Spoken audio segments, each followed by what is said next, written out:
the table, you see a bowl of water. An old mirror hangs on the wall. You see the reflection of your face.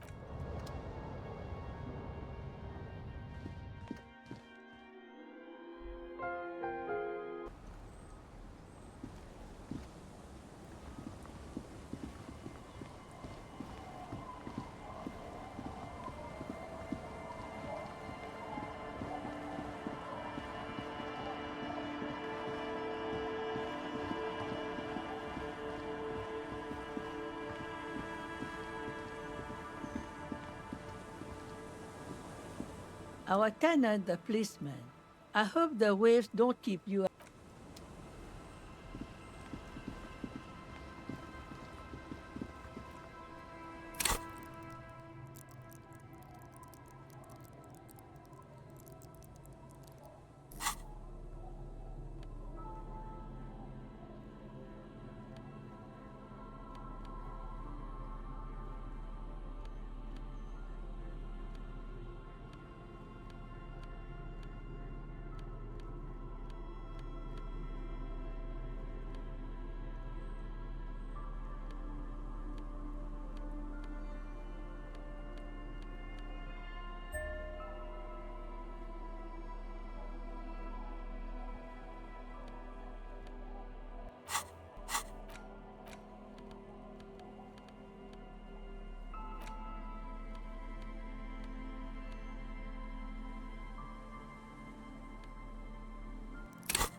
The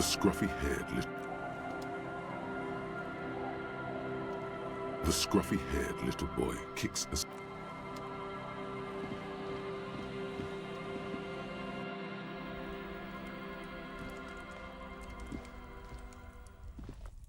Hello, mister. Bye.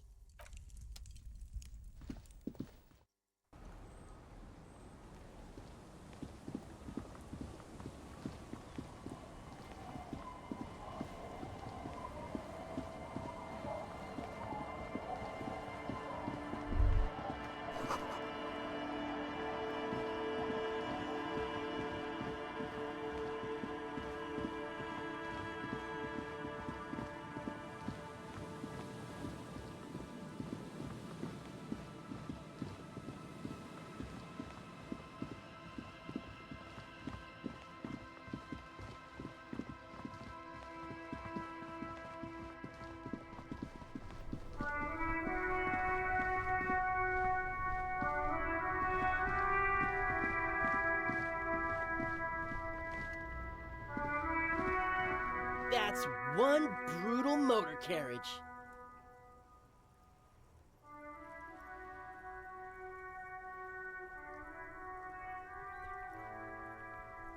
If I were a real skull now, I'd jack it, paint it in palm tree livery, then bottom light it, neon style. A snazzy shit-ripped skullmobile like this would make a fine trophy. We could, like, hang fucking shrunken heads from the side mirrors. Cops' heads. Scary tribal shit. Yeah, tribal shit.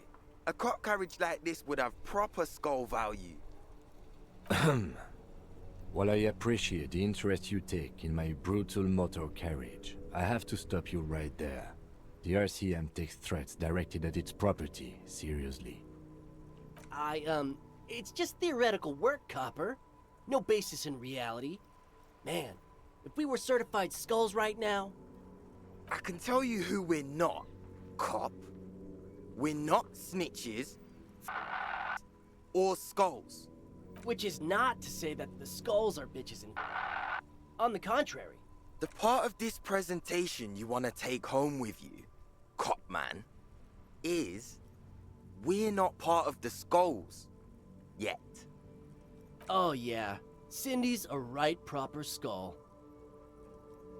Yeah, a true artist of the future. Just like Arno van Eyck. By the way, if you see Cindy, give her our regards. The lieutenant on your left is unusually lenient toward them.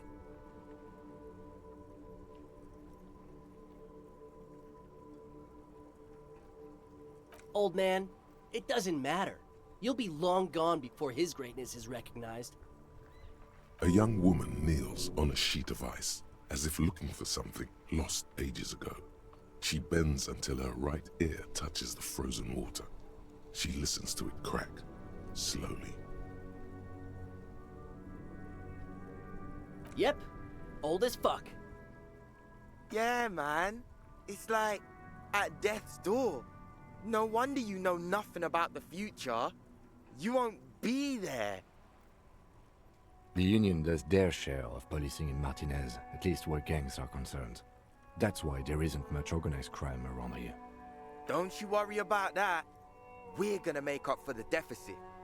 Yeah, we are. We're not franchise skulls. Well, not yet. Once we get our name out there, we'll have a chance to join them. Because we can be just as psycho and vicious. You'll see. Ah, you'll see for sure once we're in. It's the last thing you'll ever see before the void consumes you. You don't feel very scared. Well, yeah, I mean, we're only saying practice things for now, so we don't mean no harm to the Skulls brand, or to you. This is definitely something the Skulls would say. But we're not trying to encroach on the Skulls brand in any way. On the contrary, we're just here to market it. Hey, we could be just as hard. Like pavement on top of pavement, or a brick on top of another brick.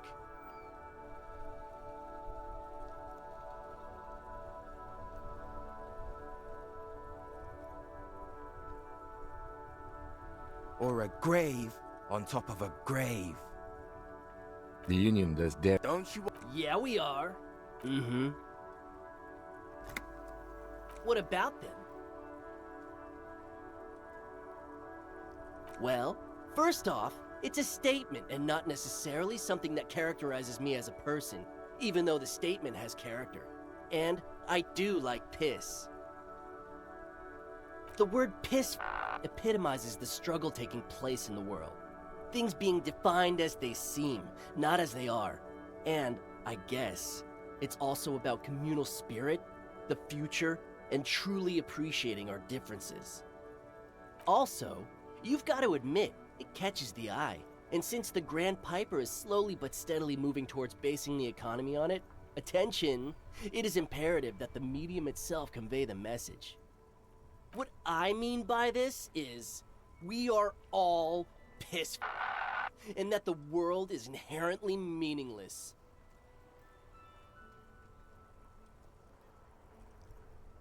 Like I said before, many men keep searching for the one, for so-called true love, which is actually just obsession masquerading as kinship.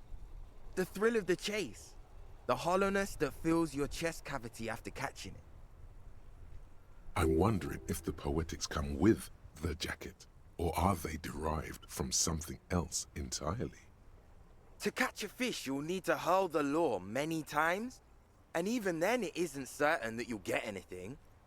If you blow up the lake, though, you get more fish in a shorter time. And, for time is of the essence and fleeting ever so quickly, one must think of a way to fuck the whole world and not get caught up in fucking someone.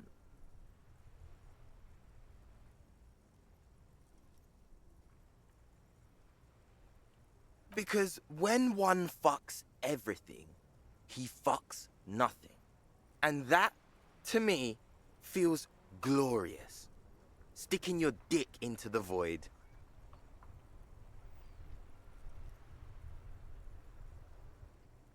Is it a coincidence that here we have two badass jackets and two badass cops?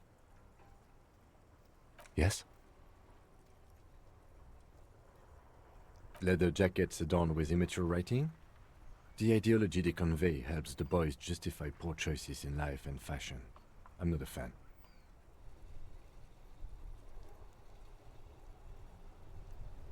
What are you implying?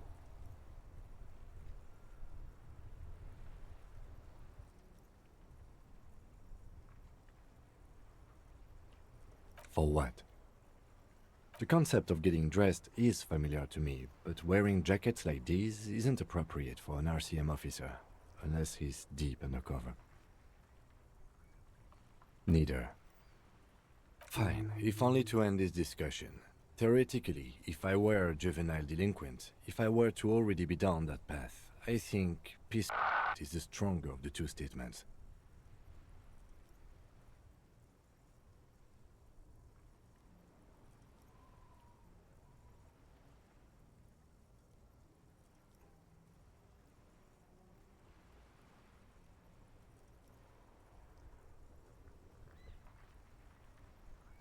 Seems about right, especially considering your heroic exit attempts. So are we done here? Or you don't need us around for your secret whisper party, do you?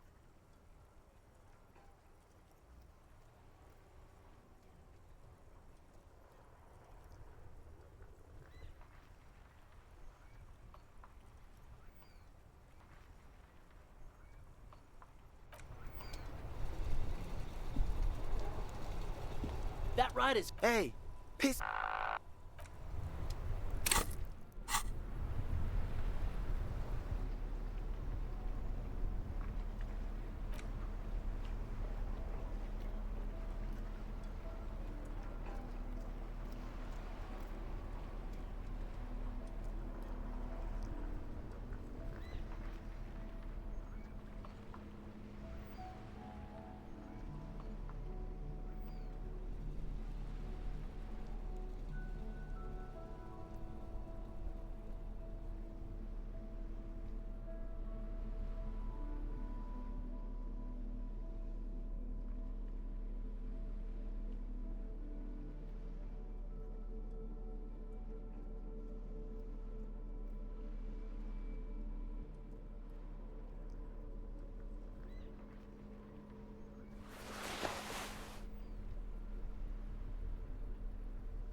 That ride is... Hey, piss.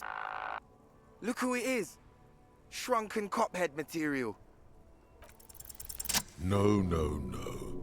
Don't ask anything. Be subtle and scary. The boys dream about being skulls. Use that.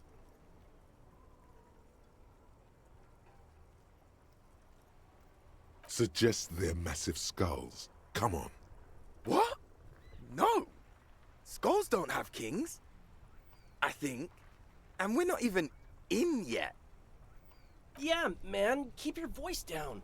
Skulls don't take it lightly when folks pretend to be them. We're not even prospects yet. Wow, you boys are ambitious. Only prospects and already planning a coup in the skulls? You're destined to go far.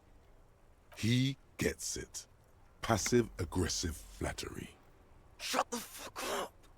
Are you trying to get us killed? Now bring it to the jackets and, yes, start shouting. Please be quiet. What? What do you want? The jackets? Oh, man. Okay, I get it. Skulls don't really wear slogans anyway. This was stupid. Fuck.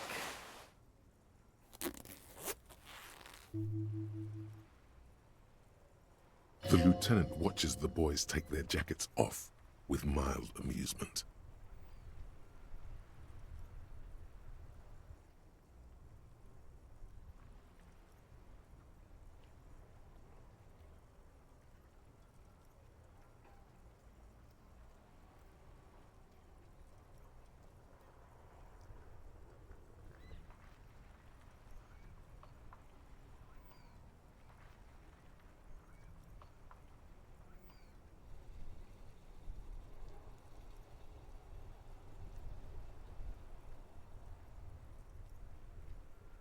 I'm absolutely okay with not having either one, thank you. This case doesn't require us to go undercover or raise hell. In fact, I don't think the jackets will be useful at all. I just wanted them to not have them anymore. Cold-hearted cop.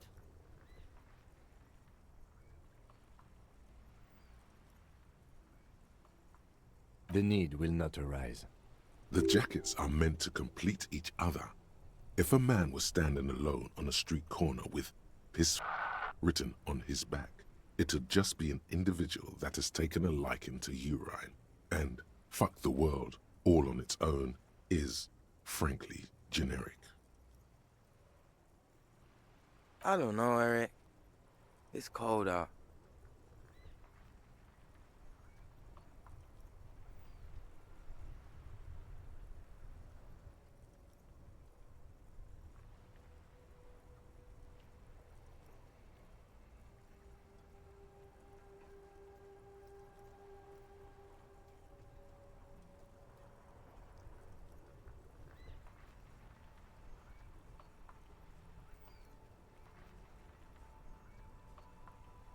Yeah, let's get out of here.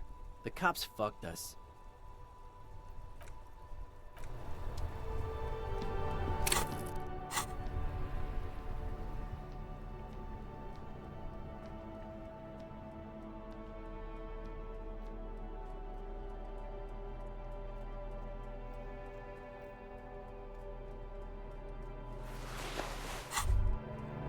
You finally made it, haven't you?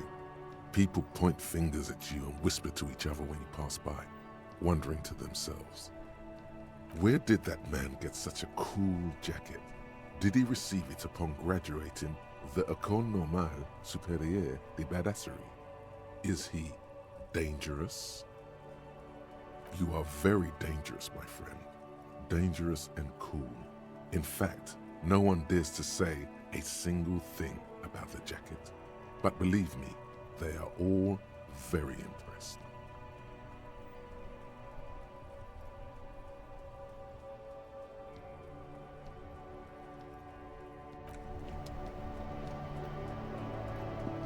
Yes?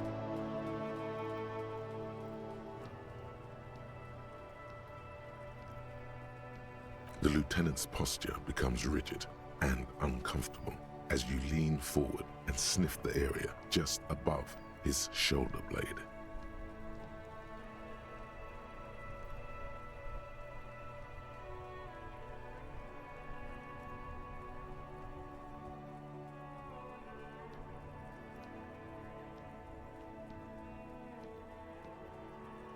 The lieutenant is fastidious as a cat in matters of his personal upkeep.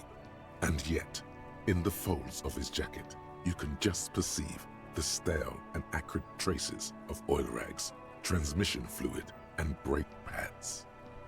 Wait, there's something else there. Something that sets your GABA receptors aflutter. The lieutenant's aftershave, a common drugstore brand. strong hints of pine needle. But what sort of ideological picture do these smells paint? Tough to say. Do you need something, detective? I do like to hang around the motor pool every now and then, but that doesn't make me a mechanic. Sort of like how hanging around the liquor store hasn't made you into a master distiller. You're right, detective. My apologies. Was there something else you wish to discuss?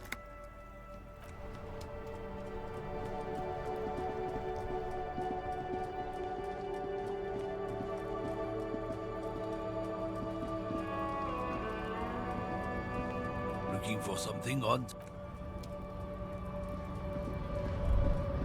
There. Do you smell that? Can you not detect that inimitable whiff of dissatisfaction and restlessness? That sense that the world is in need of dramatic, even violent, reordering? Can you smell it now? You inhale. The cilia along your olfactory epithelium tingle with excitement as they sift through the swirling morass of industrial odors. First come the smells of the agitated strikebreakers, layers of body oil and sweat, over-buttered meals pulled from bake-like lunch pails, the biting stench of lye soap. And then there's the slowly oxidizing metal gates, the scent of stale grease emanating from every crack. Everything in order, detective?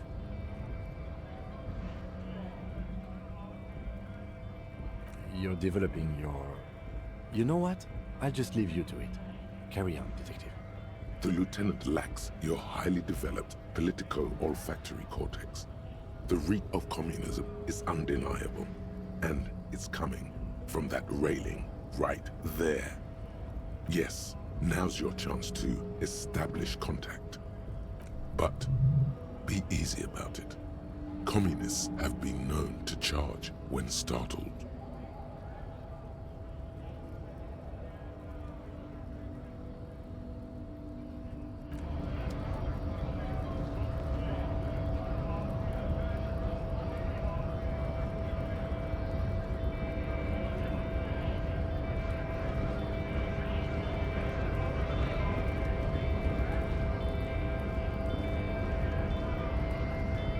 Hola, Wandering Man. How can I help you? What's that, boy? Now's your chance. Remember, communists are notoriously skittish, so it's best to insinuate your way in.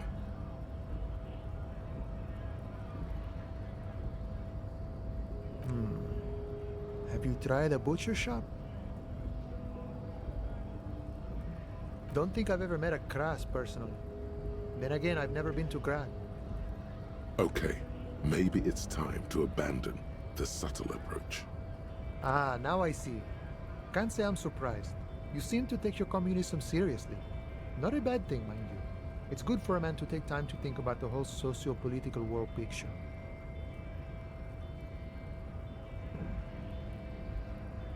Oh, he certainly likes to take his time with things, especially when politics are at issue. So you've given up copying and now you're hunting comunistas. Care to say why? Oh, I see. I wish I could help. Unfortunately, I don't know many comunistas. Maybe, maybe not. Either way, I'm not institutional. A man's got to blaze his own trail, in my book. Blazing his own trail, being his own man. Not exactly your typical communist spiel. Okay, so maybe he's not exactly a communist, but there's definitely some communistic residue about him. Ah, but you know, I did meet a genuine ideologo a few months ago. Perhaps he's your guy. You know, a guy with a theory. Someone who likes to pit his theory against other theories in deadly theory combat.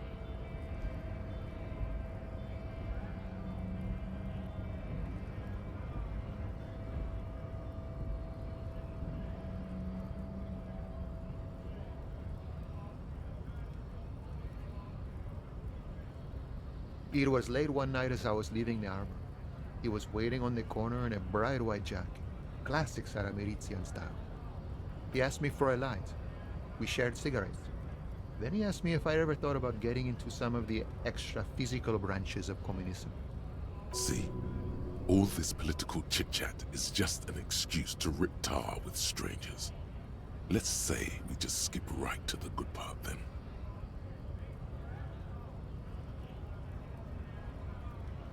It was all right. A little like something out of a Vespertine spy novel, but I must respect the effort. I couldn't tell you. Once I declined his offer, we finished our cigarettes and he disappeared back into the night. Just before he melted into the shadows, he turned to me and said, "Remember Dobrava and Abadanais." And then he was gone. I don't know. Guess not everyone remembers. Been wondering about that myself. Some comunista inside talk could be. Not meant for the wider public. They love that kind of thing. You'd have to ask someone who knows the ideologo personally.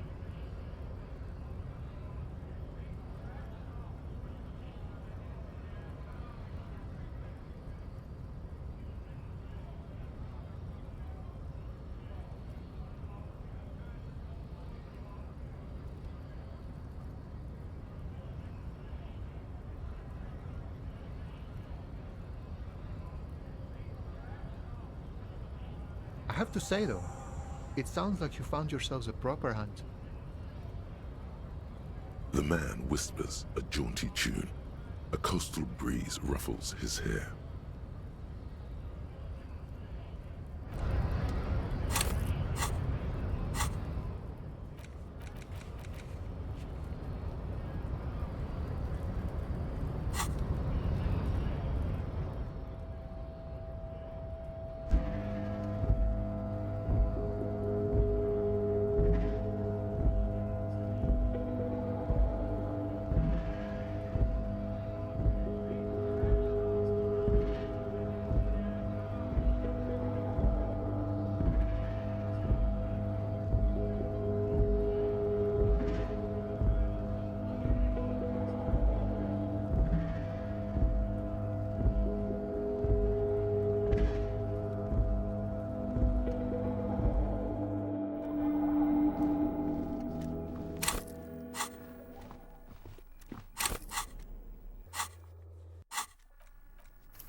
Yes, of course.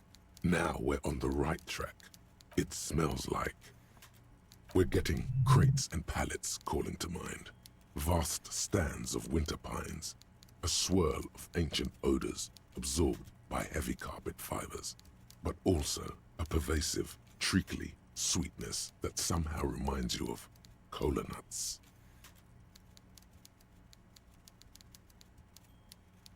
The whole place could probably use a good deep cleaning, you think? Well, smelling much communism around the Union Basis office?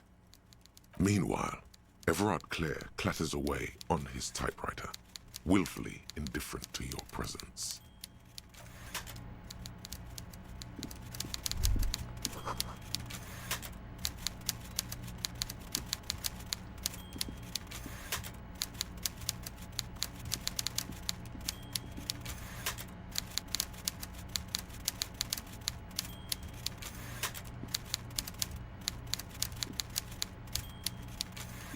Mr. Dubois, a pleasure as always.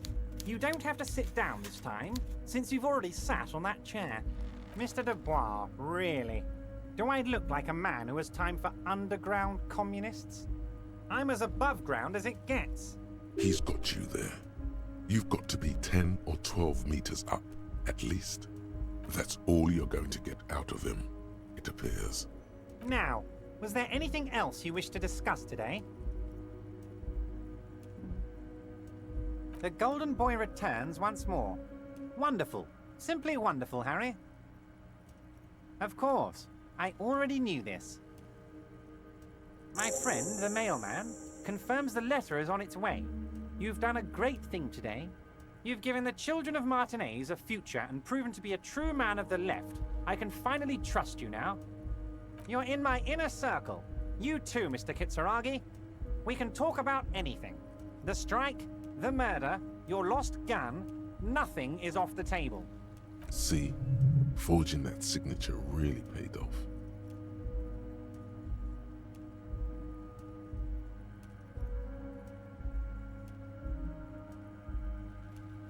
Well done, sire. By guile and deceit, you're in. Harry, I've got to be honest with you. Your gun was found 2 days ago.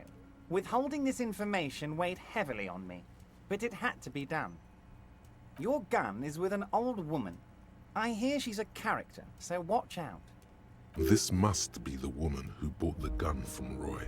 The one he described as terrifying. Yes, the same one. I see you've done your research. The pawn shop made the gun easy to track. Crazy stuff, Harry. Selling your gun like that? Wild. Anyway, the neighbors of this old woman contacted my men because they trust me and the Debarders Union. Apparently, she was waving it around at the entrance to her building.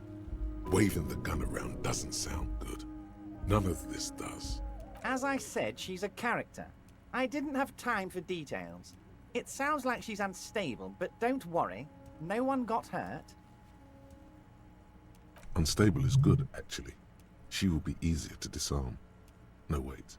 Actually, unstable is pretty bad. Unfortunately, I don't know anymore. You're gonna have to go in blind, Harry. But she's an old lady. How dangerous can she possibly be? Oh, and she calls herself the Pigs. I, for one, find it refreshing. Finally, someone calls themselves a pig.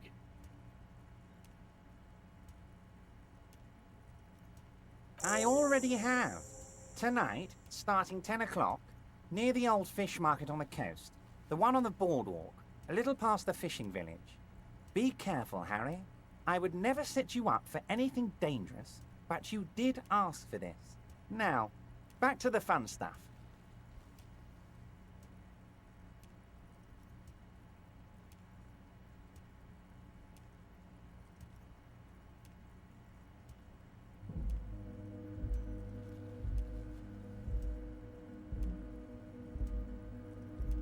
More fun stuff.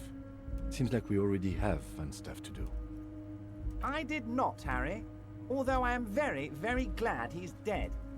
Why, a war, of course. And what do you have to gain from a war? Victory, Mr. Kitsuragi. I have victory to gain. We are going to start a war with the Wild Pines group and win before they even realize there is a war. Harry, we outnumber them 1,500 to 1. And that's just Martinez. With all the unions in Revachol, and with public opinion on our side, we can hold off 2 men, or 15 men, or even 50 men. The more they send, the worse it's going to look for them. They made a huge mistake hiring those guys. No one likes foreign mercenaries. The leftists hate them, the fascists hate them, even the moralists think they're in bad taste.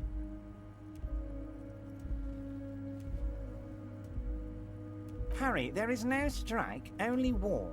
Class war. Or, in business terms, a dawn raid. Or wait. Is that when you still pay them something? Because we won't do that. We're not gonna give nothing. We're gonna take Terminal B away from them. The roads, the gates, the containers, that big crane, even the damn coffee maker. We're gonna take all of it for the people, and fuck Wild Pines.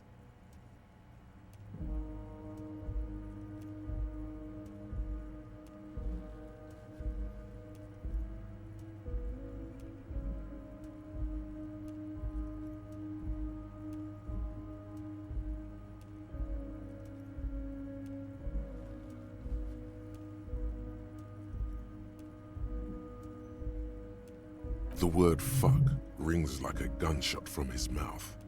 He doesn't swear often.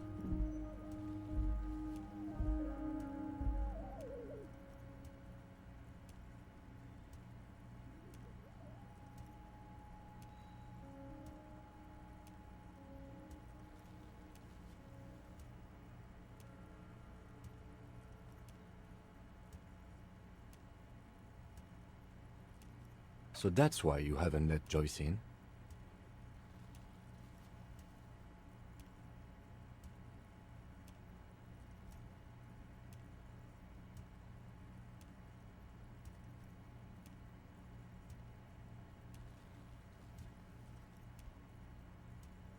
Yes.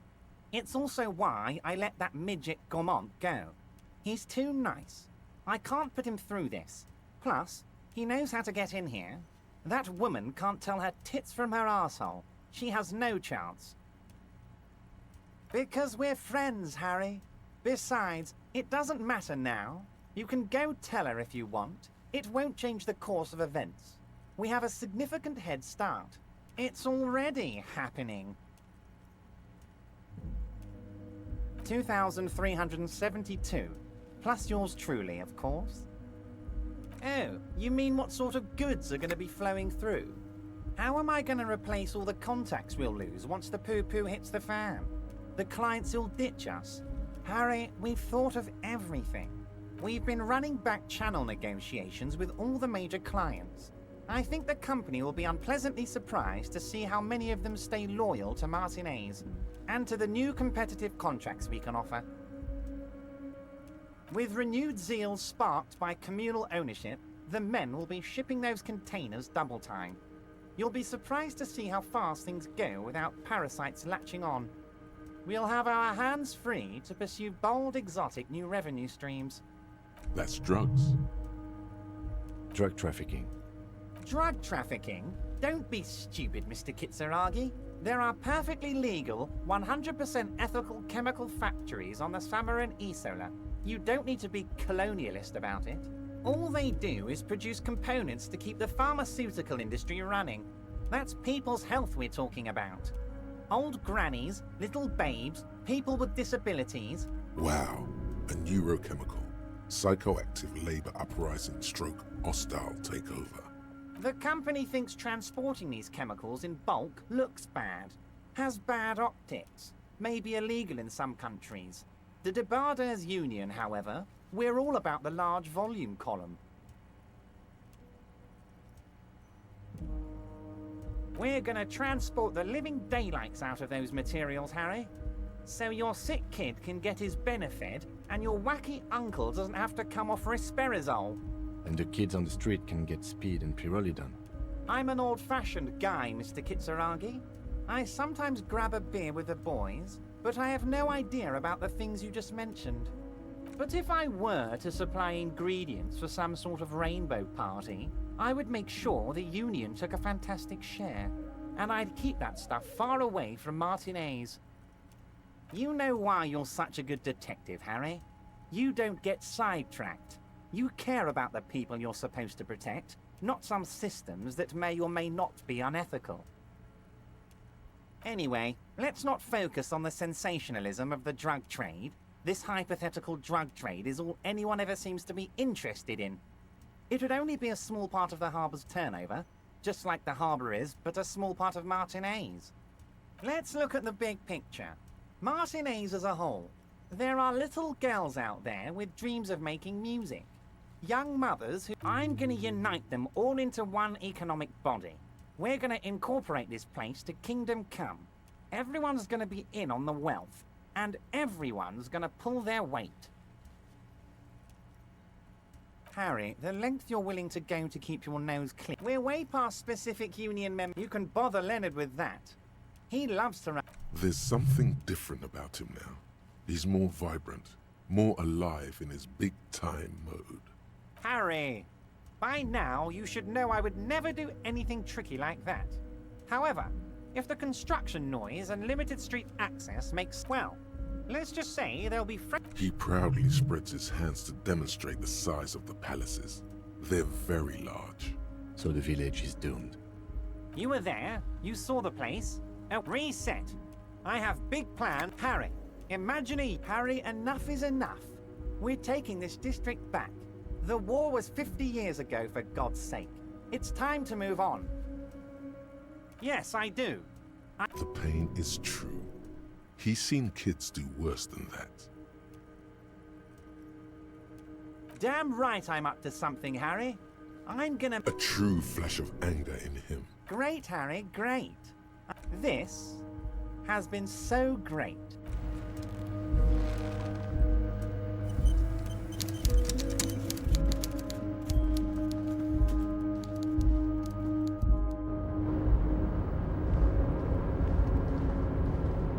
Oh, hey, mister.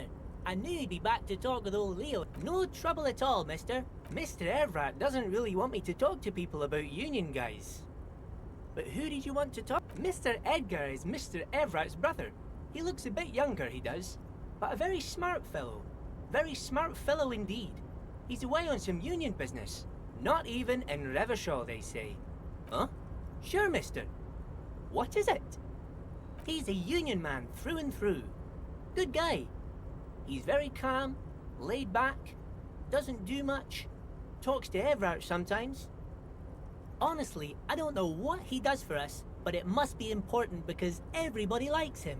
Yes, they do. I think that's what he does. He makes everyone feel a little better. Whoa, he's really something. He doesn't talk much to me usually, but when he does, I don't really understand most of what he's saying. Actually, I don't think he would like me running my mouth about him like that. Once he said he's a dragon to this mob fellow who came picking a fight with some union men.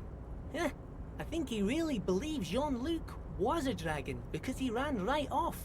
Another time he almost killed another guy, but I shouldn't talk about that. Oh, Titus is a longshoreman through and through. He was born on a boat, they say. His veins are probably filled with salt water, I tell you.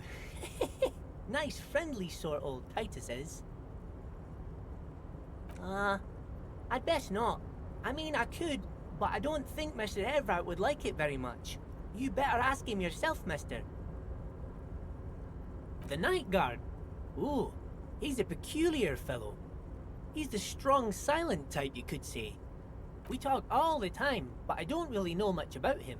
He plays petanque with my old human studies teacher, Mr. Martin, down at the plaza. I think he's the only fellow who actually knows old Renee. They lived on the same street their entire lives, even dated the same girl on and off for as long as I can remember. Strange fellows. Mr. Martin was always real nice to me in school. I remember once. Mr. Martin, yes. Don't really remember much about him. I was just a boy back then. Sure, mister. What can Leo do for you?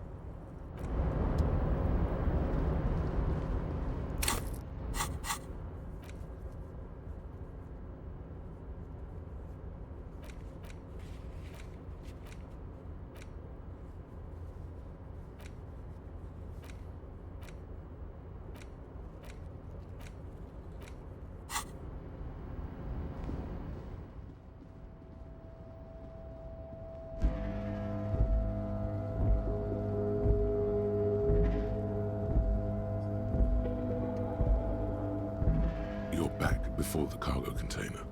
Its draw has not lessened since you were last here. If anything, it seems to have grown slightly.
file cabinet stands steady as ever, and the unlocked drawer.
Fuck does Kuno care? No, Kuno doesn't give a fuck about books. Oh my god, I told you that shit is lame! Shut up, see. Now they're gonna take you to Lane Prison! Deny everything, Kuno. You need to lawyer up. Kuno's not gonna say anything without his lawyer present.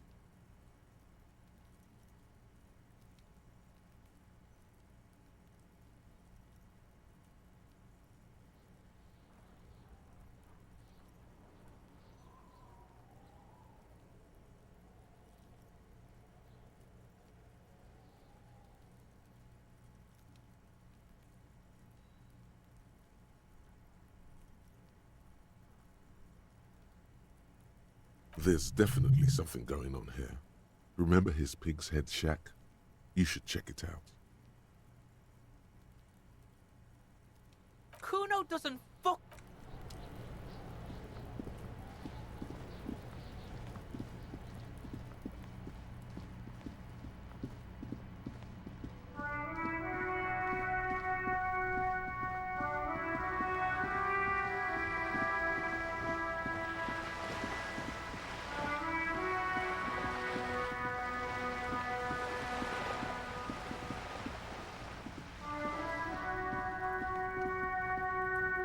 Just an ordinary war.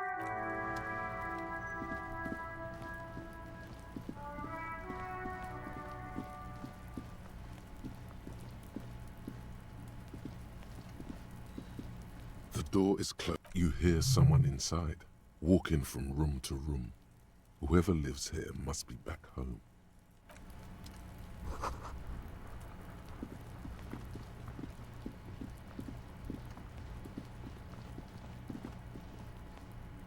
Are you trying to sneak up on me? Come to slit my throat in my sleep?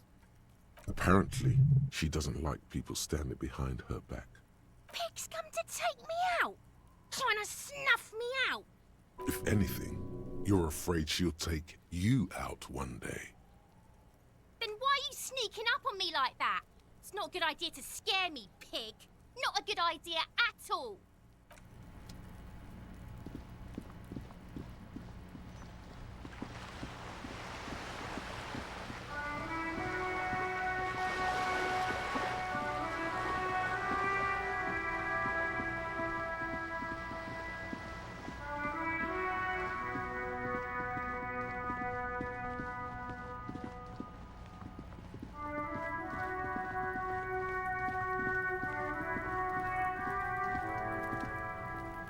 Fuck does Kuno care? The fuck do you want with it? Oh, that? Kuno decapitates pigs.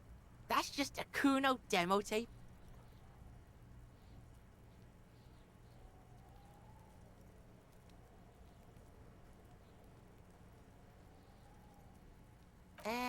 Yeah, to the both of you, watch your ass in Kuno's time. Good call, Pigmeister. Kuno does.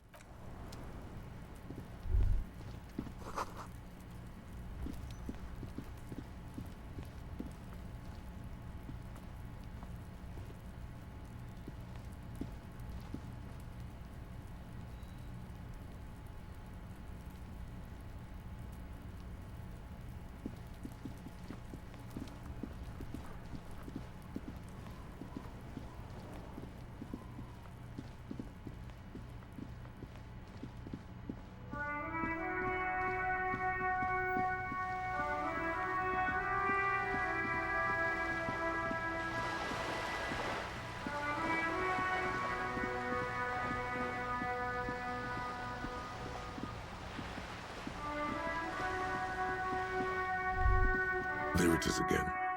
There's a spectral scent haunting this pair, no doubt. And it smells like sea brine mostly, because it's a pair. Years of turmoil, of hopes and dreams, ground beneath the inexorable tides of capital. Without a doubt, your politico-olfactory cortex doesn't deceive you. The smell is coming from that balcony over there. Certainement, a precocious communist youth, a symbol of a kinder, more hopeful future. Now's your chance to establish contact with your revolutionary brothers and sisters.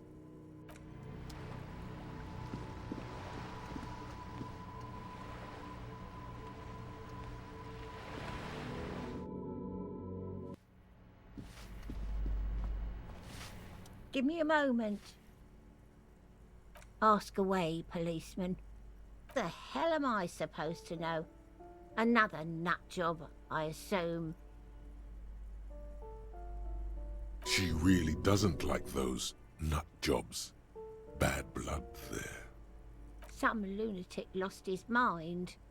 All kinds of morons pass through these halls. People come and go. I don't keep an eye on everyone. No one lives there. It's been empty for months. Impossible. I would know if someone had moved in there. Maybe it's those countercultural people again, breaking into a house like it's a public space. You're a policeman. Be good and take a look, will you? Great. Young people. They're worse than rats. You know, always littering the hallways with trinkets and empty beer cans. Oh, that one is a scientist, a future scholar. I think he studies astrology at the community college. Education's good. I always tell them to study. Something to do with all those stars around his door. He asked me to leave his drawings up on the wall. That's what I said. Astrology. The lieutenant shakes his head, as though to say, let it go. The artiste? Nothing I can do about her, I'm afraid. She ruins the walls faster than I can clean them. Still...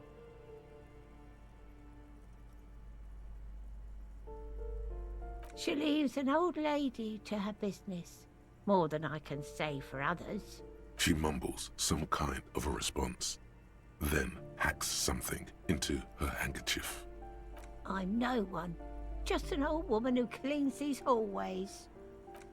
If you could call it living. I have a little room upstairs right next to the coal room. It's barely bigger than a closet. But I don't complain, no. I have my bed and my aching bones to keep me company. And that's all I need from this world. And all she gets, too. The coastal wind beats down hard on the coal room door outside. Splashes of waves make the balcony slippery.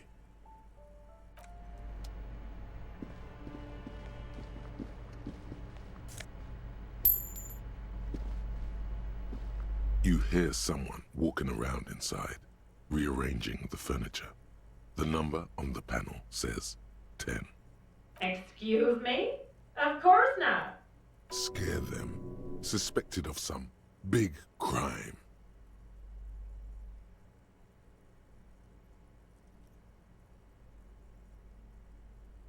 Oh, come on. That was smart.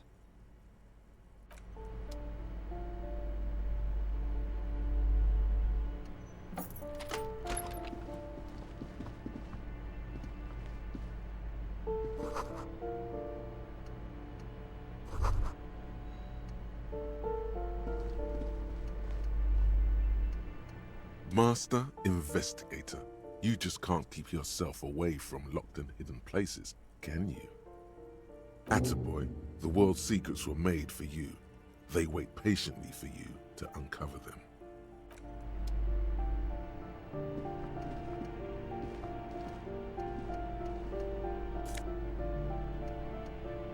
Satisfied?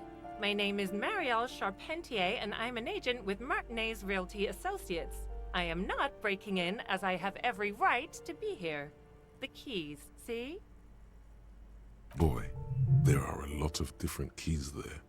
More than 20, at least. Do you want to see my ID as well? You can't legally ask for it, but why not? Want to see my residence permit too? Very well, but please make it quick. I need to be back in La Delta in an hour. I need to get it ready for the next lease, but as you can see, the previous tenant completely trashed the place.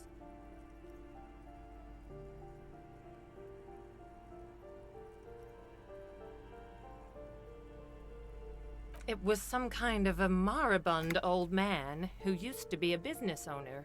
You'd think they'd make rent. A sudden serious look crosses her face. This story didn't have a happy ending. But that was months ago. Anyway, was there anything you wanted, or is that it? I'm in a hurry. Oh, that's another huge mess. The former tenant owes us 3 months of rent. 3. We closed the apartment and planned on auctioning off the valuables, but... And again, I have no idea how stupid mistakes like this can even happen. But Ron, when he came to close the door, didn't close the neighboring door. And there's a hole in the wall. So preppy. She's probably on some low-grade performance enhancers, like Preptide or Pericanine. A hole in the wall. Can you believe it? And then the tenant ran off with his stuff. He's gone. The money's gone. Just like that. Well, it does not disappear from my hands. No, I don't let it. These apartments are perfectly fine. They have gorgeous architecture, a million-real view of the bay, good ventilation, neighbors, life, spark, and they are affordable. I'll tell you, Martinez has a future. In a few years, it's going to blossom with artists and creatives and those radio computer wizards. Don't ask me what happened with the wall. I have no idea how we're going to find the time or resources to fix it. Both apartments are now unrentable. Both. Of course.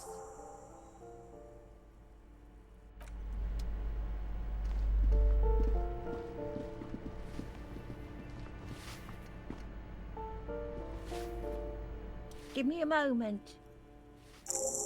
I see. I hope some good people are finally going to move in. This place needs them. We won't be killing anyone. And you shouldn't say things like that. You're a police officer. There's been enough killing. I've seen it. She's seen it and known those who have been killed.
All around you, the hisses and chirps of locusts fill the musky air.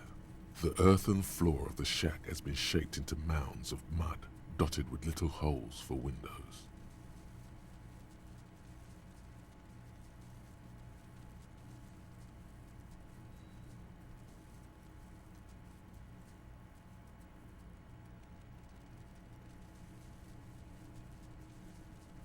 Well, detective, it appears you've solved the case. Of the locusts. For the missing locust case, which is a sub-case of the imaginary insect case. So at least that's going well. Yes, I feel we are nearing a real breakthrough. If anything, the presence of the locust points to the opposite. The Phasmid did not take the bait from the traps. It was Kuno. The Phasmid doesn't exist. But what do I know? I'll let you handle the Kuno side of things. You are doing just fine.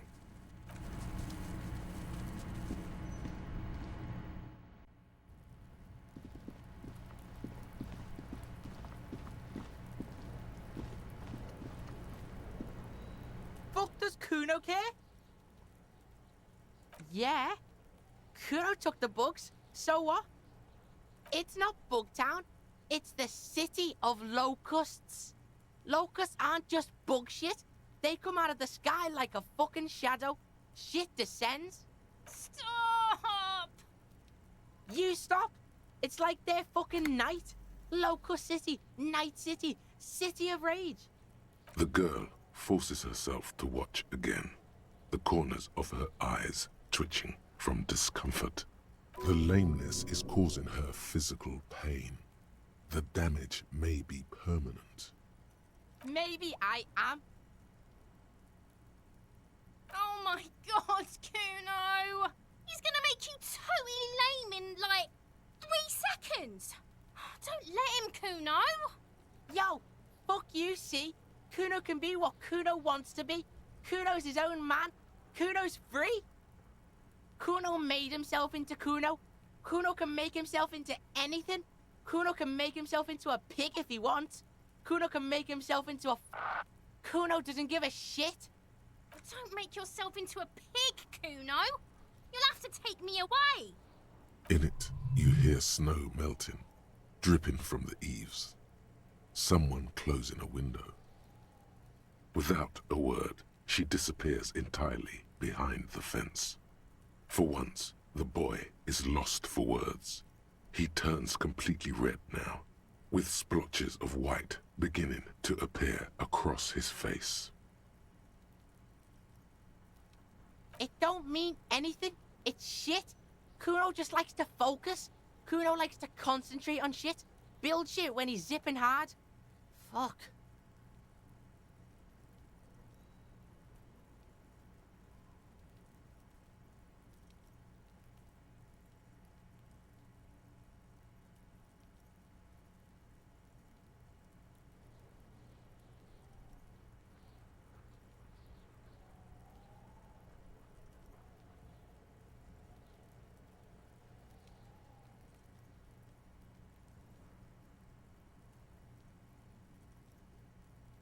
Pig, you really shouldn't have fucked with Kuno City. Now it's all fucking lame. Kuno's gonna let the fucking locusts die. I don't give a shit. I don't need the locusts anyway. Shit is all lame now. C was right. The girl's face appears again, above the fence, just long enough to make eye contact with Kuno.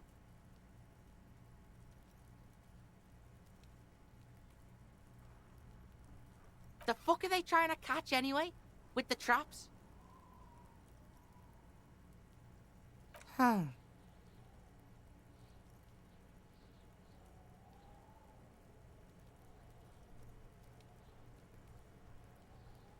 The fuck out of here. Kuno's tired of this shit.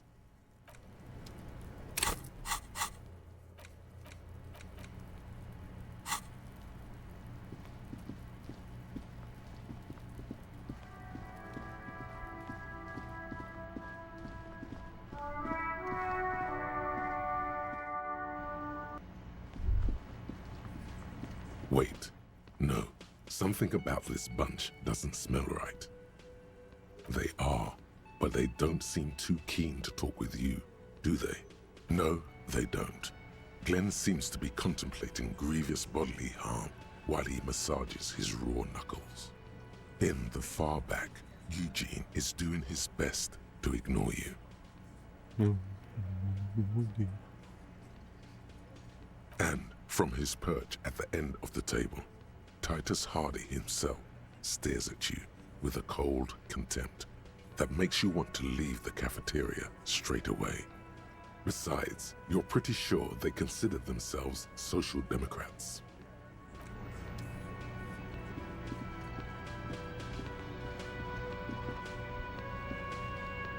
Hi, gendarme. Another rendezvous. Hi. So what brings you here?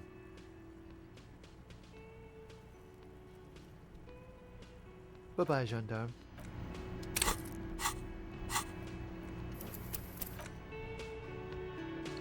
Hi again, gendarme. Admiring the atmosphere. What about you, officer?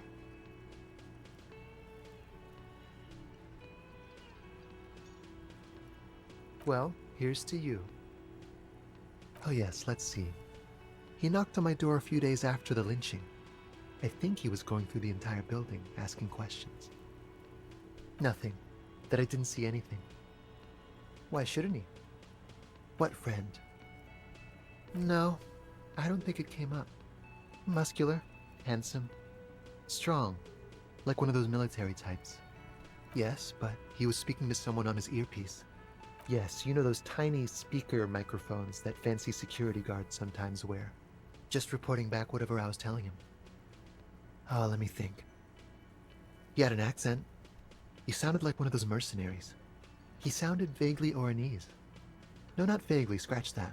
He sounded definitely Oranese. Sure. Anything else on your mind? You did? And how did you like him?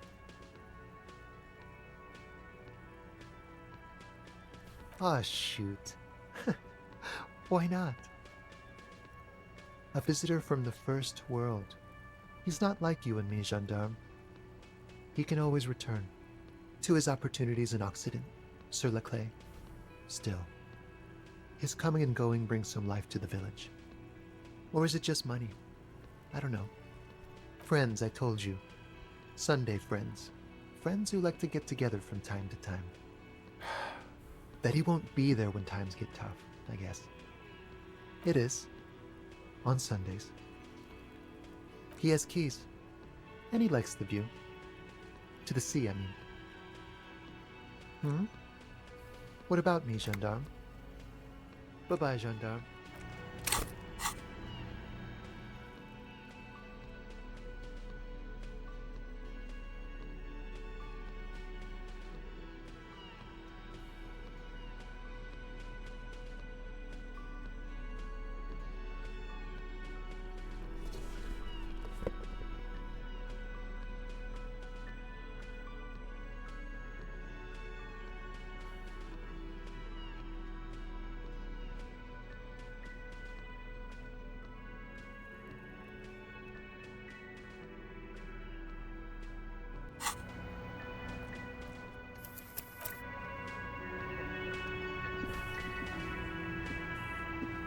Hi again, gendarme. Could he be a member of the homosexual underground? Yes, this man is definitely one of the homos. I've seen them homos with my own eyes. This sexual thing seems interesting. Ask around. Become involved. The homosexual underground? Why, yes, I am, officer. Why? Do you want to investigate? Oh, it's a pleasure group. A sub rosa pleasure group congregating in cellars under the cover of night. Saturday night. Sometimes even Friday night. Or Thursday night. Sometimes the congregating doesn't even end. It carries on into our daily life. Oh, we're ambitious. We want to destroy the last vestiges of meaning, the last things people in Rebishol have to hold on to, the true symbols of security. The meaning of man and woman, mother and father, their marriage. Everything will be constantly shifting and moving under our rule. The future will belong to a circus of identities just spinning around, surreal and unreal. You won't even know who you are anymore. Yes, we listen to a lot of disco. Some say we engineered disco to spread our vision of a vertiginous, ever-changing society, where all there is a razzle-dazzle of gold. We are going to change the family unit with all this razzmatazz and finger dancing. And with mysteries. Of course, the mysteries are also of sexual nature, very esoteric. You can't just get into it. You have to be born into it. One is either already in the homosexual movement, or forever excluded from it.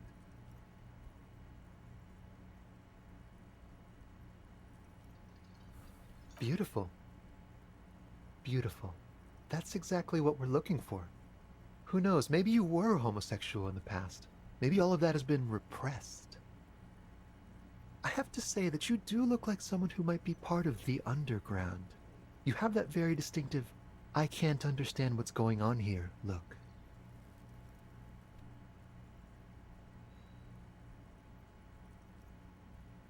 Do think about it, officer. Absolutely wonderful. Bye-bye, gendarme.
Again? I can't believe this shit. I'm going to say no. Just to see what you'll say to that, okay? Jean. Okay, I was clearly wrong. He is a firefighter, male nurse. The man doesn't. Hello, officer. I think I almost have it. A new trap design, that is. I know you're skeptical, but I have a good feeling about this.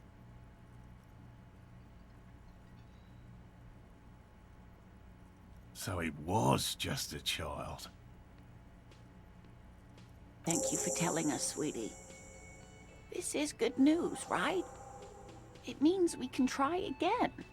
She acts chipper, but something's changed in her tone. A hidden worry. Something is secretly gnawing at her confidence. It's not this Kuno kid or the missing locusts. It's something else.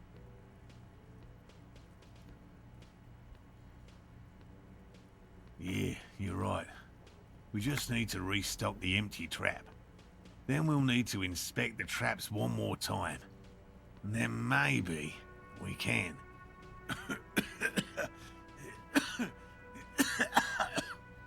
He has a 38-degree fever.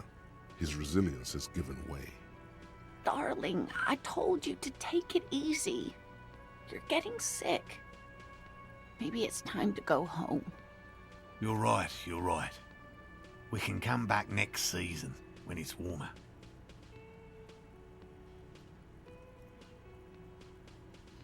He's right, dear Morel.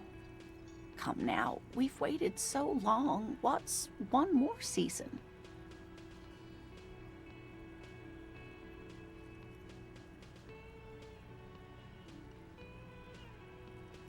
Self-deceit, sire. You're right, dear. We'll get our shot yet. I'm sure of it. The slouch in his shoulders tells you otherwise. He doesn't know how many more field expeditions he has left in him. This place is much better for fieldwork in the summer, believe me. Thank you, dear. And you, Detective Fox? You've been great company to an old lady and her stubborn husband. You're right, Lena. The RCM is worth their salt. More so than they say on the radio.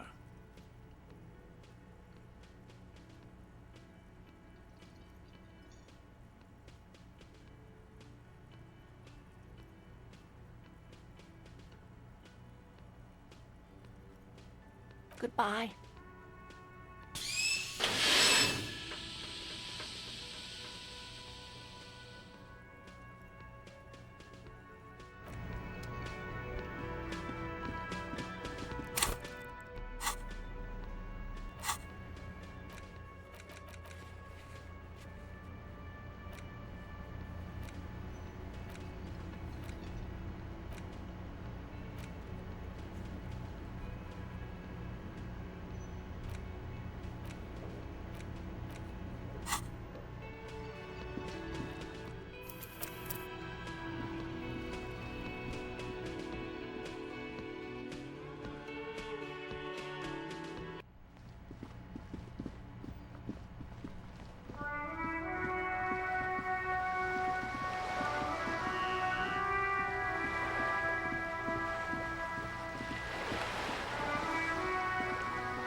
You're back? Good.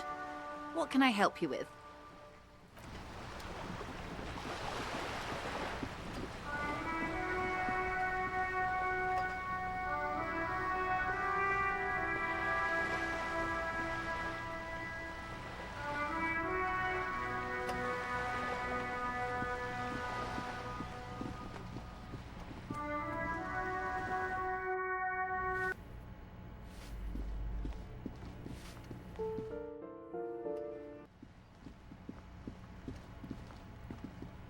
Hello again, officers. Have you come to admire my mural? And what do you know about politics? The girl erupts in a cackle that seems like it should belong to a much older woman. Oh, that's very nice. The little piggy wants to make sausages. Out of what? His little piggy friends? It was not a concern of mine. Sure. I know someone who'd love to talk that ideological stuff. You're looking for Steban, a right communist who runs a mega cool and very secret meeting. He might. No. The lieutenant let slip a sigh that seems to suggest this turn was utterly predictable. Keep your money. What I want from you's better than gold. Don't look so deflated. Whatever she asks, you keep your chin up. A wicked grin extends across her face. Oink for me, piggy. Just once. Be a good pig now. No oink, no goods. Wrong! This is exactly how I treat my little brother. Well, well. Seems like we're dealing with one tough pig. I'm impressed. Yes, somehow you managed to oink with at least a modicum of dignity. The lieutenant, needless to say, is not impressed. Sounds like you're really serious about meeting Steban. It's touching, sort of. Steban's group meets only at night, in an old room in these apartments here. It just so happens you're in luck. Their weekly meeting is tonight. Poke your snout around sometime after 10 p.m. and you might just find them.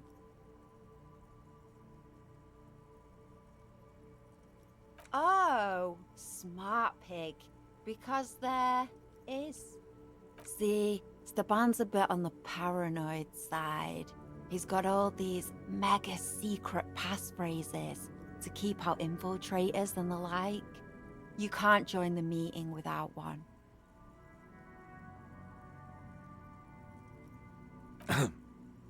Not to interfere in your personal errand, but I wonder whether it might have something to do with that phrase Mañana mentioned overhearing. The lieutenant nods. Guess this is what happens when two pigs put their heads together.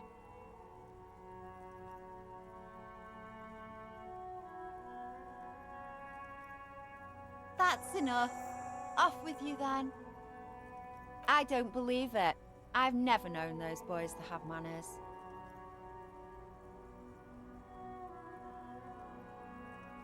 There'll never be skulls, but their hearts are in the right place. Fat chance, but you can still do your part to revitalize the neighborhood. She throws you a conspiratorial glance, then presses her finger to her lips and squints up at the sky, as though straining to hear something in the distance. Have you noticed the quiet? Every so often, you might hear a gunshot pierce the air somewhere in Jamrock. But in Martinez, no gunshots, no sirens. The people are languishing in boredom and complacency. This place is a sepulchre. We'll paint it red. We bring the raucous. You bring the sirens.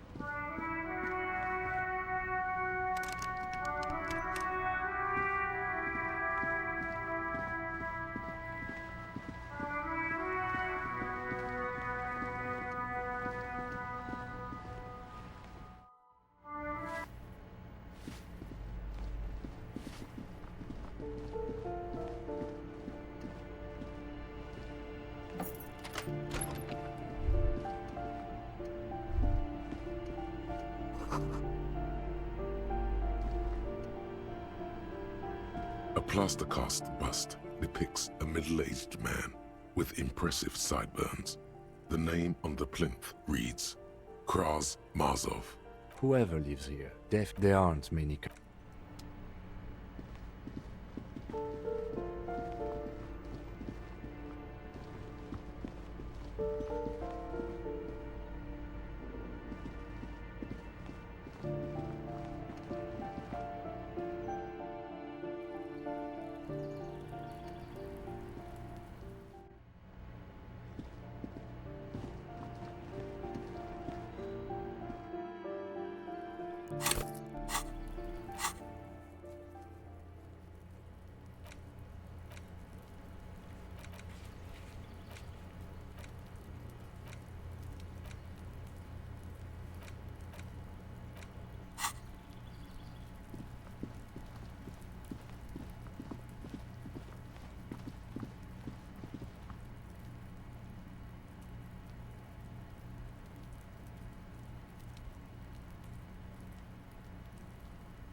The barbell waits patiently on the floor, like a dog for its master.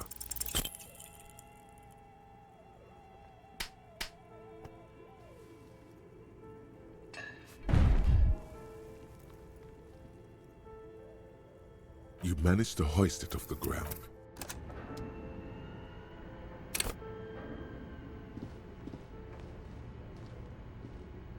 The barbell waits patiently on the floor, like a dog for its master.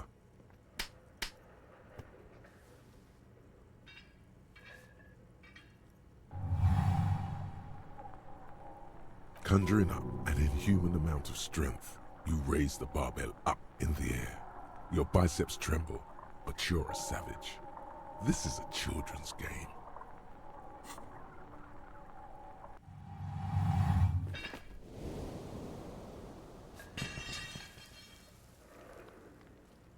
A warm wave of accomplishment washes over your head as you drop the barbell to the floor.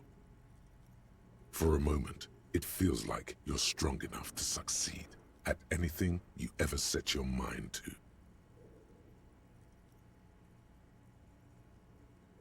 Good technique.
Still here.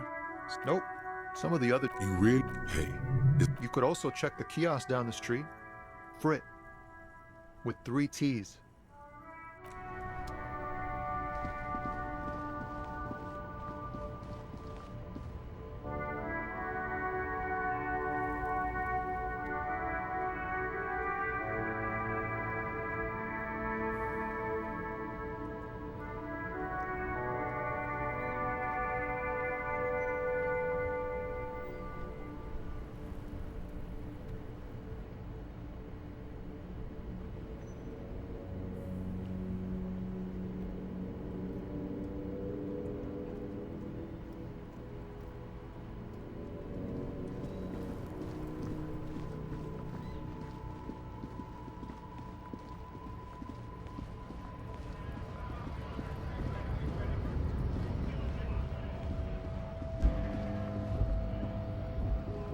a lorry stuck in the wind, fumes of head, the back. Racist nation, likely. He was acting tough.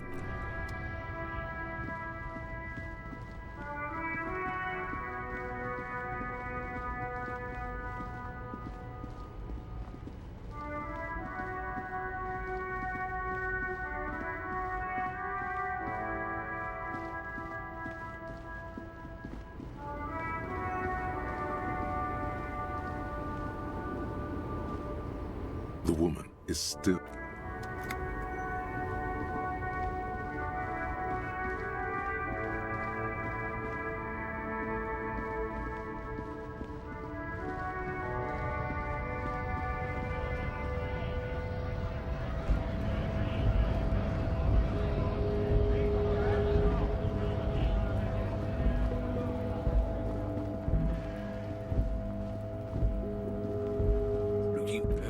Not Change the topic. The way he says it makes it... Suit yourself, officer. Not Change the topic. The way he said... People who've studied these things say that you and me are superior by design. Open your eyes. Haven't you noticed something different lately? An unfortunate downturn? The problem? The damn kid? Oh? Don't push you.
Still here. Stuck in this damn jam I'm in. But... Hey, man, that's serious criminal talk. Entrapment is where lower... Yes. It's like trying to trick a person. Then what are you trying to... We have a credible lead, sir. Not me, man. No way. I don't need... Gotta guard the stuff. Working on these. Look, man, I try to stay away... We wouldn't say he's lying, sire. Your best verse. You... That's brutal. No. Stop. That's, In the name of God, what are you doing? Yeah, I get... Yeah. He's not... Yes. And I also think...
Looks like the circus left town, but the clowns are still here.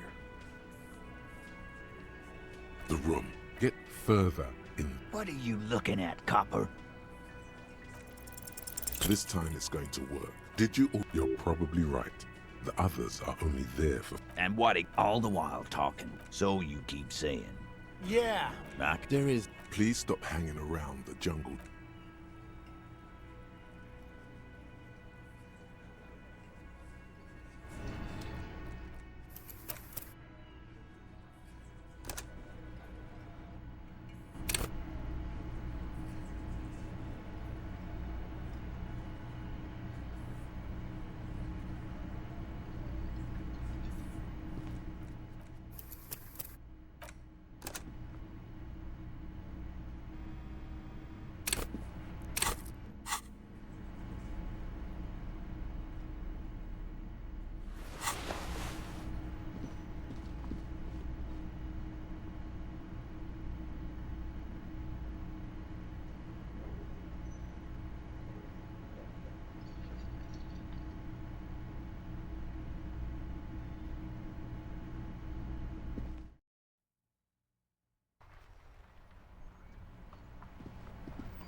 Yes?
I've got nothing to say.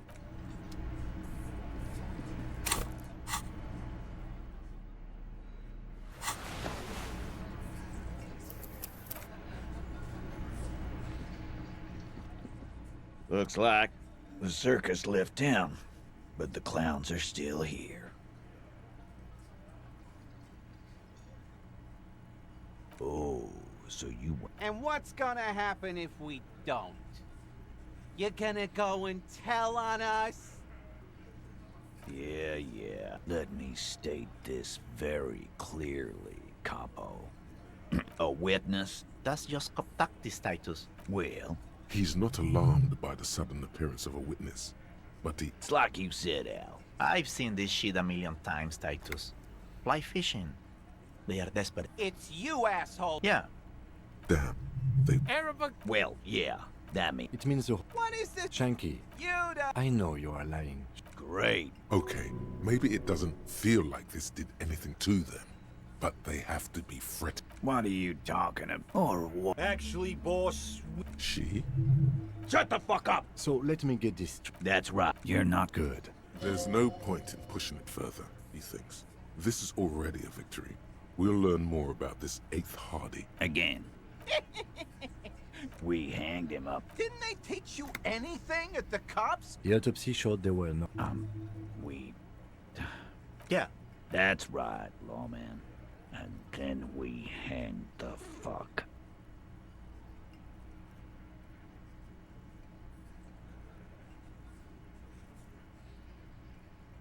My fucking elbow, Copper. He may be lying, but he's good at it. No twitching, no rushing, no uncalled for detail. Right fucking here. Eugene already... Yeah, man, weren't you listening? Like what, Copper? About fucking time.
Looks like the circus left town, but the clowns are still here. Again. You don't... I know, Lizzie. No. Yeah. Quiet. By the... No. Why don't you... That's enough insinuation for today. We... The autopsy... Yeah. That's right, lawman. And then we... Titus is solid as a rock, and so are a few others. But Elaine, who looks like he might be Titus's right-hand man, the least antsy of the bunch. Definitely not his first time being questioned by the police.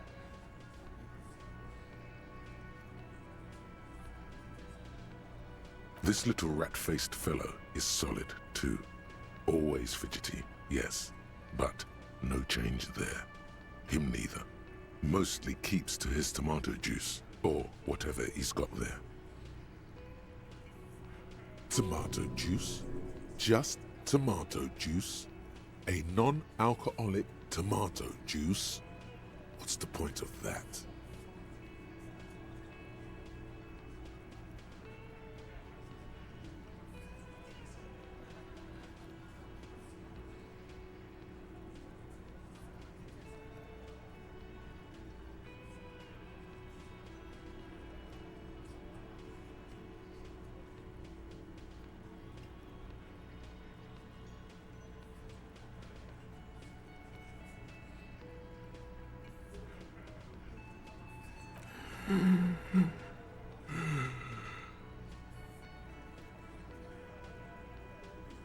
A single sentence would wear him out. He can't take the length of the questioning. Keep it going long enough, and he'll crack. No. Of course he's having trouble breathing. Fuck off, Shanky. Angus is a powerful guy. All muscle. Keep your eye on this powerful guy. Sooner or later, he's going to break like a piece of twig. And fuck you too, copper. This one is a stone wall. You won't get more out of them about the night of the murder. Not yet. My fucking LP. He may be lying. Right fucking. Yeah, man. Weren't you listening? And fuck. This one is a stone wall.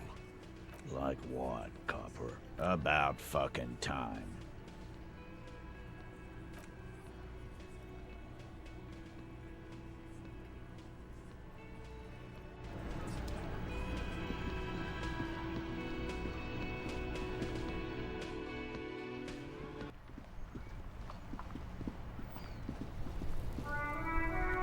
Still here, stuck in this damn jam, my man. But those days are behind. Hey, man, that's serious. Then what you do? We have a crit. Not me, man. Look, man. We wouldn't say he's lying, sire.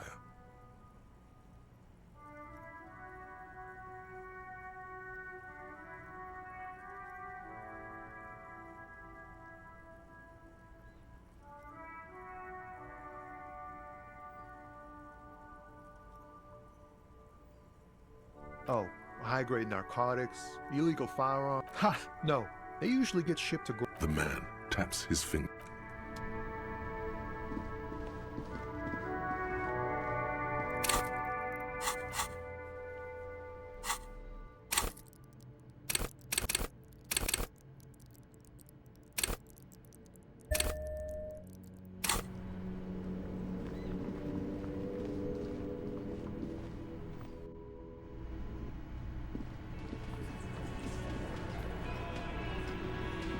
Looks like the circus left town, but the clowns are still here.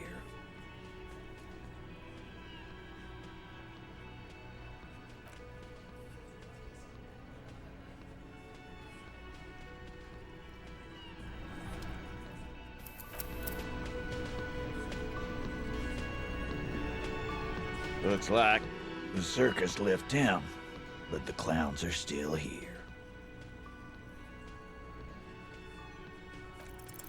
This time it's going to work.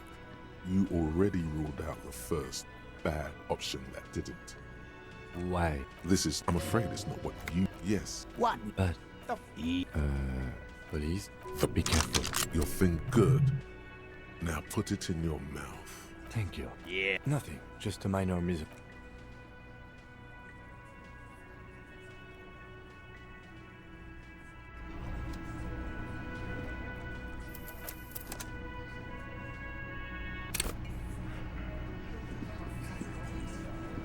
Looks like the circus left town, but the clowns are still here.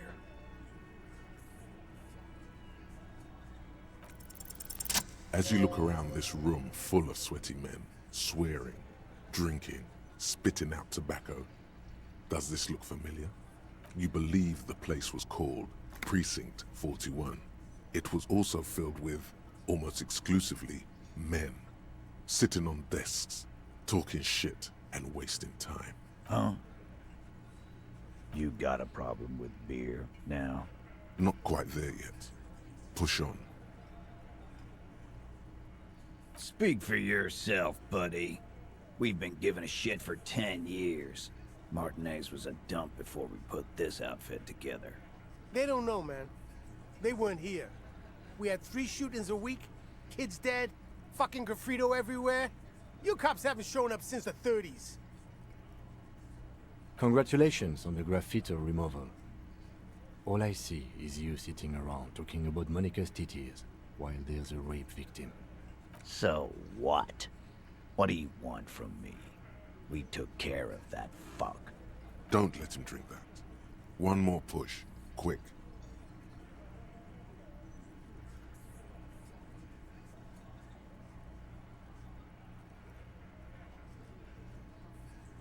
Titus? She stops mid-sentence. That's it. You got him. He's going to give it up, but on his terms.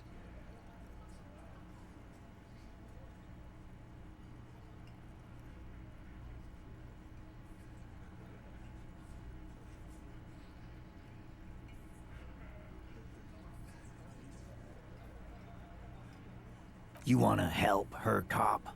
Fine. I'm gonna let you help her. But you treat her with respect. If you don't, if you question her, harass her, a freight train of pain, buddy.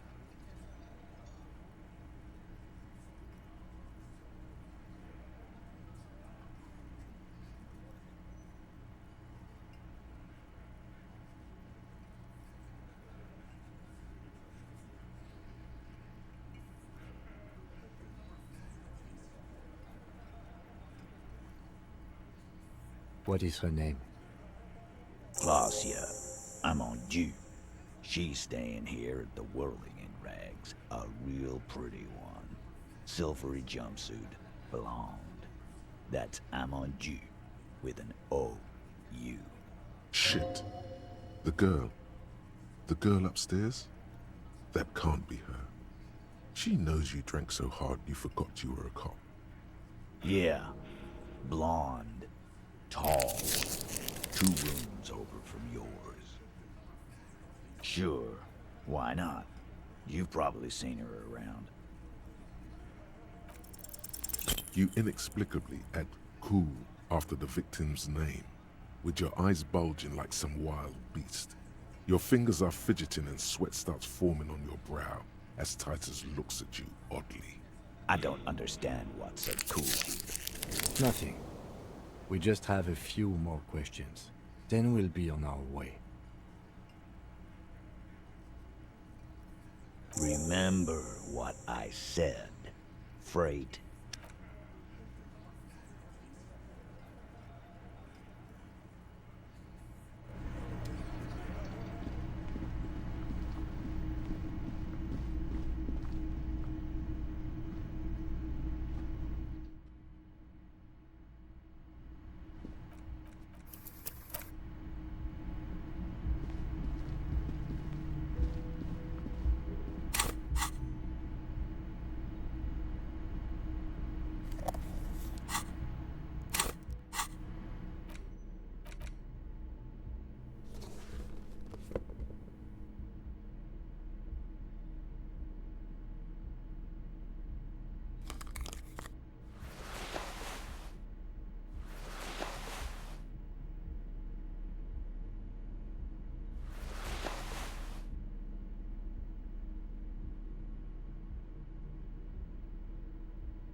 The door is closed. Who is it? This is the police. Can we come in? Come on up. The door is open. I'm drying my hair. Sounds like it's coming from upstairs somewhere. You could snoop around before going up.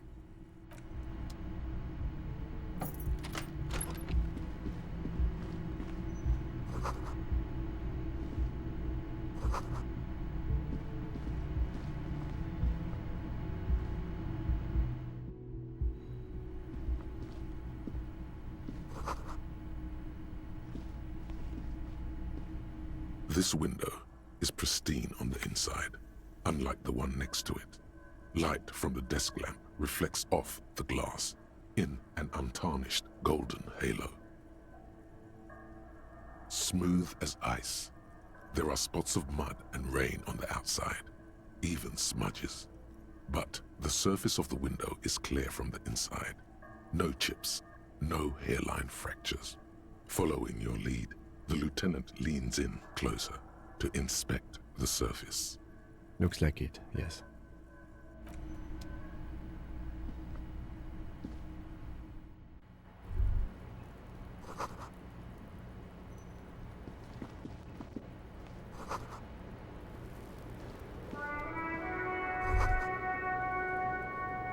Just as you look at the flowers, a gust of wind raises them from the roof, picking them up in the air. You catch a single white flower between your fingers. The rest fly off into the wind. It's a Maybell. The young woman looks at the Maybell in your hand, just a glance, then takes a drag of her cigarette. The lieutenant gives you an acknowledging little nod. Officer, what was that? You looked strange when he mentioned the assault victim's name. Do you know that woman? Is there something I should know before we talk to her? So she overheard you, or did you party together? Anything else? That's clearly your interrogation technique. Anything else? Okay, that's manageable. Understood. You were not in good shape on Monday. We'll be all right, Lieutenant. This is nothing. You feel fortified by his assurance. It's going to be all right. Welcome to the roof. Her hair is still slick from the shower. Below her silvery jumpsuit, an athletic young body, built long and lean. I'm sorry for the mess down there. The cleaning lady hasn't come by in days. I'm beginning to wonder if she ever will. Oh yes, legends of room number 1 have made their way around the building. They say a portal to hell has opened in there. They also say that's why the cleaning lady quit. Because of the infernum. I'm Kim Kitsuragi. I'm a detective from Precinct 57. I believe you have already met my colleague from Precinct 41. Have I ever? This is the biggest fan of ostentatious orchestrations I have seen in my life. And I have seen a few. Oh yeah. Life gets hard, but we go on. I can see that. I'm glad all this onward going has brought you to me. Miss, we are investigating the murder of the man down there. The people who put him there have asked us to talk to you. Huh. I see. Be careful. Ask something else first. When you go there, use words like, I hear you have been through something difficult. No need to dilly-dally. She's tough. You'll sound like a namby-pamby. Clasier Amondu. Vredefort, Republic of Oranje.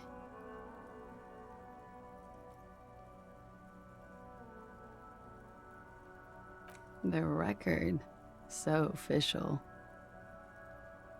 She looks at the dried petals in your palm, then lightly touches one with her fingernail. Chipped white polish covers the nail. It's long and sharp, like a mini dagger. The petal crumbles on contact. Pretty. Looks like a dried Maybell. Is that the one you caught? Sambo style? A martial art, sir. Is that it? Samurai boxing, or Sambo, graceful martial arts stuff. Sambo style implies stealth and cool. Why was there a flower on the roof? I don't know, officer. Because of the wind? Something difficult? I've been through at least half a dozen difficult things. Which one do you mean? By sexually assaulted, you mean raped? Yes. It's a bit early in the morning for raped, isn't it? She looks around. The sun has risen over the sea. People are rushing to work below. It is. It's murderously early. I'm amazed I'm awake. Why am I even awake? Yeah.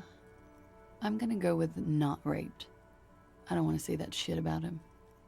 By him, she must mean the victim.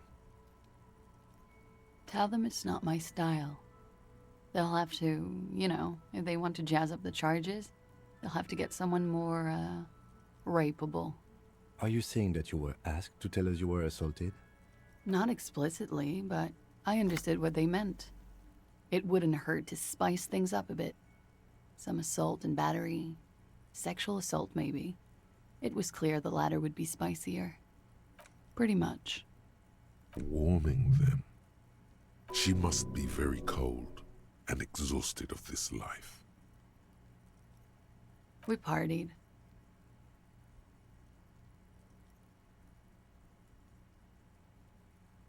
We drank, sir. A lot. For weeks, basically. We had that effect on each other. We made each other drink harder. That's why I liked him. What else? Stimulants. Speed also has that effect, making you drink harder. And then drinking harder makes you do more speed. It's quite the combination. We also had sex. Whoa. After so much drinking and drugs, how did they manage it?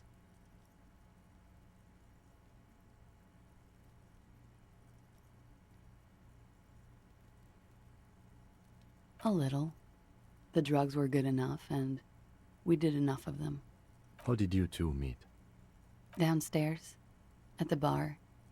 He was on some sort of assignment, a military man, as you probably know. Had a cool, scary scar. When was this? A month ago?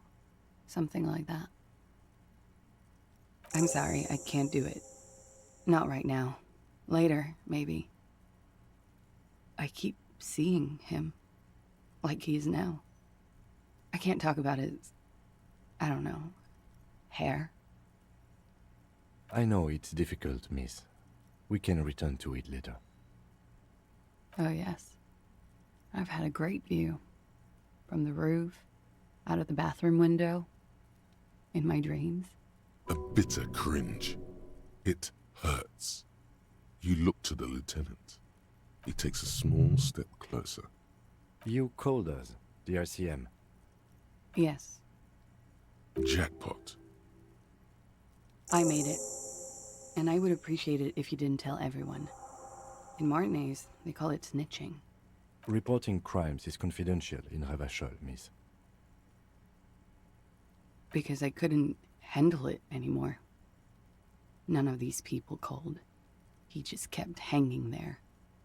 Then they started stripping him. I didn't exactly disguise it. I just muffled the mic and nicked the landline a little. With nail clippers. And I diverted some radio fuzz into it.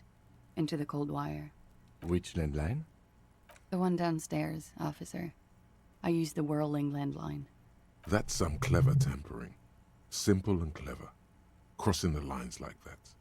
Thanks. I don't know, sir. It was stupid. I was drunk, too. I was probably afraid the Union was listening in. Locals say they have ears in the wires.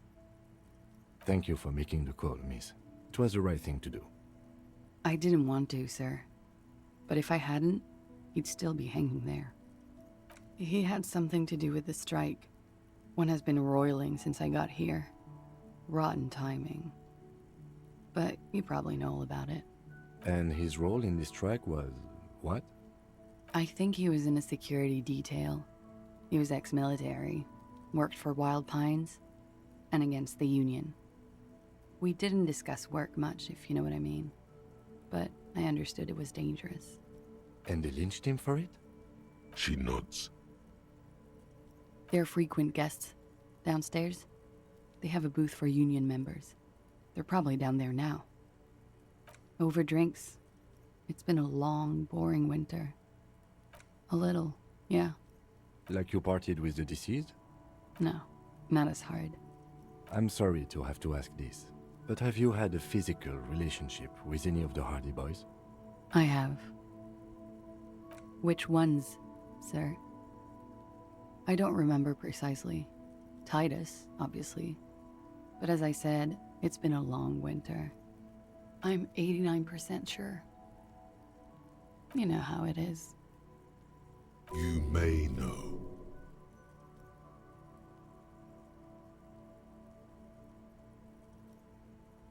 Sure you do, you disco animal.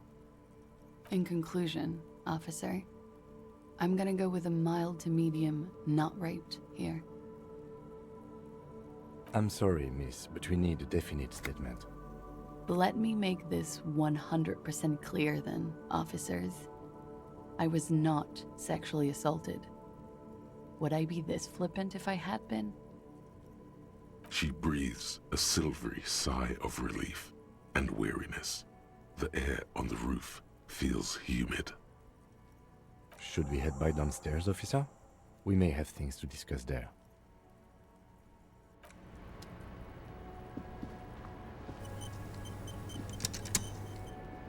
The same small, heavy door. No lock in sight. I don't know, Lieutenant Yefreiter. It is not the first closed door we found in this building.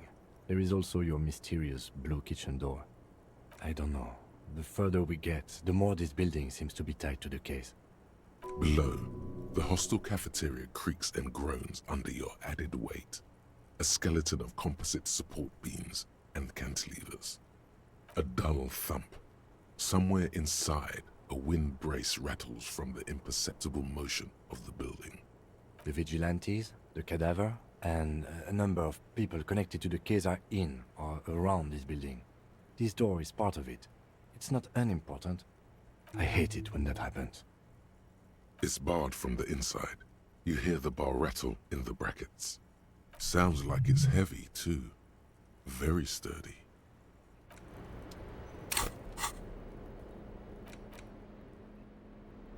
Six crumbling petals rest on your palm. They're white, a bell-shaped crown. This is the Insulindian lily, called Maybells or Lucille's tears during the Revolution. Girls used to pin these on soldiers before sending them off to battle.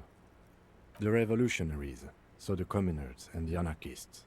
White's their color, but the custom started in the suzerain's army, so it held meaning for the king's men too.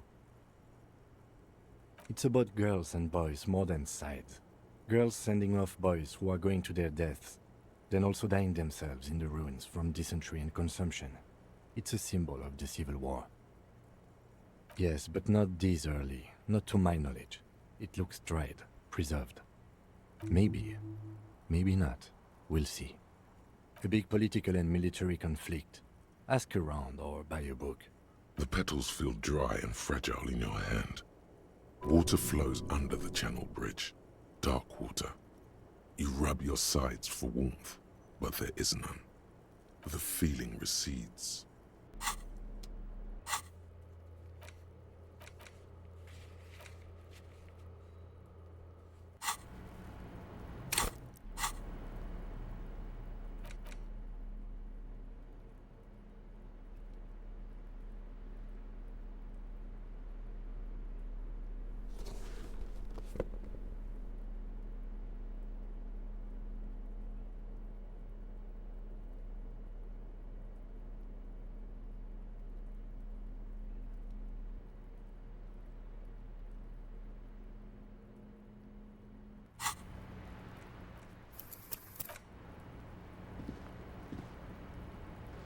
The same small, heavy door. No lock in sight.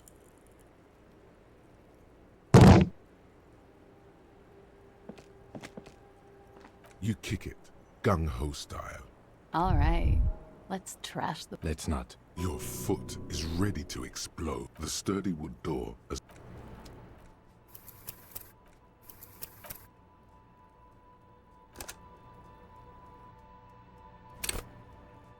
the same small, heavy door. No lock in sight.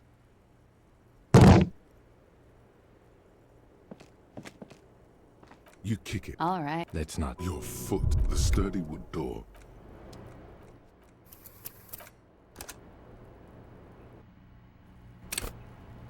The same. It's barred from... Sounds like it's heavy, too. Very sturdy.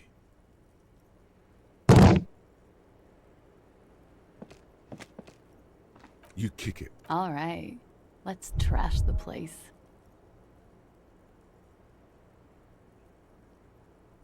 Let's not.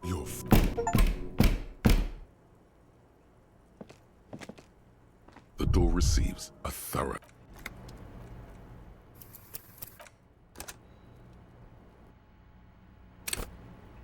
The same small, heavy door. No lock in sight.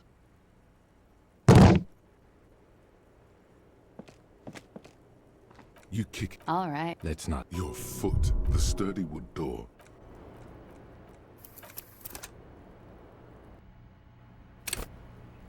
The same small, heavy door. No lock in sight.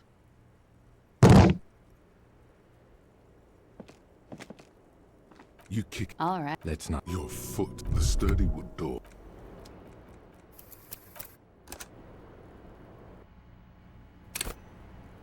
The same small, heavy door. No lock in sight.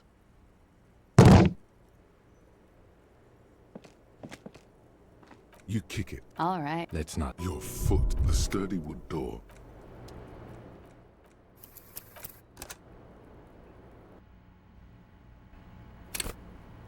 The same small, heavy door.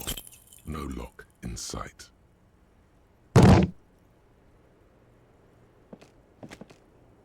You kick. All right. Let's not. Your foot, the sturdy wood door.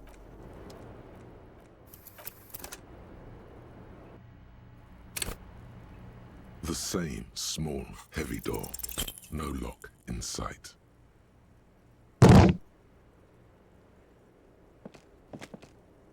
You kick. All right. Let's not. Your foot, the sturdy wood door.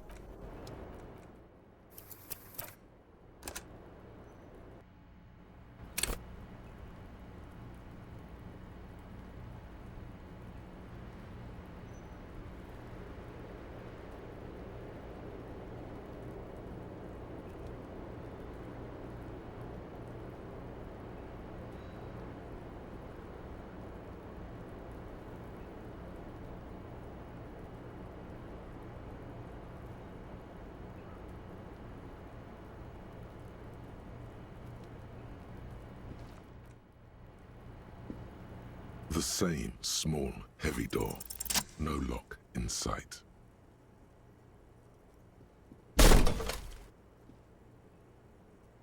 Something cracks inside. It is an unbelievably satisfying sound, Nice. filling you with a belief in your own body. Sounds like the property damage wasn't in vain, at least. Would it hurt to look in?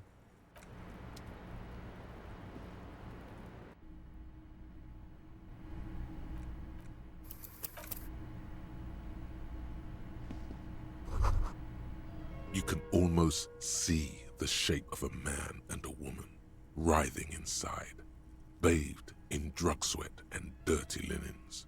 Bottles lie around everywhere. You lean closer to the peephole instinctively. I bet they're doing something quite unnatural there. Sensationally unnatural. If your mesolimbic reward pathway were to venture a guess, one of the bottles is probably being put somewhere it doesn't belong.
And were your glands to venture another guess, they would add to that Another bottle is being put somewhere very close to that.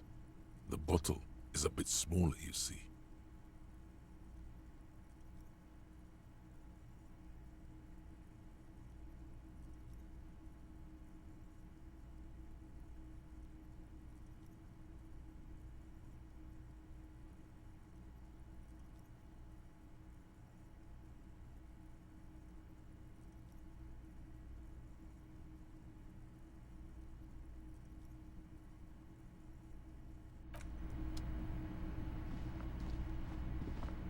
You clearly see footprints in the downy carpet of dust covering the workshop floor.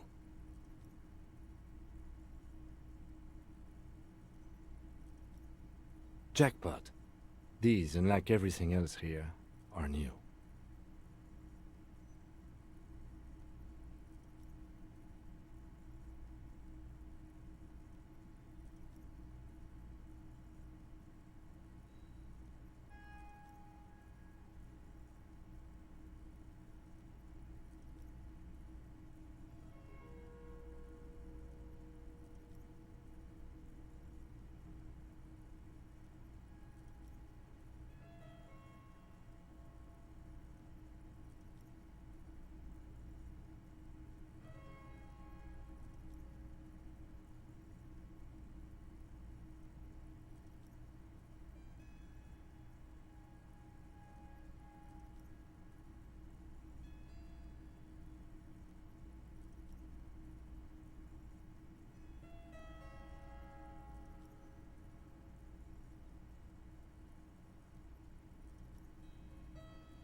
Three weeks maximum from the dust coverage.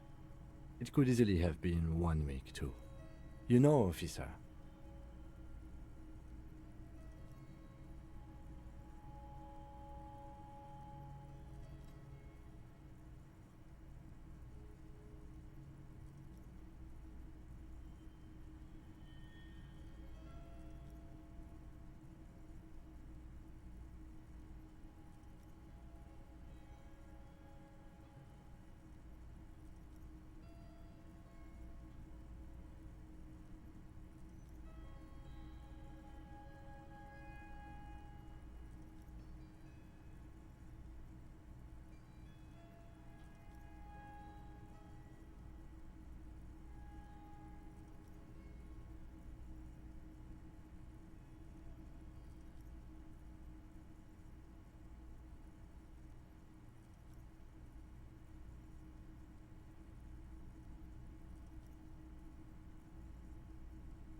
It was a stereo investigation after all.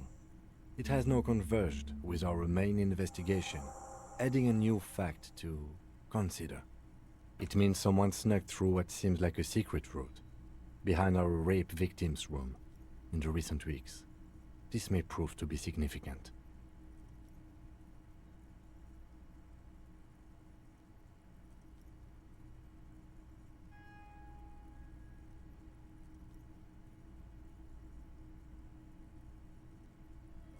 Large prints, most likely made by boots. The size is hard to determine. Sole could be bigger than vamp. The soles have left a pattern, uniform, horizontal lines.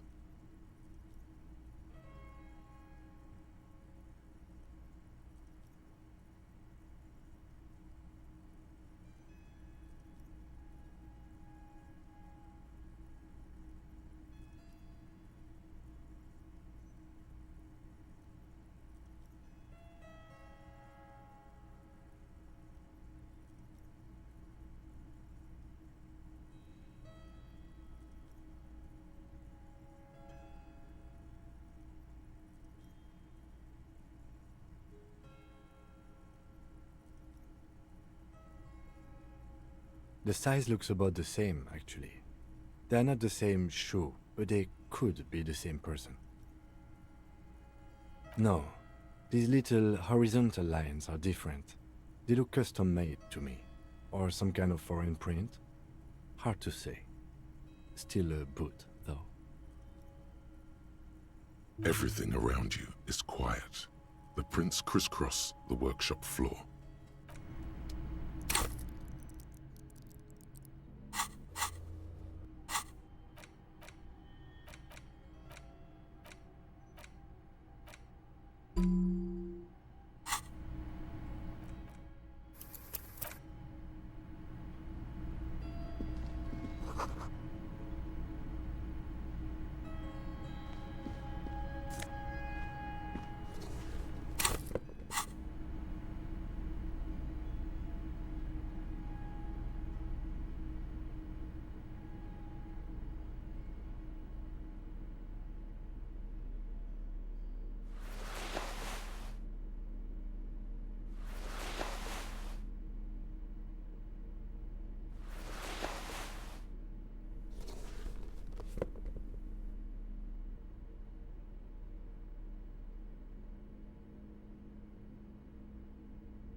You clearly see jackpot.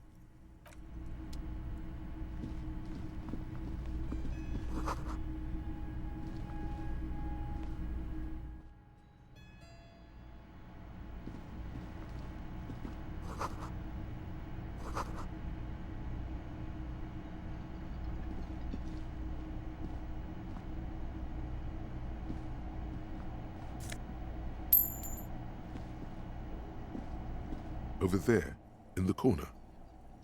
Not just any pinball machine. This is the pinnacle of pinball. Cornelius Gordy and the Mountain Goats. It's lit. You can't wait to get your hands on it.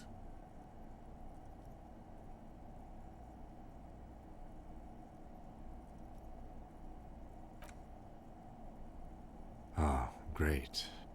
Cornelius Gordy and the Mountain Goats reads the golden lettering on top of the back box. There's a small column of text underneath. The machine is coin-operated.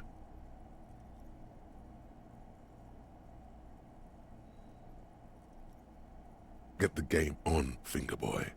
Those flippers are ready. Above the painting of a mustached man climbing a hill, a column reads, inspired by the legend of Cornelius Gordy, taken on the world's tallest peak, Corpus Mundi. The Mesk legend holds that when the nation is in danger, heroic Gordy shall return and save his people.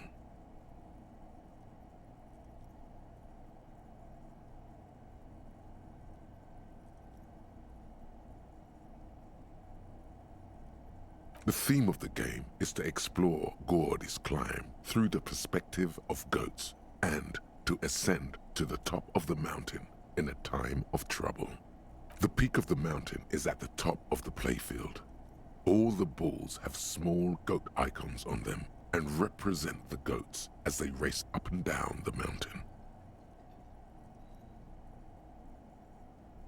Areas around the playfield represent Gordy's climb, places he was said to have camped, which the goats can discover. Get them to the summit. Indeed, Think of them as balls. It takes a while to get into a rhythm, but pretty soon you're able to keep 3 goat-faced balls in play with relative ease.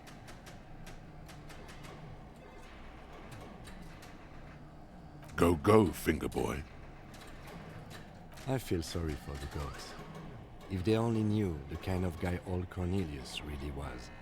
The kind of a guy who uses the word savages a lot when recounting his travels. A masked nationalist. An avid huntsman too. He was often photographed in his dining hall, surrounded by wall-mounted hunting trophies from every continent.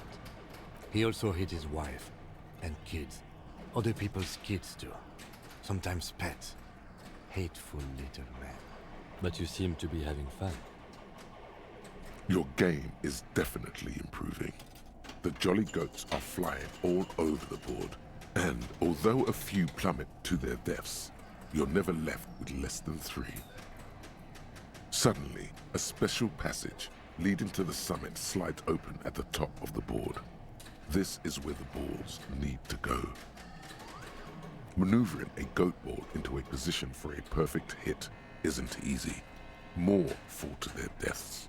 But finally, the opportunity presents itself. One of them gets through. Tiny hammer shatters something inside the machine.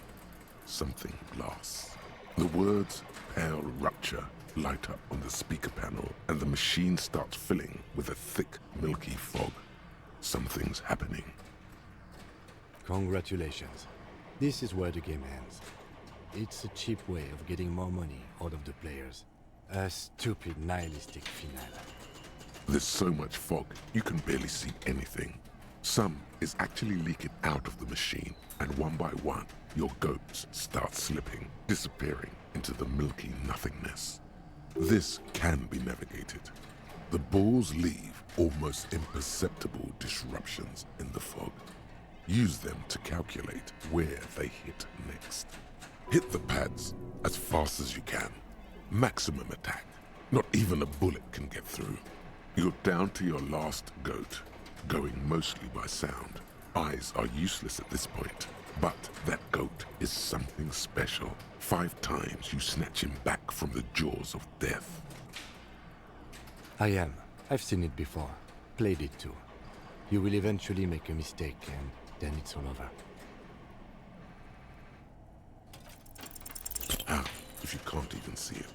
The last goat plummets into the fog with almost suicidal glee. There goes nothing, finger boy.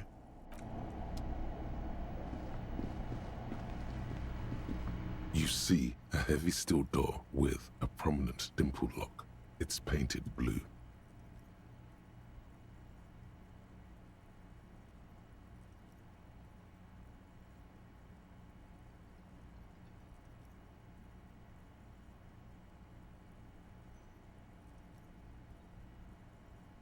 There must be a key somewhere. Probably somewhere in the whirling. It's not too important. We can get in and out using the roof door.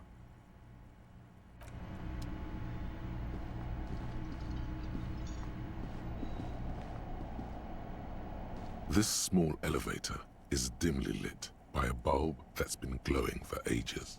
The latticed cage is open, inviting you to step inside. Smells of nougat and sweat. Your head brushes up against the ceiling. There is a control panel to your right, and just enough room for 2 people to fit in. The maintenance card under the control panel reads, Last maintenance, 10th July, 88.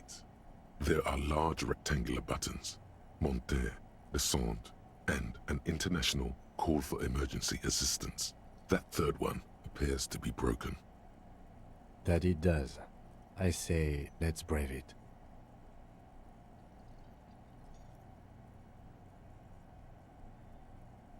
At the end of the last century.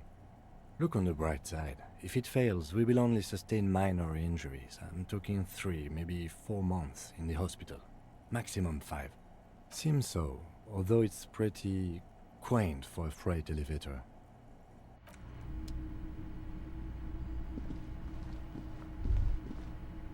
So this is where they brought 40 pinball machines to fix them up. A long time ago. Everything is covered with dust now. The lieutenant looks around the dusty, crowded room, inspecting the tools on the shelf. At some point, 20 years ago, 15 maybe, before pinball went out of vogue. Looks like it.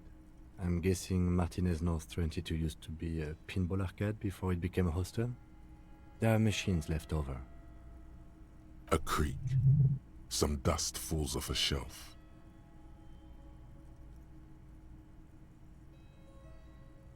Downstairs in the hall, next to the main door. One of them even works. I've seen one of the hearties bang away at it. Remember the dice maker? Then that means... Ah, yes, as the novelty dice maker said. This has absolutely nothing to do with the case, I'm sure. But I do like a nice little connection. If that's true, then our cafeteria manager is not going to like it. We should tell him what we found up here, omitting that suspicion.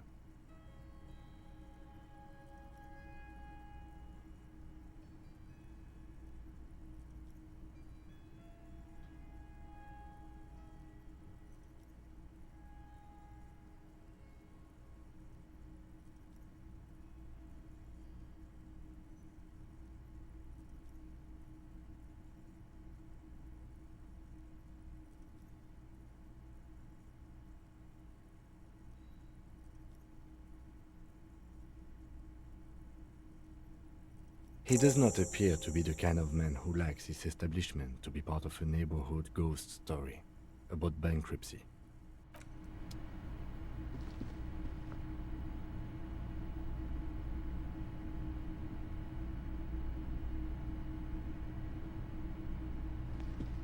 Looks like we have more to discuss with those so-called Hardy boys.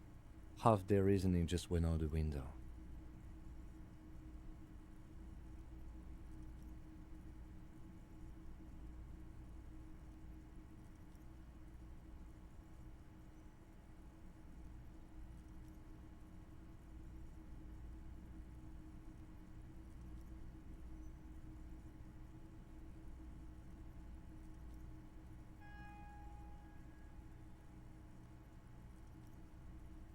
Nothing will make them respect the RCM, but it will disrupt the game they prepared for us.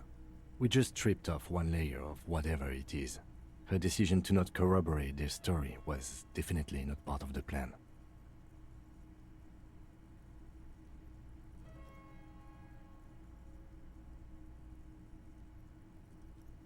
What else could she have done?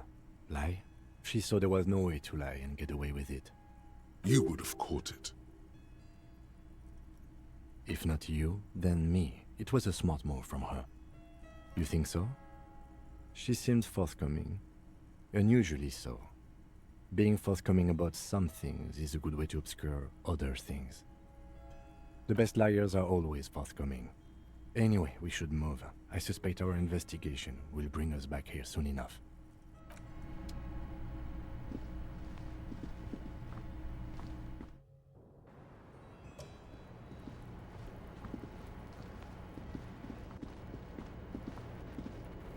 I was just thinking, yeah, it's pretty deluxe.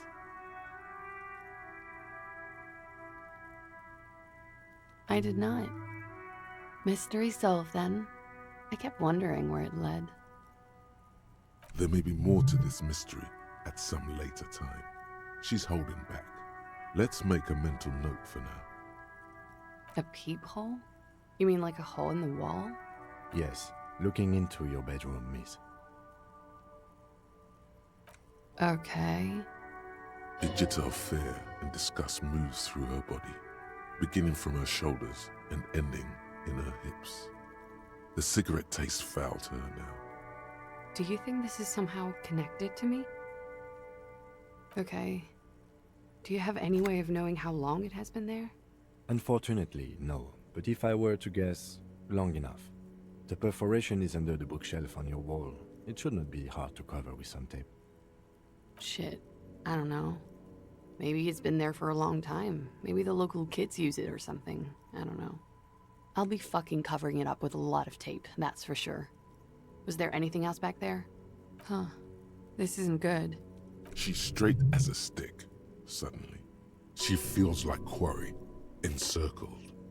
Her eyes dart to the door. Okay. I'm glad someone's had fun. It is. The lieutenant makes a note in his notebook. I'm wintering. How long have you been staying here? About 4 months. I came in November.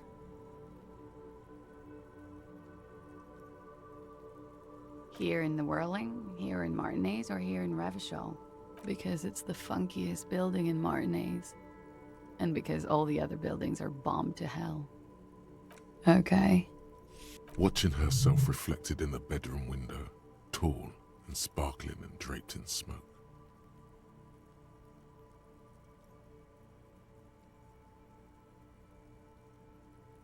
Why not?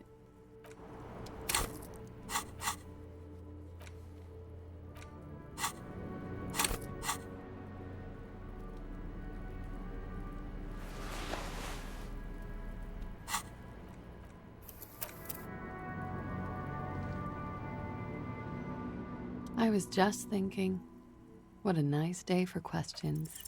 She looks back. Don't worry. We will protect you. We will see through. You are advised, Miss Araignée Disco Dancer. Nothing, anything out there moves in your wind. The strange moment and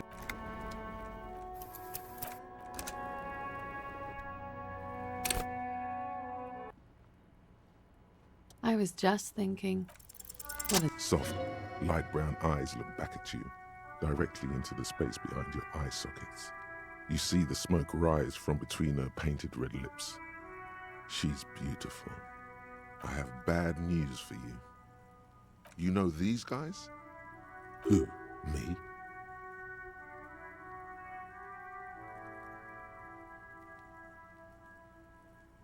Yes, you. He's talking about you, you boring stiff. You too. Me? What did I do? These guys are compromised. She's got them singing along to her tune. The little bleeps and bloops you trust for info, you can't trust them anymore. Believe it. There's no way of knowing. At the moment, I'm afraid it's best to assume. All of them. Bullshit, man. I ain't compromised. Especially that guy. That guy's the most compromised one in here. No fucking way, man. I just want a drag of that sweet menthol Ziggy. Really? Quick. Tell me what's under her jumpsuit. Glory. Truth. Softness. Protect her. She wants you.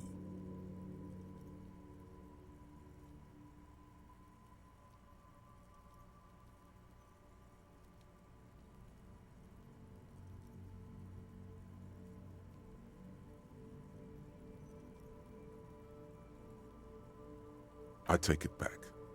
He's got it pretty bad. But this next guy's on another level entirely. She likes you. The crown head is a boring condom. He's jealous. This is human nature. How it always does, through subtlety. There's nothing you can do about it.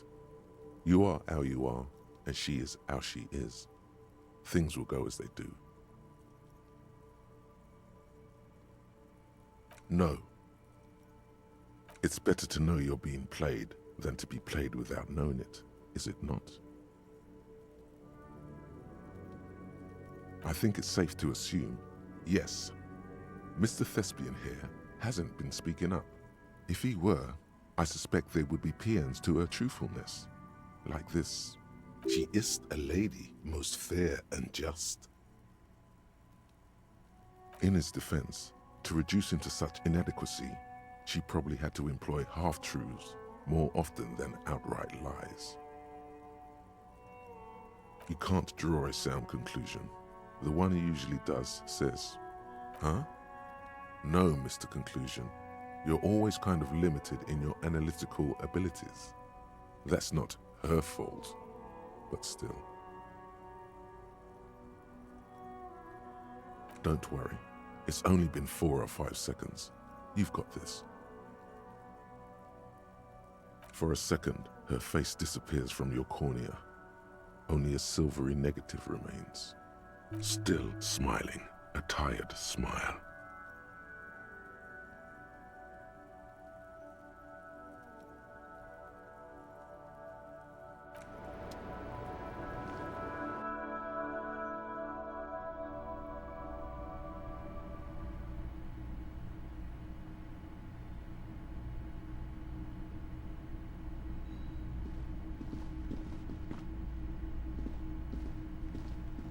This window is pristine on the inside. Looks like it, yes.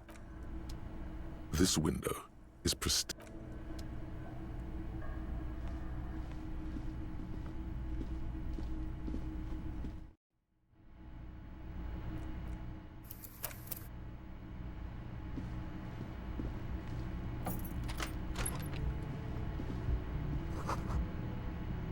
This medicine cabinet is full of wares.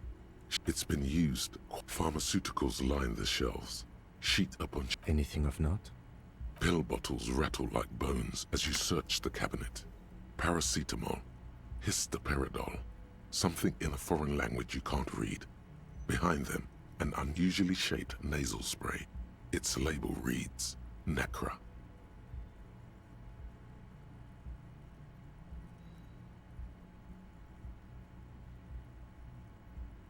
An opioid receptor antagonist. It's used for diamorphine overdoses. Among some foreign, probably Messinian or Gotwaldian, marked red blister packs you find. What do you find? This is going to take a little know-how. A bright orange bottle with Preptide stamped on it, in sunny, happy letters. Jackpot, baby. That's the stuff you're looking for. Your palms begin to sweat just holding that little plastic container. It's speed, man. Just what you were looking for.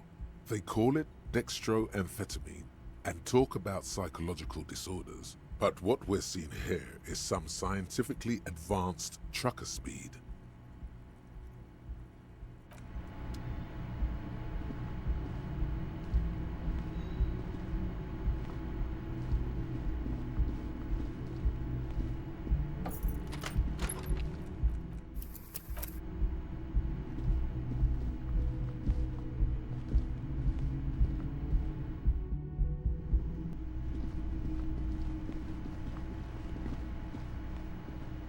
Hey, was there something you needed? Another thing.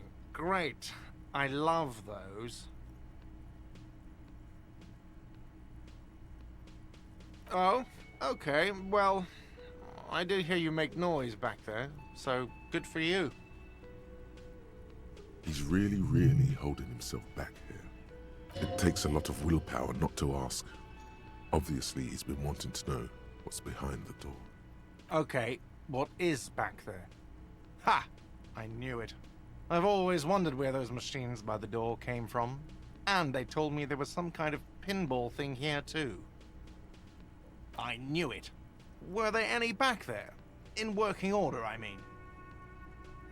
No, I was just wondering if you found pinball machines there. He was wondering about something business-related, about how much money he could make of one. No, but we could diversify the entertainment options, seeing as you've opened the door back there. The machine we have in the corner now is broken. It wouldn't hurt to get a little life in here, other than the hellish karaoke machine. That one's always causing trouble. Sounds like he cares about the place. He's not going to be overjoyed to hear that it's part of the doomed commercial area. He should still know. You have to be forewarned about these things.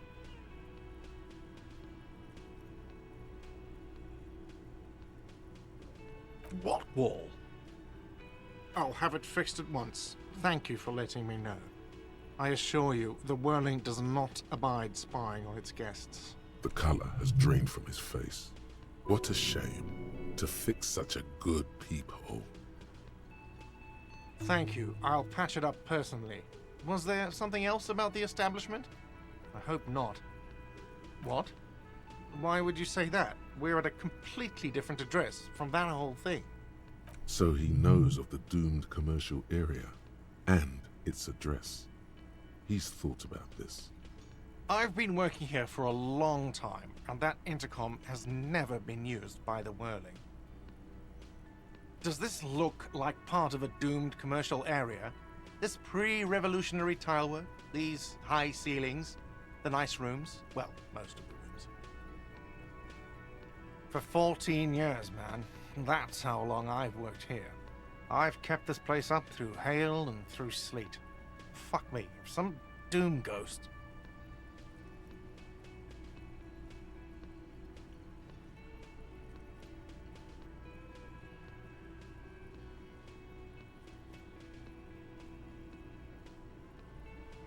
Yeah, it's slowly growing on me again. It's beautiful in its own way, especially for this neighborhood. I've been trying to keep it that way. Even if it is part of the damn doomed commercial area. I don't place much stock in the curse and so on, but the label frightens the clientele. Who wants to stay at a doomed hostel? Everything's doomed enough without that. Some real estate management company, they never come around here, just collect money from afar.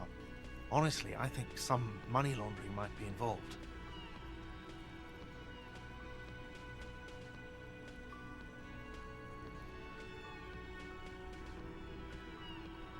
Well, it sure as hell wasn't the real estate company. It was you? You look surprised. What? It's a great name, I know. Cafeteria managers come up with great names too. It's from a song. Hail, Holy Queen, by the Ateniers. Hail, Holy Queen of the Sea. You're whirling in rags, you're vast and you're sad. Good pick. Luck has got nothing to do with it. I need to think about where I'm going to place those pinballs. I have a feeling they're going to help. So, if you didn't have anything else to tell me about my establishment, can we, wrap it up? Yes?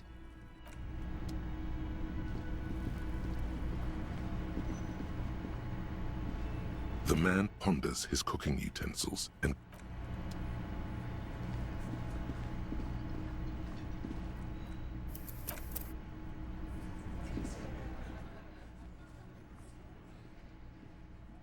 The clowns are still hanging around.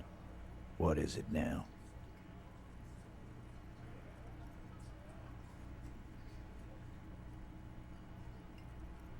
Fuck! I knew that fucking whore couldn't be trusted.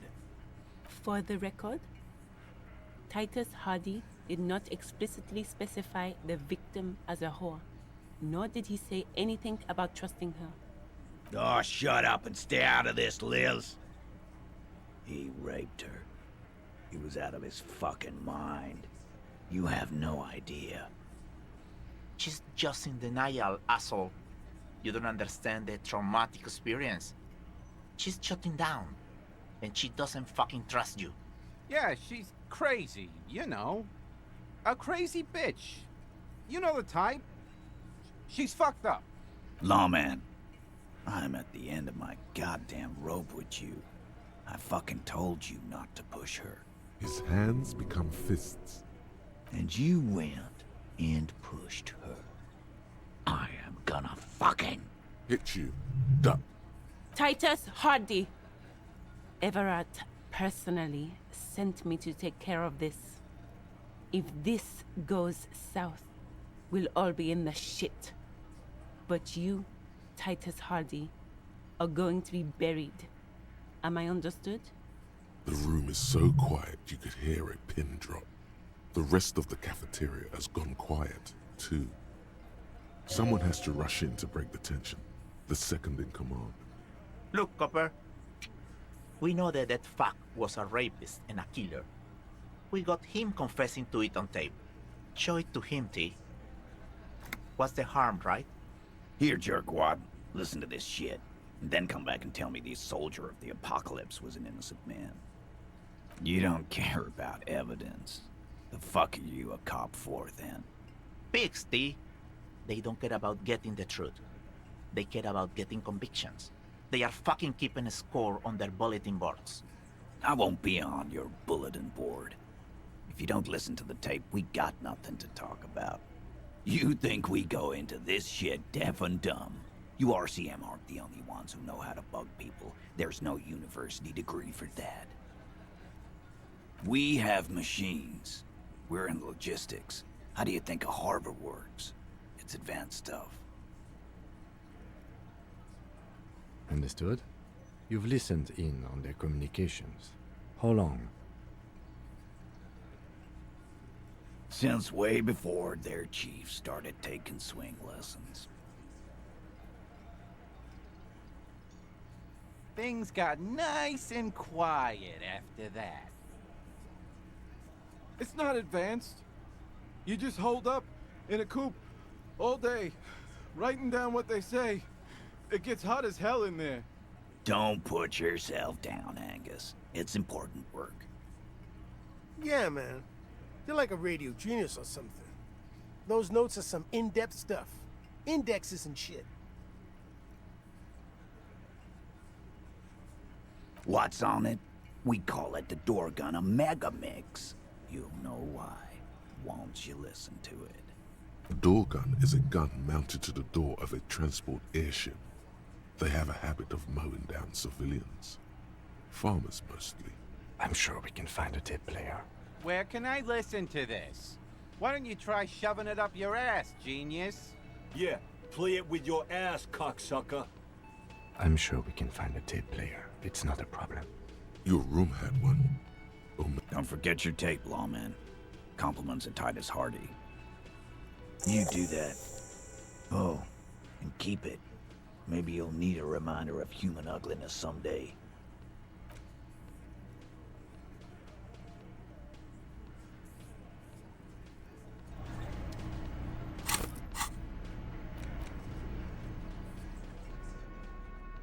The porter reel is just what you needed. The reels are...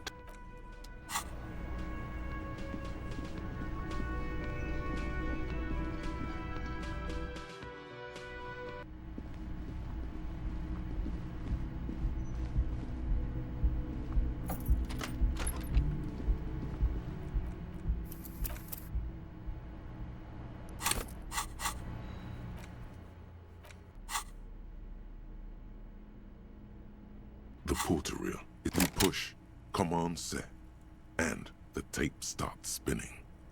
Violent static and machine sounds fill the air. This isn't Revachol. This is a fucking village. I can almost see the elephants. The harbor. That's the son of a Kvalson crane.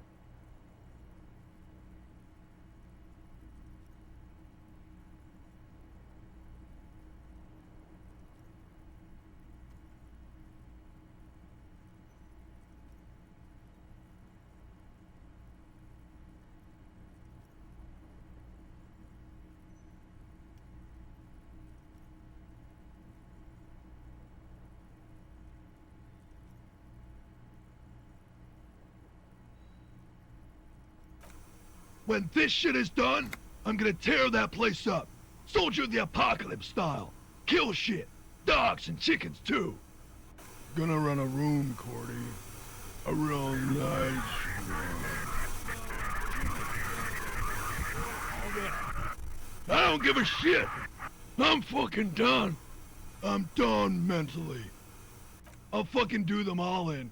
Rape that disco cunt on the counter. You know, the dance a whore upstairs. Do it Kohoi style.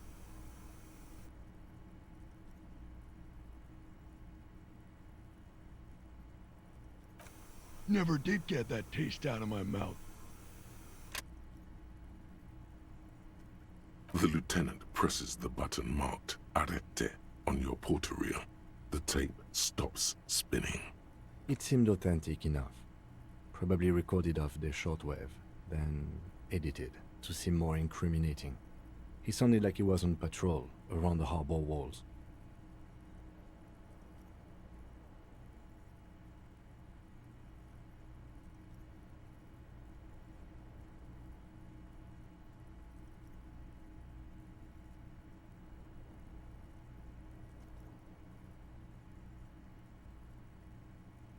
still. One of the other mercenaries, I think. The one he was talking to. A friend of his?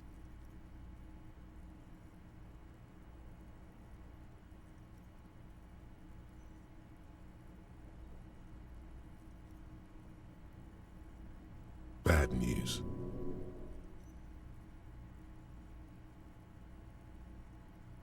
A village on the Samaran Isola, in South Safre. Grad committed war crimes there, the kind of thing he talks about.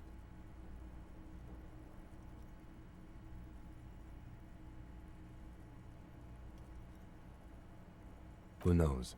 Maybe the tattoos would have an answer. Or maybe Kohoi is just merc talk for atrocity, slaughter. End of recording. I think we've got a few more questions for class here, don't you? This seems to contradict her testimony, at least to some degree.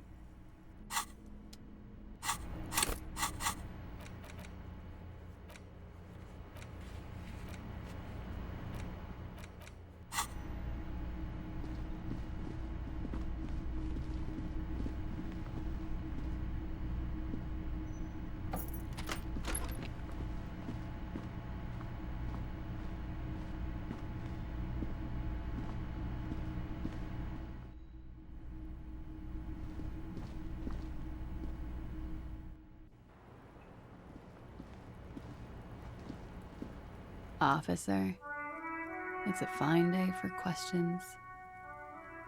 She puts her coffee cup down with a soft ring as the porcelain meets the metal table.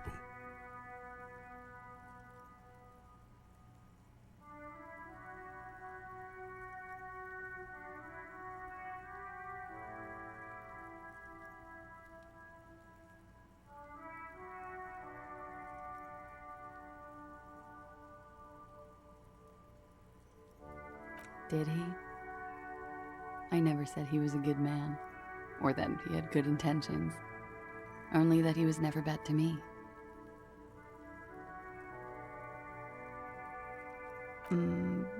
Where did they get this recording exactly? It's intercepted radio chatter of the deceased, recorded via a de-encryption station. It's authentic enough. Does he say he's gonna do it Soldier of the Apocalypse style? Yeah. That was practically his pickup line. A memory surfaces in her tired neocortex. It's not entirely unpleasant. Did he say whores a lot? Was he pretty much on the verge of doing it Kohoi style? He wasn't actually there. He didn't do a tour, or at least didn't tell me he did. Would have been overkill anyway. He lived his own little Kohoi. It wasn't his everything. Yes, was he bragging? Oh no, I'm pretty sure he did all those things. Then integrated them into his idea of normalcy. To keep on living. Until they just sort of turn into his, what's the word I'm looking for? Running joke. I was gonna say running joke. And it sounds like you didn't even get the good bits. Lely's punchlines got way, way funkier than that.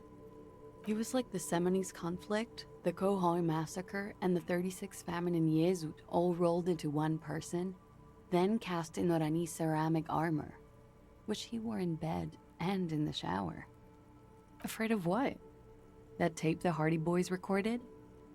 Your mother probably never told you this, but girls are evil. Had I the physical robustness and social support, I'd be in Kohoi. I would be tearing it up Soldier of the Apocalypse style. She wouldn't. She doesn't have the full Hoi in her. Did he tell you he had actually done any of those things? He and Martinez, I mean? No. We were too busy laying waste to our own nervous systems to direct any of the fury outward. He seemed happy, I guess. At ease. As much as a man like him could be. Thank you for clearing that up, miss. Whenever you're ready. I'm interested to hear what Titus Hardy has to say now. She takes a very small sip of her coffee and smiles. Like, for example, his name? Actually, officer, I didn't know his name. I just called him Lely. A nickname? I guess. He came from Lelystad. It's short for that.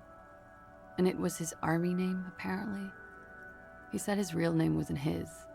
I tried to pry it out of him, but it was no use. Lelystad. That's a good start. We have a few questions you can help us with. A few things a field autopsy alone can't answer. The young woman cranes her neck, trying to catch a glimpse of the page the lieutenant passed to you. On it is a list of autopsy observations, recorded neatly in blue ink. Oh, that. It was a map of his life and the places he visited as a soldier. It was mostly for showing off to chicks, though. How? Imagine him lying in bed, freakish musculature laid out on the sheets. Scarred, of course. Tattooed. The sheets are dirty for some reason.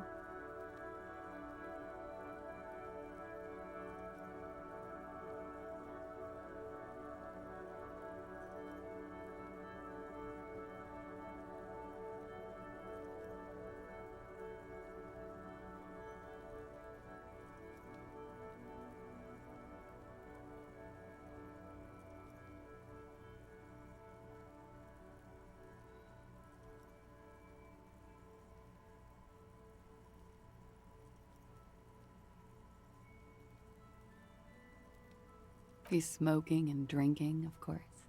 And his chest and shoulders and arms are studded with stars. Tens, hundreds of them. Maybe even thousands. And the woman goes like, "What was this, baby?" And he says, "That was too hardcore. Don't ask me about that." So she goes, "Okay, but what's this, baby?" And he's like, "Saw some bat shit there. Killed some loincloths." And so it goes. Star after star, port after port, third world country after third world country. And he's done horrible things in every single one of them. Oh yeah. No thank you. I've seen enough of him dead. I can tell you what they meant without looking at them. Go on. He was a blue-eyed boy with thick arms, from a small town. He was also poor, and the government of Orania needed some people killed, so they turned him into a grotesque killer. For money.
He went to Killer Academy in Vredefort.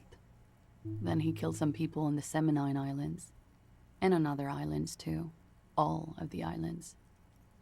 After this, he came to Revachol and got killed himself.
Hello.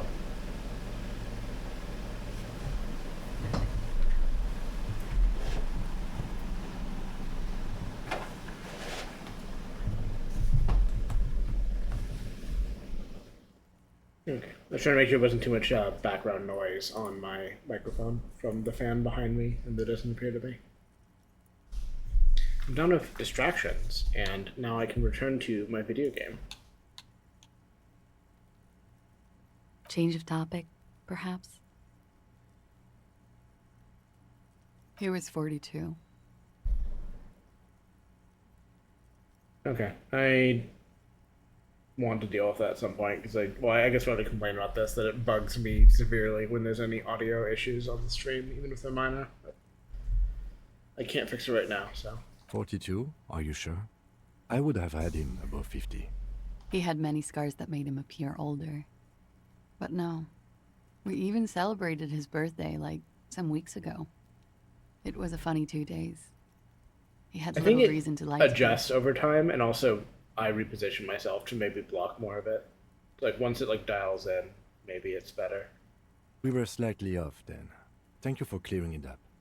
Amos, the adversary one. Yes. Light blue. They were like little blue galaxies. It was strange, seeing those eyes in his fucked up face. Interesting. Pardon this. That's the year coming around. I do him an injustice. He wasn't ugly. And he had a beautiful, soft voice.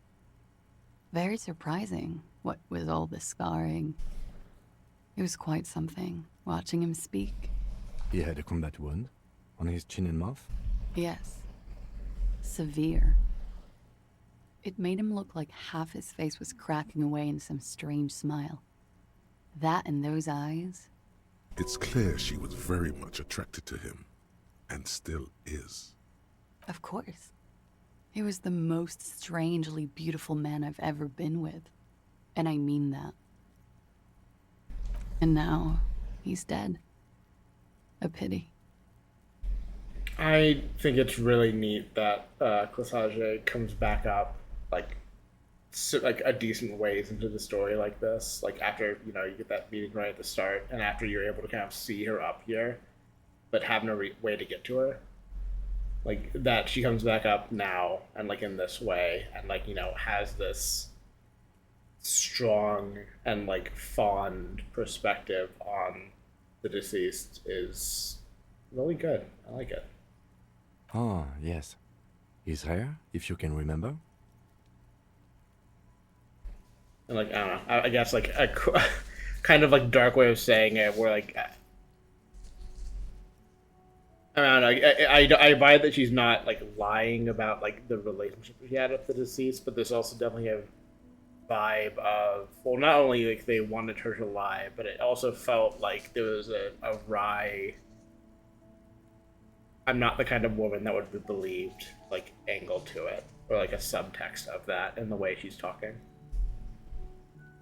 It was light brown, almost blonde. He darkened it with brilliantine, made it oily. Not nice to stroke. I couldn't convince him to leave it alone. The lieutenant blinks. His expression does not change. All right, let's see where this is going. You're not sure, let's just run this through and see what happens. Cool. Thank you, Clisage. In Oranje, officer. It's, I think municipality is the term. A nowhere town there. You were almost right, officer. That means his race was occidental, not mondial. I'll update the form. Yes. We were compatriots. Did that bring you together? No. He was too old for that. And from another part of Oranjenrijk. I didn't even understand his accent. What brought us together wasn't Oranje. It was bad habits. Sex, alcohol. Thank you, electrochemistry. Speed, probably also sildenafil, and violence. All right. Coolly, gracefully, she pours herself more coffee.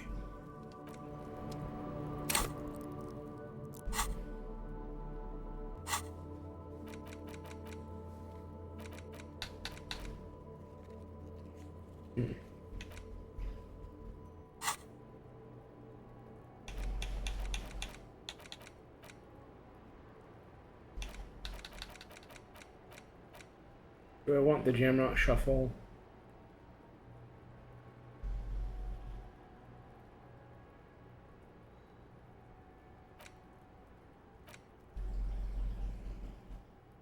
I'm still so curious about Precarious World, but I just am unwilling to take that consequence.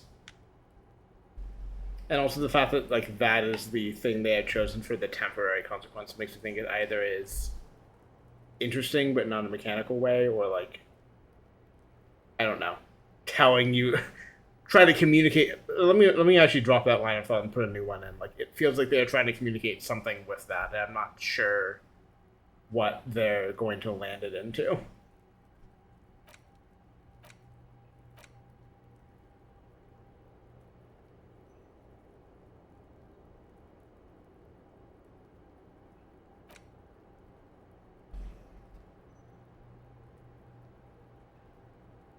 I if I want to. Well, I kind of want to have another. I've been having the Paul. Okay, I actually did leave one open. Good job, pass off.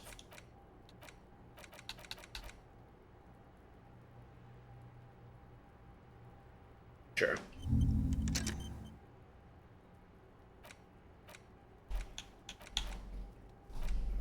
And like having a slot open for the next slot that tickles me. And I'll hold on to that last point in case one of these jumps out at me as needing a point. Alright, that's fun. Talk to Titus. Maybe after that we can finally go to the truck that I have been taunted by for days. Nope, fuck. The window looks like it's the staircase, is the thing.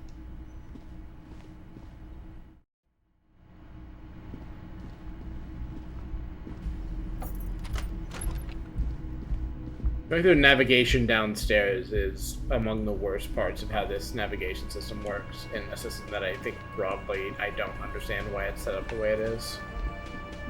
It just does not mesh well with me. Around. What is it now?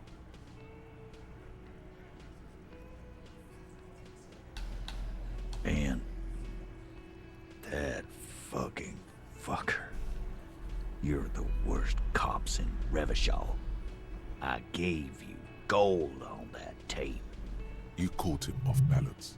Push, and he would give way. Fucking fuckity fucker.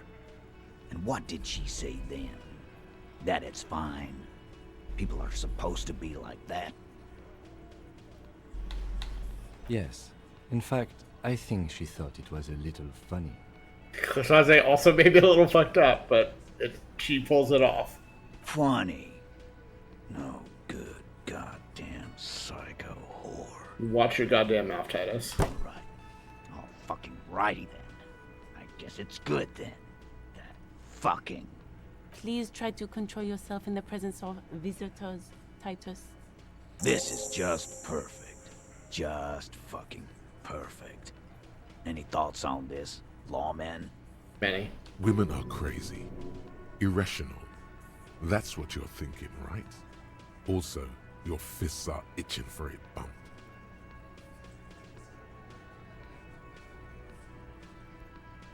Nah, I know her. She's just a girl. In over her head. Yeah, you're right about that. She takes way too many drugs. Well, it's as they say. You can't do anything with an underdose. With an overdose, you can at least try to come off it. Take a bath, do breathing exercises, get medical attention as necessary. With an underdose, you're just you. Yeah, but I mean, she has an actual drug problem. Not like you. Not like us. I don't think I've ever seen her. I used to be an alcoholic, is the thing. I have done the fancy anti-rad drug, and I will probably do it again. I already told you. We fucking hanged him. There's less gusto in his voice now. His men too are growing increasingly silent. They're confused. This is growing over their heads. Come on, Titus. It's been a long day. I'm tired of running back and forth between you. I can see you're tired too. Why don't you just... Hold that thought, Kim. Sorry, I did check something real quick. You know what? I am tired. I'm tired of you and the whore upstairs. Next time you see her, tell her Titus said, "Fuck on!" This is the petulant rage of someone who's at the end of their wits. Gonna cry about it, Titus? Gonna cry about it? We're Gonna throw a fit? done. Fucking This baby. is over. Yeah. On the floor, beer drips out of the can into a small puddle. No one does anything about it. What is this quiet funeral shit? What we need is some beers in us. Bartender, 20 beers for the Dock Workers Union. Why do we make it 40, huh? Why do we make it 100 beers? You're not loud enough. Get his ass, Gart. 100 beers? Now we're talking. Hoppity hop over here, cafeteria manager. The window might be closing. The more beers they get in them, the less cooperative they will be. I'm hoping I can try this check after going back to the menu. I can raise my rhetoric up a bit. I can also put a point into it, though it's still going to be a rough check.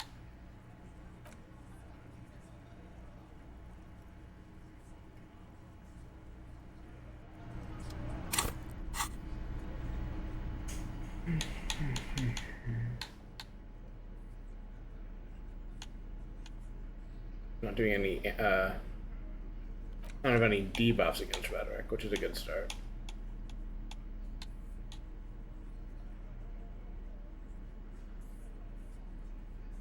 Why is this? Okay.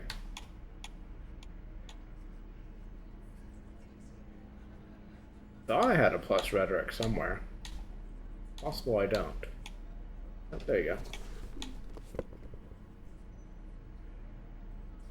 Bring that back on if I want to.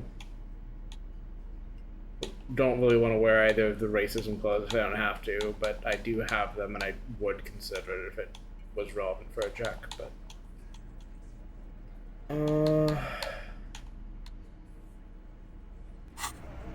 Sure, I'll throw a point into rhetoric. I'll commit to the bet.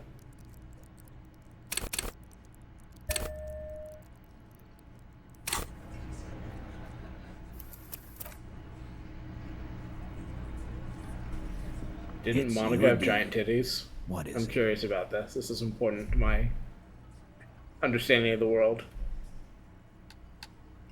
Ooh. Even, you say? Clausia is playing them like a fiddle. Tell them how bad they got played, and they'll tell you the truth. Those are the other guys. Oh, you don't like these, whatever. Just do the fiddle thing, sire. It'll be artistic. No, we fucking ain't. No, Glenn. I want to hear this. Who do you think is fucking fiddling me? The hunter becomes the... I don't understand what... Just skipping through the menu options because I'm just going to re-roll the check.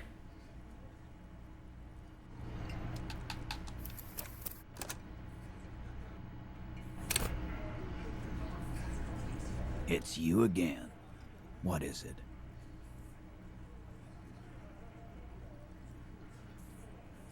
I could go grind another. I could fail the check, go grind another rhetoric point out of something, and then try it again. But no, fuck this game.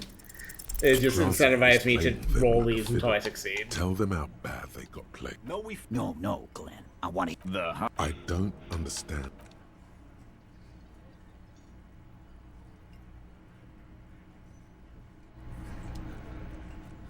When this game's good, it's very good, and when it's not good, it's extremely frustrating. It's you again. And it's been as much of each of those things tonight, is the thing.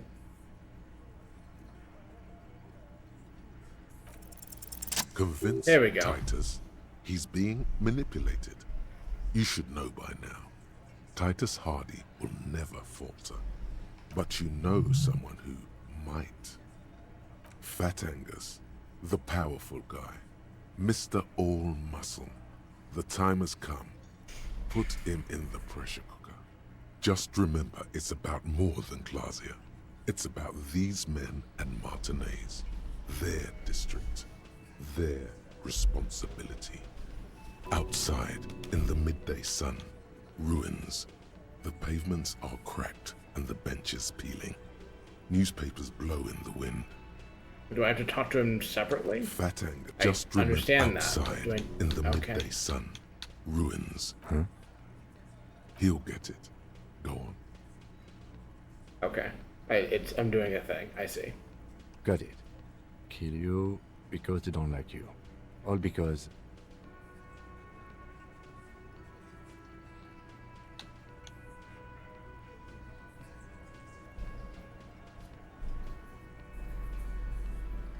Goddamn right. This is Union Town.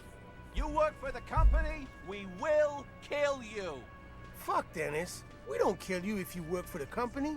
Half the harbor works for the company. work for the wrong company, and they execute you.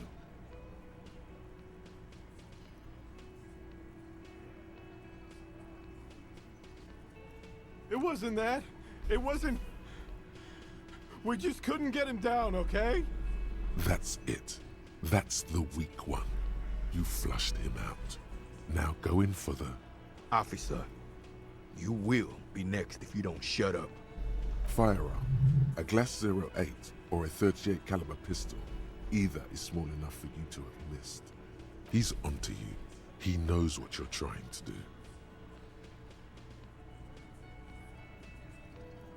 The lieutenant has put down his notebook. His hand is resting Hell yeah, on his Skim. holster. He gives you an imperceptible nod. We'll ignore the fact that Kim cannot shoot accurately on account of not being able to see well. We'll assume this is going to go great if he has to pull that thing out. What? What does that mean?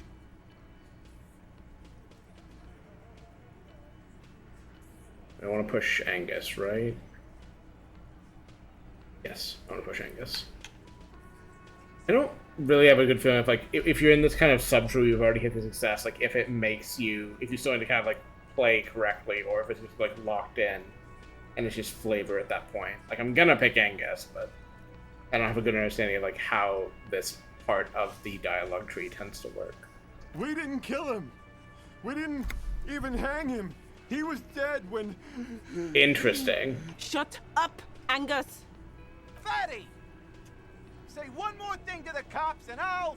Dennis, stand down, or I'll beat your head in. Theo, take your hand off the belt. This isn't 31. I've got this under control. I mean, you already told me... Well, I would love if you told me more things, but that is already a great lead. Angie, where's your goddamn inhaler? You sound like you're dying. I left it home. I can't get it. I'm too fucked. I'm sorry. Why are you so fucking fat? Hey, come on. Angus? Now it's all pointless. Like, he's a It's dumbass. not- You don't gotta do the You fat wasted shit. my I time. expected better from you, I told Lizzie. you, Goddamn. I told you just give her Like, up. you're the only one in this room who has, like, their head screwed on straight, and you're pulling that shit. Lizzie, your help is no longer needed here. Go tell Everard. Fine. I'll tell him. After a long walk along the coast. You're in. He's all yours. Questions?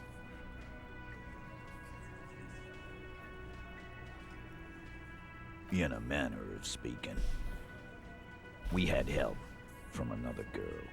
It was her idea to hang him, and I liked it for political reasons. It sent a good message. I also think it's kind of, like, cute, almost, that, like, the guys are, you know, generally shitty about Fat Angus being Fat Angus, but, like, Titus's line there about, like, Angie, where's your inhaler? Like, there was caring in that. That was a, like, you're my guy, and, like, you're a fuck-up, and I hate you, but, like, you got your inhaler, buddy? Doing all right? Like, that was caring. That is the kind of caring you were allowed to have under masculinity, and I appreciated hearing it.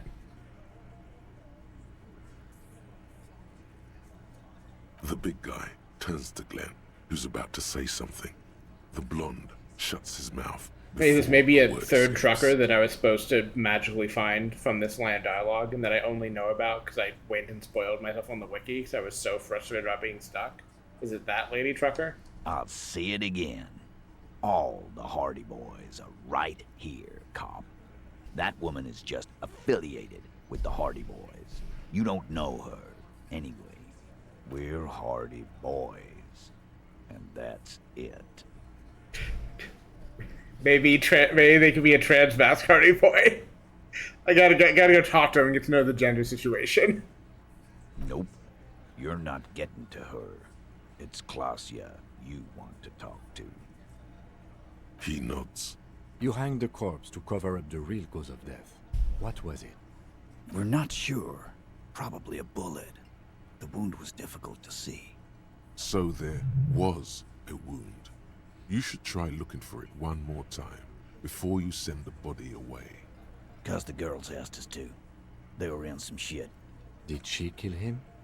Cop, I have no idea. The girl says she didn't. Klassier came down. Okay, but I need to go Really scramble out of it. and get a Drugged point up of even more perception than so I can usual. actually retry that check. Bug-eyed and gurning, you know? Not in a fun way. It looked like she'd redosed after something went down. I've seen that look before. She was scared. I knew someone had died. I've done this job for 10 years. I've seen it before. It's the politician in the motel room with the dead hooker scenario. Only in reverse. Good analogy, boss. Shut the fuck up, man. It's a better line before you said anything. You don't get to talk yet, Shanky. You're still on the bench. And you keep taking it easy too, Angus. That's okay with the fat man, still wheezing there. He couldn't speak if he wanted to. We went upstairs. Sure as day the Merc was dead. And there was a bullet hole through the window. Yeah, because the window is replaced. Dirty sheets and bottles everywhere. And then we knew they were able to see from the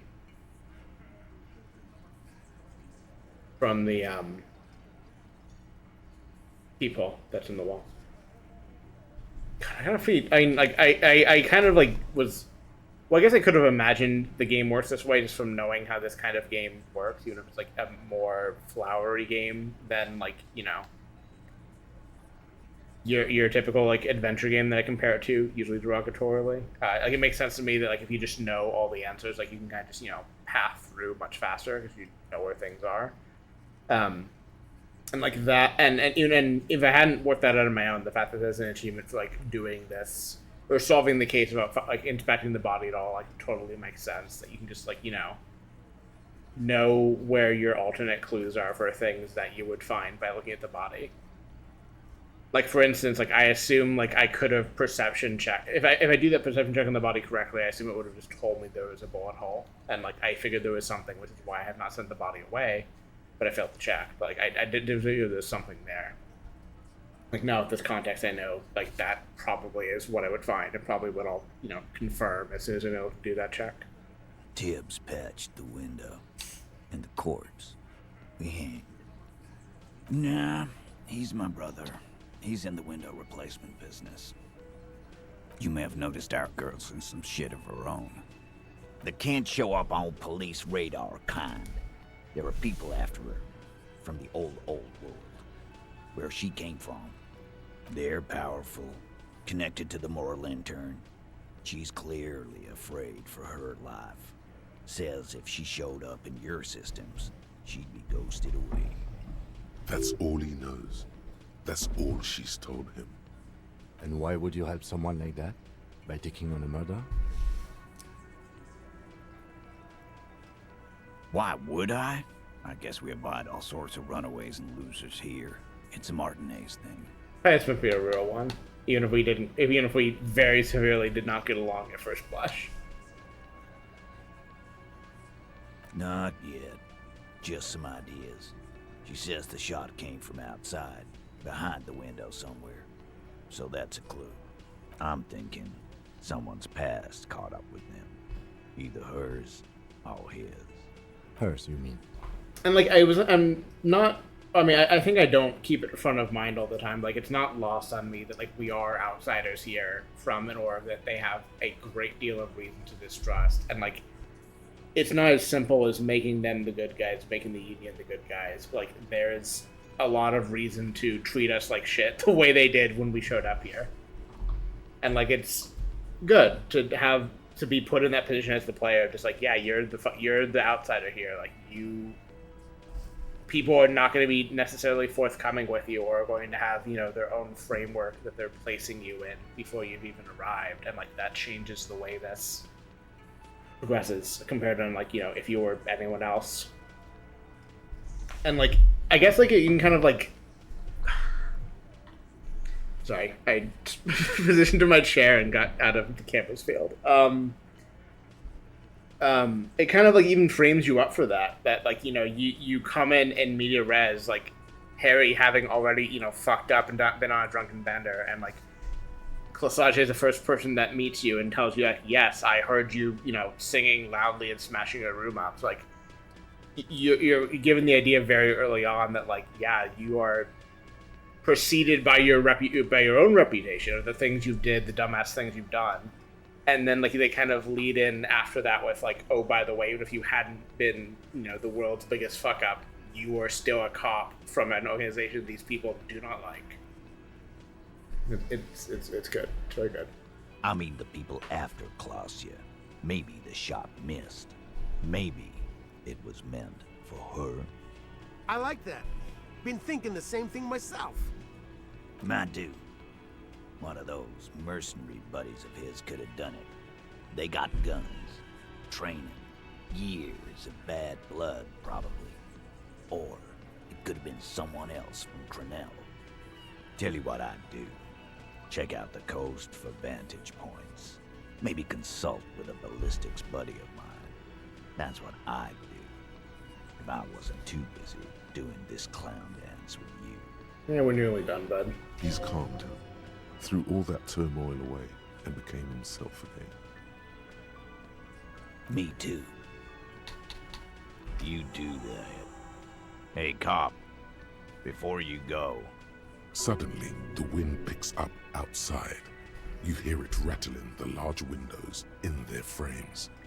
It carries newspapers, circles the whirling in rags in a warm column.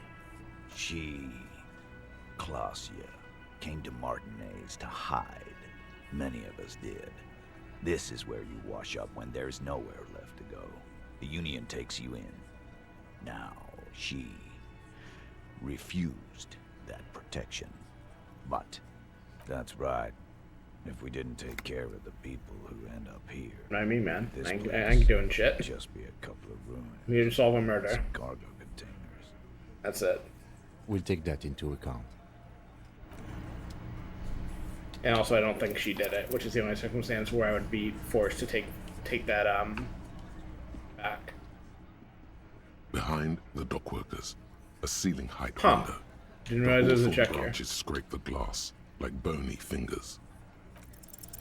There's a yellow ribbon tied to one of the branches. Light yellow. Oh, that's the key for the door. A tiny splash of color in the blackness of the thicket. Hanging from it, a bronze key. It's close enough to the latch up there. One can slide it open and just take it. Surely not a coincidence. Huh?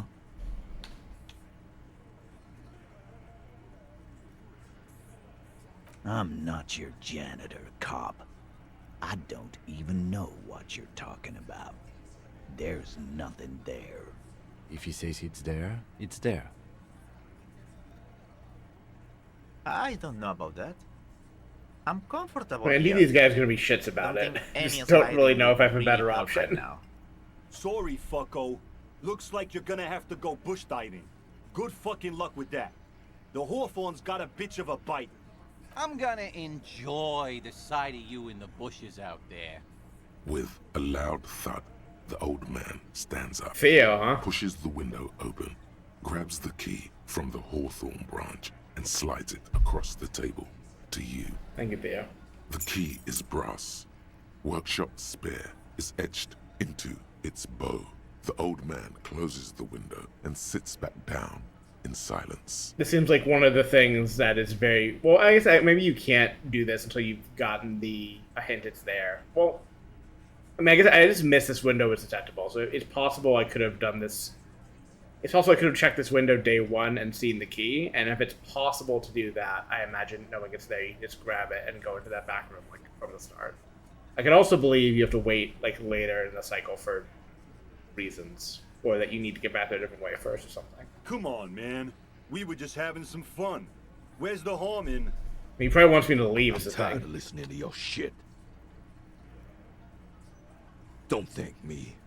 I don't give two shits about your key. I'm just gonna leave these people. They don't need me in their lives anymore. Alright. You see, ahead, the key fits the dimple lock. It takes a bit of effort to turn it after all these years, but then the lock clicks.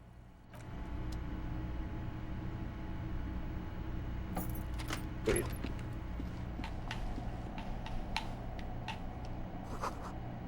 I see.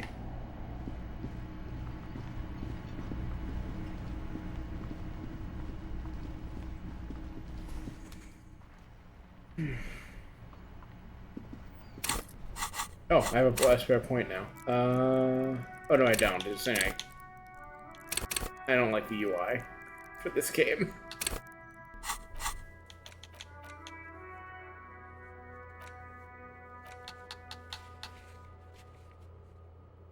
Oh, I should go back and save scum that. Oh, do I have the... Sweet, okay, that one's back up too. Let's do that first, actually.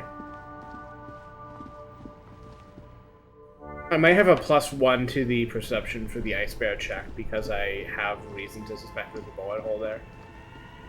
But we'll see if the game agrees with that assessment or not. Also, can I up my perception at all? I can can make it harder on purpose. That's kind of like raising the stat.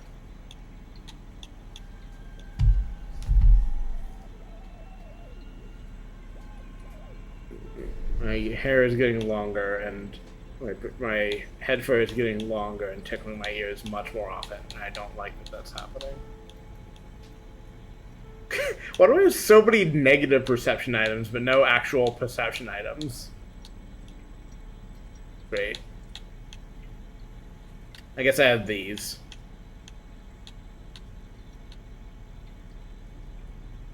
I'm putting my correct shirt back on. There you are. Okay, let's save and... The bear's eyes are still glowing red. Oh. It's guarded okay, over the okay. corpse They just basically give it to you? I see.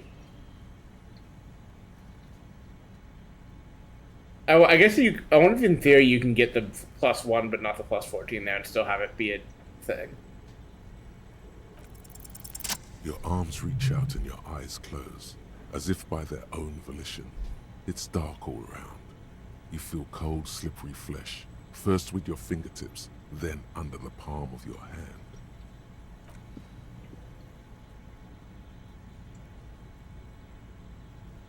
His face, his cheeks, his nose, his fat, swollen lips. Like a spider, your hand crawls over his features. Everything is silent. Normally I would say hot, but I think not in this circumstance.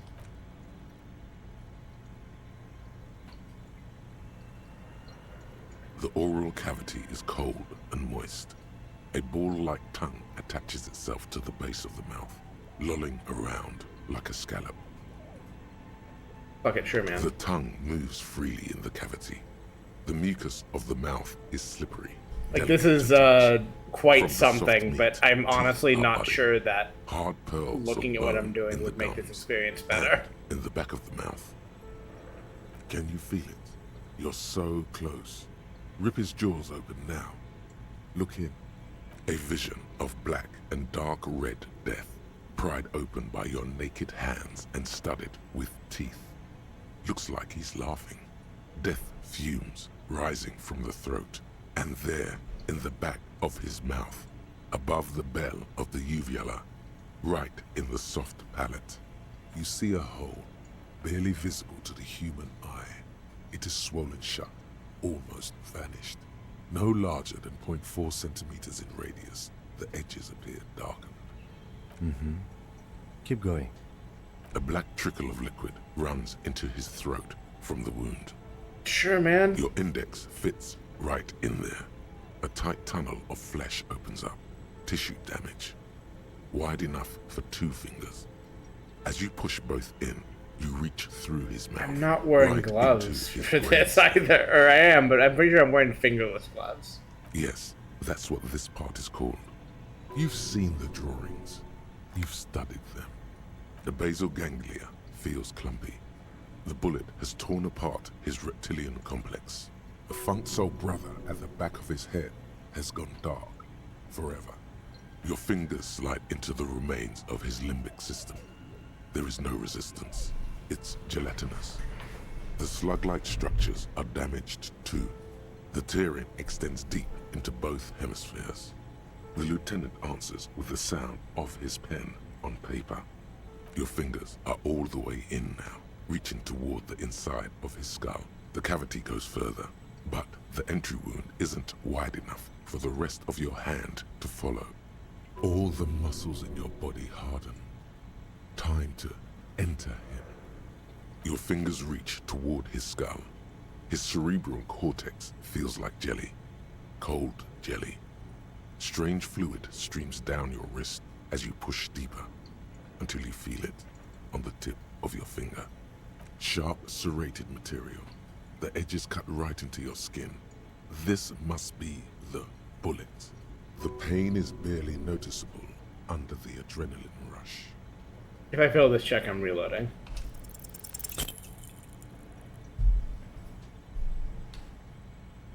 I haven't come this far to fail this check.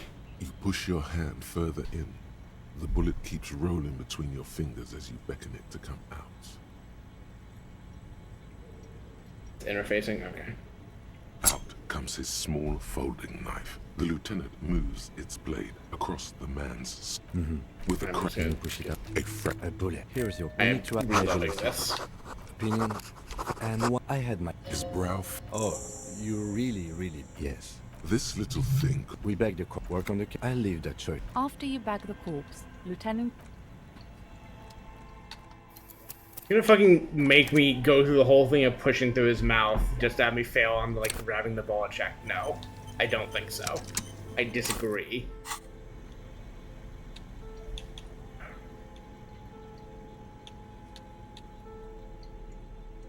That was interfacing, right? Yeah. Oh, we got interfacing in spades.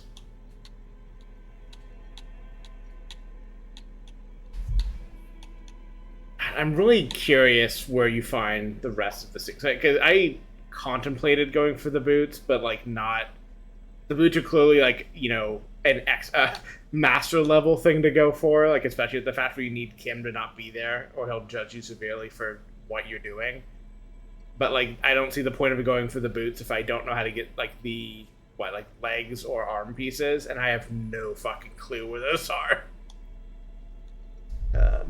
I would be delighted if I got one of the other pieces in this run. I don't think I will. I might do some exploring on the internet on my own time and like see how you do any of the rest of it, but like I don't know.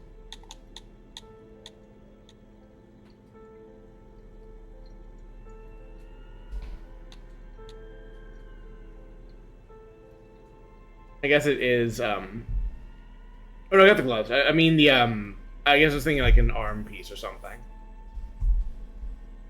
I know there's gloves and boots, and I expect there's at least one like upper arm piece, or like I guess I mean chest piece, but also arms. I'm looking at the jacket and shirt, but no, I do have the gloves. I'm wearing the gloves. Yeah.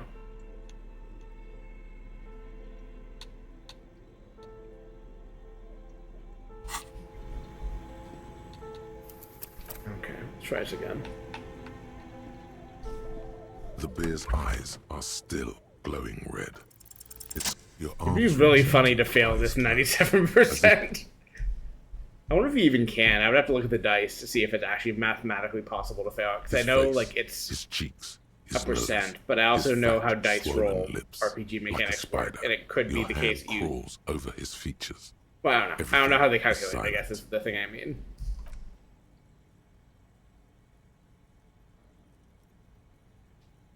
The oral cavity is can you a vision? You see a hole, barely visible. A black trick. Your index.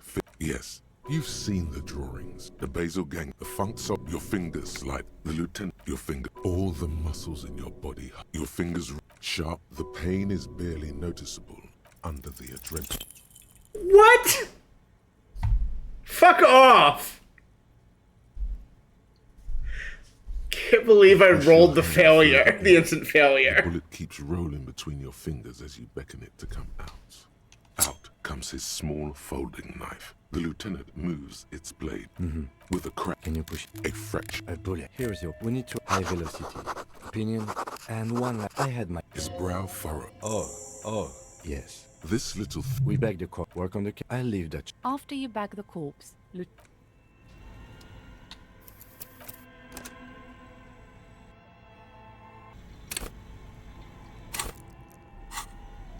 I wonder how many times I actually have hit the crit failure on these, because I noticed it that time, but I don't think I've noticed it happening other times. Like, I definitely have gotten still the glowing red. Your arms great reach success out and your eyes before, but close.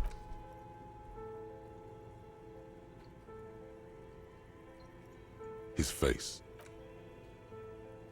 I think that's just what 97% means is guaranteed The oral success cavity unless is you hit cold the crit and failure, in moist. which case it's The failure. ball- the t- Can you a vision? You see a hole.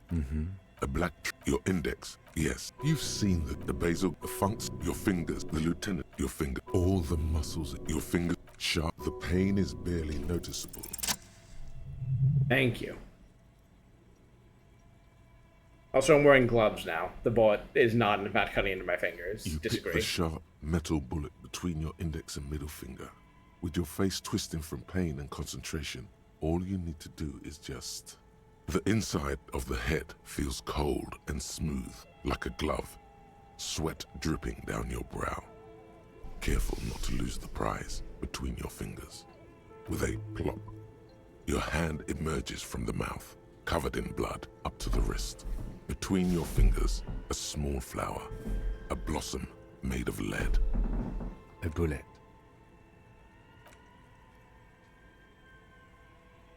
The bullet falls in the bag, leaving a smattering of blood on the plastic. He raises the bag under his eyes and says, A non-caliber rifle. Some kind of brittle alloy. Fractured on impact. No, you deserve it. We can log it later. We need to add an item to the injury list. Injury number 4. Oval entry wound with an abrasion color. Soft palate, back of mouth. Interesting. I did wonder during this if this was meant to be a suicide, but I was and am thrown by the broken window. I also may have misreading it, but I really don't know how else to read bullet wounded back of mouth. Like, there's a thing that means. High velocity. Temporary cavity in brain tissue. Small exit wound on the occiput. How does that sound?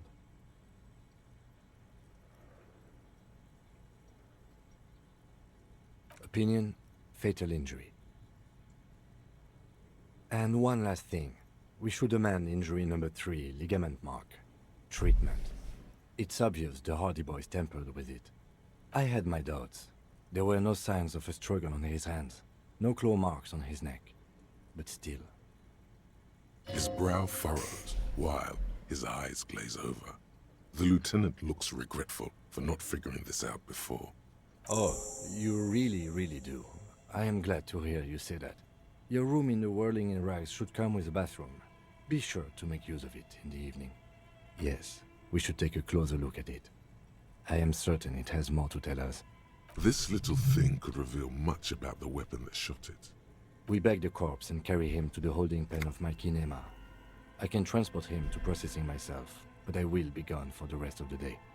Work on the case, tend to personal matters. Try not to do anything too dangerous. An officer needs backup in a neighborhood like Now, this. is he going to be gone to the rest of today or tomorrow? Because I do want to do the thing that may or may not get me shot tonight. I'll leave that choice to you. And one more thing. Great work, detective. Aw, thanks, Kim. After you bag the corpse, Lieutenant Kitsuragi will leave the party until tomorrow morning. You can do side tasks and even the main case, but it might be more difficult. Plan his exit accordingly. Let's hold him for the rest of the day and then send him off tomorrow. I'm sure that is a choice of consequences, but since I already know I have a quest to get my gun back today, I would like to do that without possibly getting shot. Because I have two things to do today. I have to get my gun today, which might get me shot, and I also have to do... I thought I had another thing to do. Maybe I don't.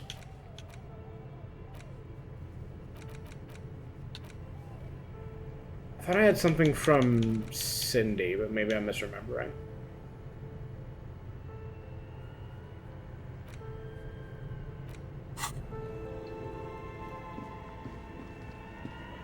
A thick layer of coal dust covers the furnace, coloring it. Looks like it. Looks like an old central furnace used to... No one has used it in ages. No... I'm not going to kick it. I can tell that is a -1 health check. I don't need to do that to myself.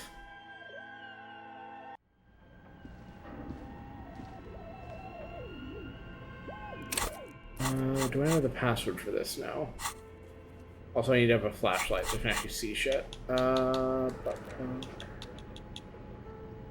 I should investigate that before I forget, but let's hold it.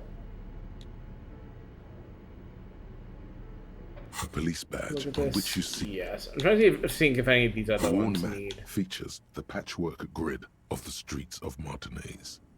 Your finger moves through, finally coming to For a more detailed view of the map, an intricate the pattern still. The I think I've looked of at all of King. these, but I'm not sure if there's any There I it just is again. missed. I think I didn't necessarily read both books, but I'll worry about that later. The note is written. Flashlight, that's what I'm trying to do here. Tiles on the cube ask the speaker. Good afternoon. Please repeat. Good. Please repeat the password.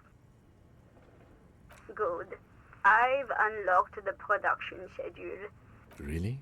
She just used the same password? Many people do. Fortress accident. Is there anything else? Thank you. Tiles on the cube are still with a quiet determination. The printer starts printing. It's a project report written by the lead producer, Andrew Andy Schott, about Whirl Untethered, a radio game developed by Studio Fortress Accident. The first few pages give an overview of the capital and workforce, while the rest of it seems to be a production schedule. Fortress Accident employed 18 people, the bulk of the team composed of writers and concept artists. There were also radio programmers, sound engineers, a CEO, 2 marketing experts. I really like thinking of game development that requires radio programmers. I think we should bring that back somehow. And a single overburdened producer who developed a habit of popping Pyrrolidon in the basement to escape his obligations. But on the other hand, their obligations were piling up at an inhumane rate, a rate that could only be amended by Pyrrolidon. The production schedule depicts their glorious descent into bankruptcy. It was impossible not to fail. The project was too large, and no amount of money could satiate the ever-expanding ambitions of the development team. They tried to make a 4 million real game with 400,000 in their bank account. They thought they could bridge the gap with pure willpower and imagination. They couldn't. No, Even then, success remained within an ever-narrowing margin of possibility that, despite everything, never entirely disappeared. That is, until they discovered the Valley of the Heads. At the 11th hour, the lead designer, Jimsk-born Sulisław Jalisa, decided that what Wirral Untethered needed was a secret mystical location at the extreme edge of the map. This place was to be the Valley of the Heads, where the heads of all the headless constructs could be found. The player would have been able to choose a head for their headless party member, and each head would have been voiced on air by a professional actor. Wild, expensive sounding choice. So many. Jesus There Christ. were approximately 10,000 heads for 10,000 headless men, all of which could be endlessly recombined. Do you really want to know? There seems to be a calculation here. I want to see Harry try this. It's going to be a big number. It's going to be a real big number. Thank you. That sounds about right. Yep.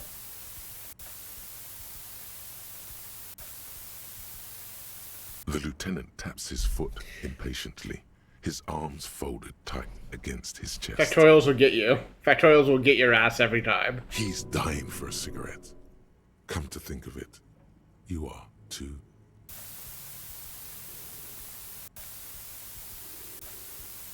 This is worth What if it. you broke the radio computer? What if it's never going to stop? Well, yeah, that and the catastrophic data loss. On the nature of the data loss, there's ominously little information in the production log. It comes at the very end, where things get fuzzy and dark, where tables and numbers seem to vanish into an eerie nothingness, before the Egonian investors pulled the plug. What is clear is that one day, an unidentified numeric anomaly occurred on the East Insulindian Lintel front, just as the Wirral Untethered project was being compiled that day. I guess a like radio-based computing environment would be uniquely susceptible to like spaces where sound doesn't exist, and presumably also other forms of like radiation. When the project was returned, it was completely blank. The team spent weeks on the Like that would fuck up Wi-Fi too, but not in the same way or to the same despite extent. their diagnostics, they could never produce a satisfactory explanation or pay for the loss. Mysteriously enough, it seems that the off-site copy happened to be on-site when the catastrophic data loss occurred. It was the lead programmer's responsibility to oversee weekly maintenance of the off-site copy and, well, keep it off-site. An explanatory note from the lead programmer has been attached. Like this kind of radio, like, calling it one-to-one, basically Wi-Fi is not accurate, I think, like mostly because the technology base in this world is just so different. But it does make me think of a world where everything is Wi-Fi, and like we just do not have the concept of like hardwired communication, which would change a great number of things, especially if it is also not Wi-Fi. Like if it's just like, yeah, we do everything via like radio relay and like very old chain-smoking women, apparently. S. Luukkonen Kilda, the lead programmer of Fortress Accident. The off-site copy was on-site because there was no off-site anymore. Not for Jesus. me, not after 8 months of crunch. I didn't have a home anymore, so I started keeping it in the basement in the ice bear refrigerator near where I went to sleep. It was perfectly safe there. The temperature conditions were optimal. Her former colleagues would agree with you. She's right, actually. Nothing wrong with keeping this type of filament. I will take your word for it. The production schedule ends with a few random notes that seem to be added sometime later. 4 months later, by an unknown author. I am the only one left, and it's gotten rather damp here. A few other businesses have gone under, too. Slipstream switched to making skis, and the hairdressers just left, cursing Martinez. They're right, though. Something's seriously wrong with this place. Martinez, all of it. Still haven't got an answer from Lintel about what happened. All I could get were the physical coordinates of the error on the East Insulindian front on that day. Since the computation happened on air, I reckoned it had to coincide with an actually existing location. I have compared the coordinates to a map of Revachol West. Turns out it's only 800 meters from here. The address is Saint-Brun 1147. I am going there. We met the to look programmer, right? this It's the lady in the thing church. eye. Because if so, like, I understand precisely why she's the way she is. Like, this all makes perfect sense. Like, of course. Of course she has turned into a weird scientist freak who is studying the anomaly in the air, because A, that's fucking bizarre, and I would be just genuinely interested on it on its own. And also, if it just fucked me this specifically. Like, I worked on a game development project for years, and this mystical, like, gap in the air just fucked me over. I'd be like, I'm gonna study that bitch. I'm gonna solve that bitch and figure out what the fuck happened and know. She's gonna spend the rest of her life researching it, and I hope she figures it out. Saint-Brun 1147. That's what the street sign next to the church said. In its short time of existence, Fortress Accident SCA managed to burn through truly insane amounts of money. The first tranche of seed financing brought in 150,000 Riyal, but then came the delays. Eventually, the damage reached 400,000 Riyal, with only half of the game finished. 400,000 Riyal? Yo. These guys knew how to party. Let's just say it was a real adventure for their Igaunian investor. Tiles on the cube are still smoldering, casting the I didn't actually want to framework throw in it a away, soft but I had glow. no other option. Fluorescent play and print keys shine on the keyboard. Alright, let's finish doing the Jamrock The Shuffle. Jamrock Shuffle. Still not done with the homosexual underground, though. In a way, yes, you are treasure hunting. Most officers from Precinct 41 do what is called the Jamrock Shuffle, cracking open containers. Most of them are from Jamrock or Coal City, the poorest parts of Revachol, that also overlap with the network of royal catacombs called Le Royaume, just beneath the streets. As children, you would all go underground, hoping to find treasure, and come back with a rat's tail or a used needle. That playful curiosity must still be in you. Who knows, maybe one day the Orbe de Montagne, the Holy Scepter, and the Cocaine Skull will all be yours. Maybe. Great. I'll have to find some of those, I suppose, but... I also love that my bonuses from thoughts are just all negative. Great. Perfect. I regret nothing.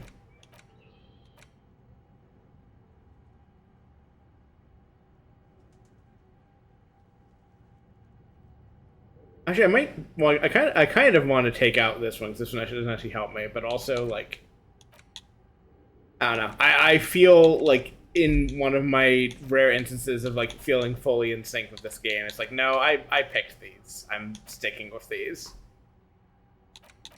These are my choices that I've made, and I must maintain them. Especially when also most of them are good and funny.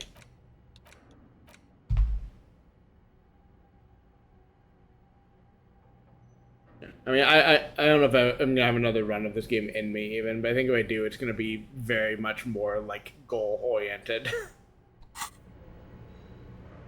Okay. What else can I do?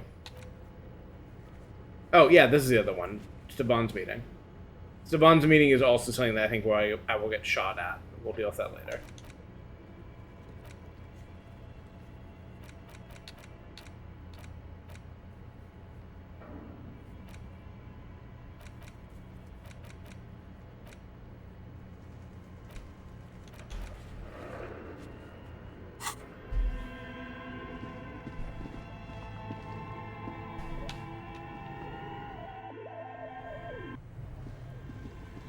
Oh.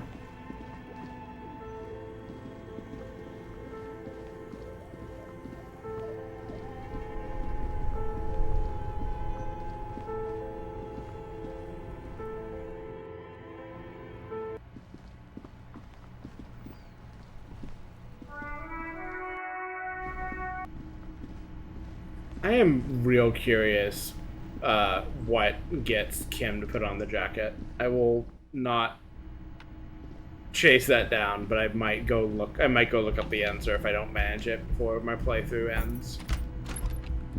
I think having that conversation and suggesting he should take it was a good start, but I imagine there is another thing you need to do to make him actually put it on, but a thing I don't yet know.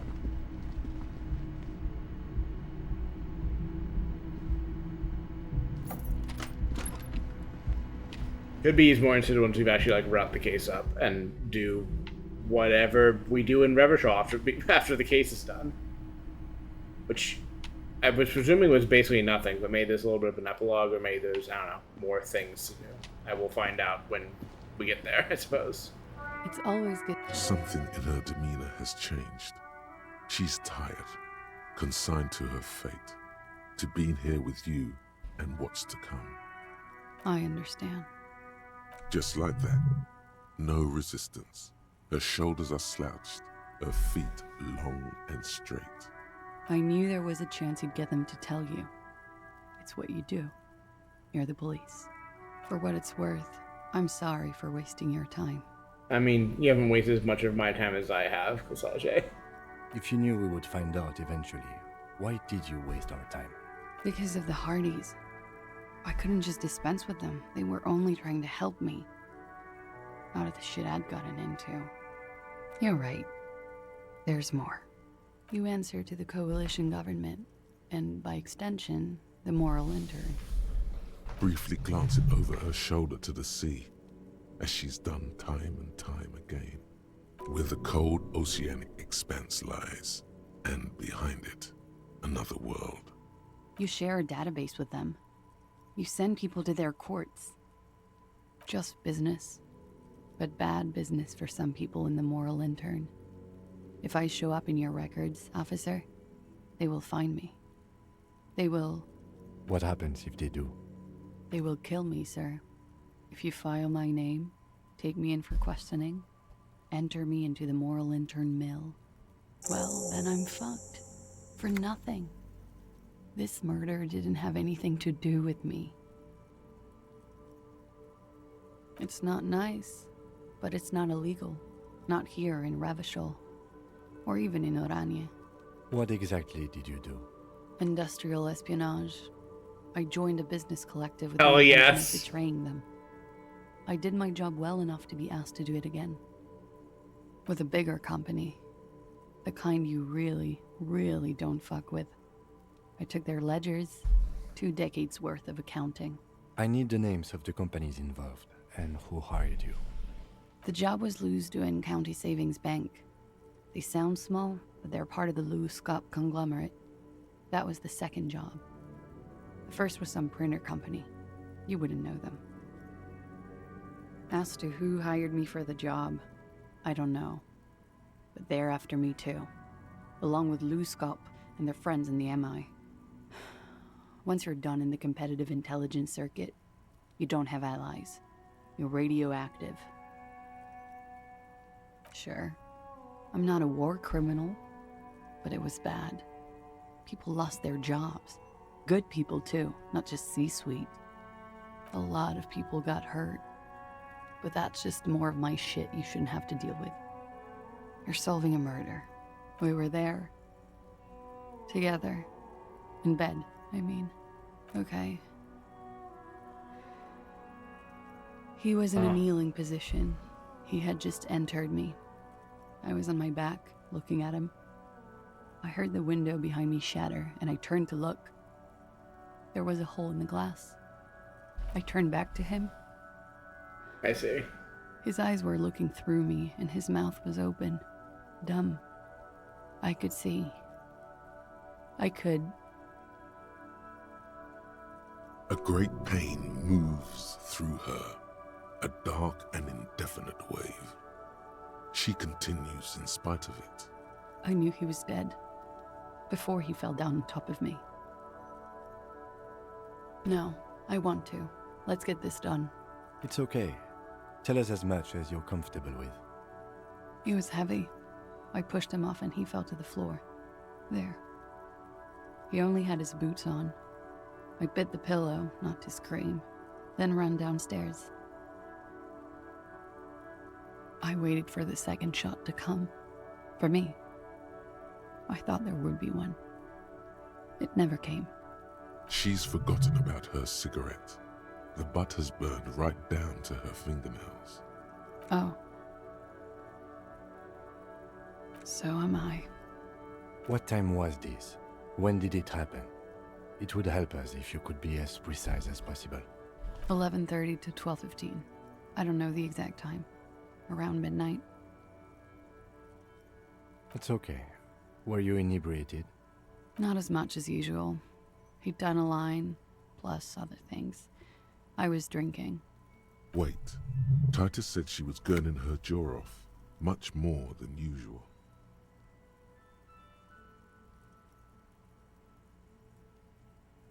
Oh, yeah.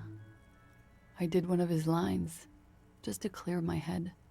Good thinking. Clear your head. You should clear your head. Get into his mindset. Did you hear or see the shooter in the course of this? No. Nothing. I was trapped.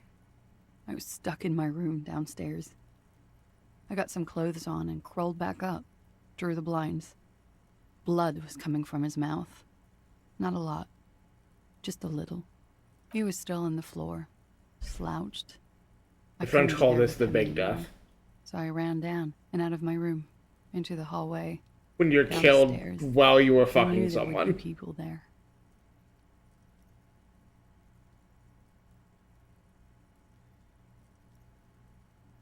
Pretty sure I stole the French call this the fucking huge death from some post online.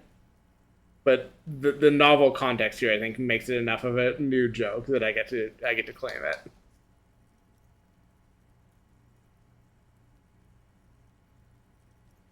I think actually the post I remember is the French called this the fucking huge cum or something like that. I don't remember the exact phrasing.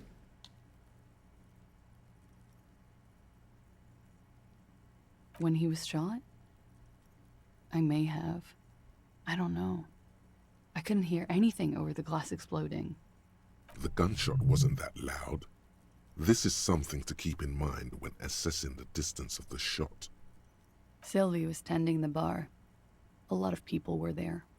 The Hardys were at the table in front of the stage. I think the Union box was full. Ruby was there too. They were having such a good time. I sat down and they all welcomed me. I didn't even have to say anything. Ruby knew something was wrong. Ruby? Ruby. You know, the leader. The leader? Of what? The Hardy Boys. Well, nominally, yes. Ruby's the one they go to when things happen, like things they need taken care of. She's the organizer. Well, Ruby said let's talk upstairs. I showed her the room. I've known these people since December. They know my situation, that I can't leave a paper trail. Ruby was the first one I told. She said she'd take care of this. It's what she does, you know, take care of things. I helped her get the body to the bathroom. We used a belt to pull him up under the shower, to keep him upright. To mislead you, they were tampering with the body. I mean, we know what happened. I'm not particularly To bothered. produce lividity, matching a hanging? Yes. Interesting. We completely missed the tampering. Looks like you got there in time. What was this, 20 minutes after death? Oops. About 20, yes. Ruby explained it would make the blood... You know what he does. Ruby went outside to talk to Titus and the boys. I was just looking at Lely in the bathroom. I had to put his clothes back on. His armor, too. It was tough, but I've seen him take it off and put it on many times. Yeah, I bet. You had a fucking bender of a month. It took Ruby maybe half an hour to come back with Titus. I'd gotten him ready by then. They carried him out. I knew what they were going to do. Make it look like a hanging. Ruby said they would. Ruby said to wait here. She also said I wouldn't see her for a while. That we should lay low or something. So I did. I don't know. I haven't seen her since. We will need to take this question to the Hardy Boys. That's the first thing that went through my head when I heard the glass break. I thought they'd found me. They've killed him to punish me. All last week, I've tried not to talk to anyone or be seen with anyone, so they wouldn't be hurt. I've come to understand, however, this is paranoia. What happened didn't have anything to do with me. Or, I don't know anything anymore. All I do is wait here. We can't go after Loose Cap. Not yet. There are other, saner leads. I don't ask you to, Lieutenant. If there's one thing I know, it's that you'll get nothing from there. Because I'm an idiot. Which is an indicator of truth. You have to understand, the people around here, no one was making the call, and he kept rotting. And then they picked his clothes off, and that little fucker threw stones at him. Her jaw is clenched. Her throat moves. It takes all her strength not to cave in and sob. Once. Just one time. He kept throwing stones at him for 3 days. I could hear the thud. Thud. So I called you. I hope with all my heart it's not the last thing I do in Ravishol. She definitely called the cops. That was task complete. It could not have been a lie. That is impossible. Oh God, that was a lie too. Who made the call then? Was it a lie? Like, it checks out, but if it wasn't, well, okay. I'll wait for the game to give me more information, I Last suppose. week, Angus and Titus's brother, I think he's called Tibbs, took care of it. You should have another look at that window after this. Reconstruct the scene. It's right there. Yes, you see the glass sparkling out of the corner of your eye. She nods, silently. She doesn't even smoke. Just picks up the cold coffee and holds it in her hands. He's thinking, are we done here? Or should we arrest her? She's a flight risk and she lied to you. She should be taken into custody. Really don't want to do this to her when I suspect she that will won't be necessary. killed. Just leave her alone. She's been through enough. She doesn't need this police brutality. This guy won't budge. You have to wake Multiface up, forcefully, if you want to continue pushing her. Do I want to?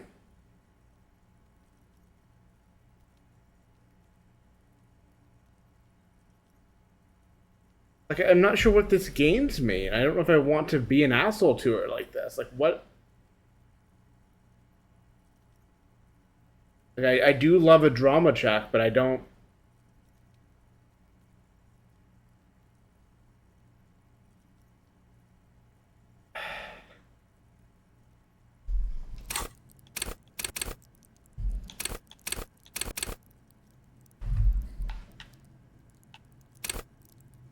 Trying to think of what high dramas.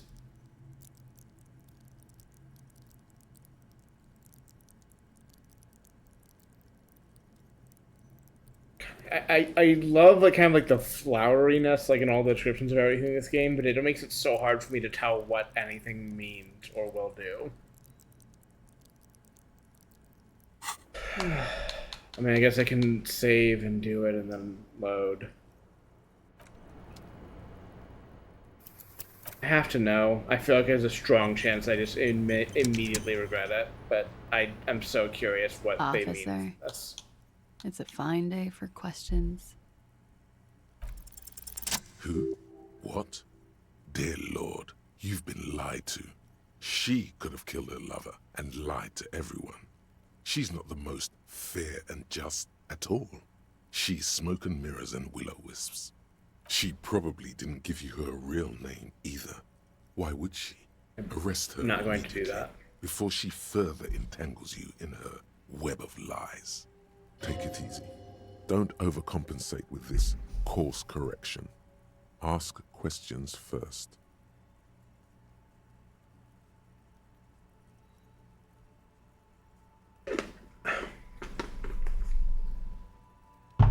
Having some water. See?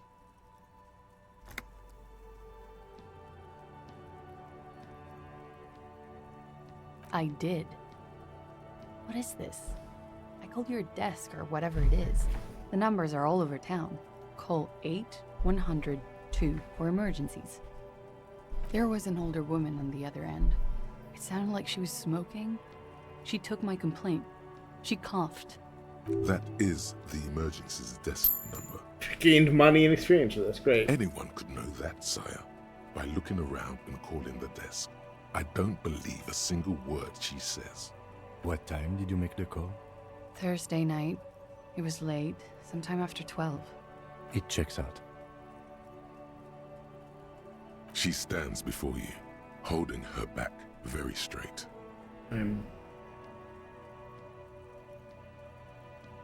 She slowly lights another cigarette and steadies her breath, as if in the presence of some tiger. You are. This is not the end of this. It is the end of this. I am going to reconstruct the scene now. This window is pristine on the inside. Okay. I am not sitting on a point.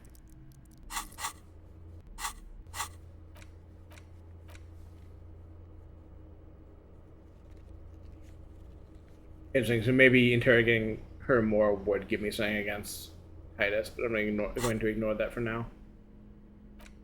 Visual calculus.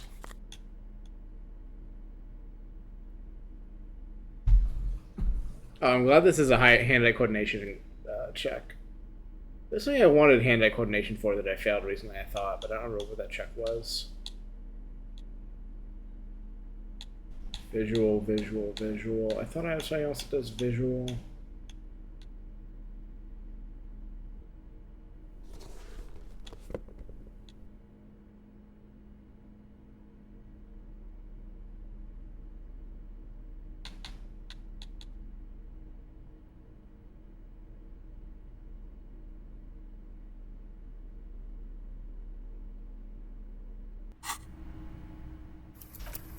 The old save scum, in case I This don't get window it. is pristine on the inside, unlike the one next to it. Golden light melts away into the blue, glassy darkness of your mind. In it are two neon-lit shapes, a man and a woman on the single bed. Okay, see you in a minute.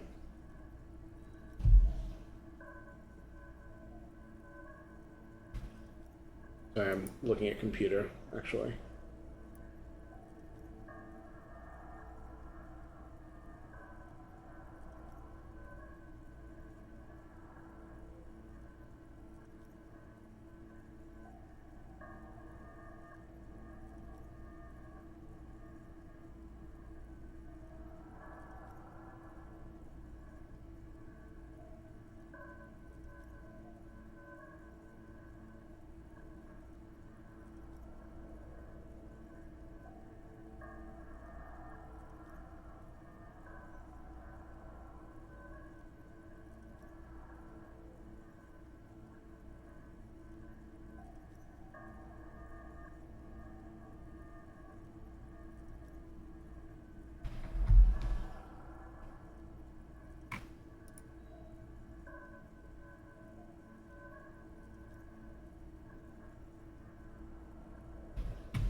Like the witness said, the man is kneeling, the woman is on her back, It's the night of March 4th and a shot has just been fired.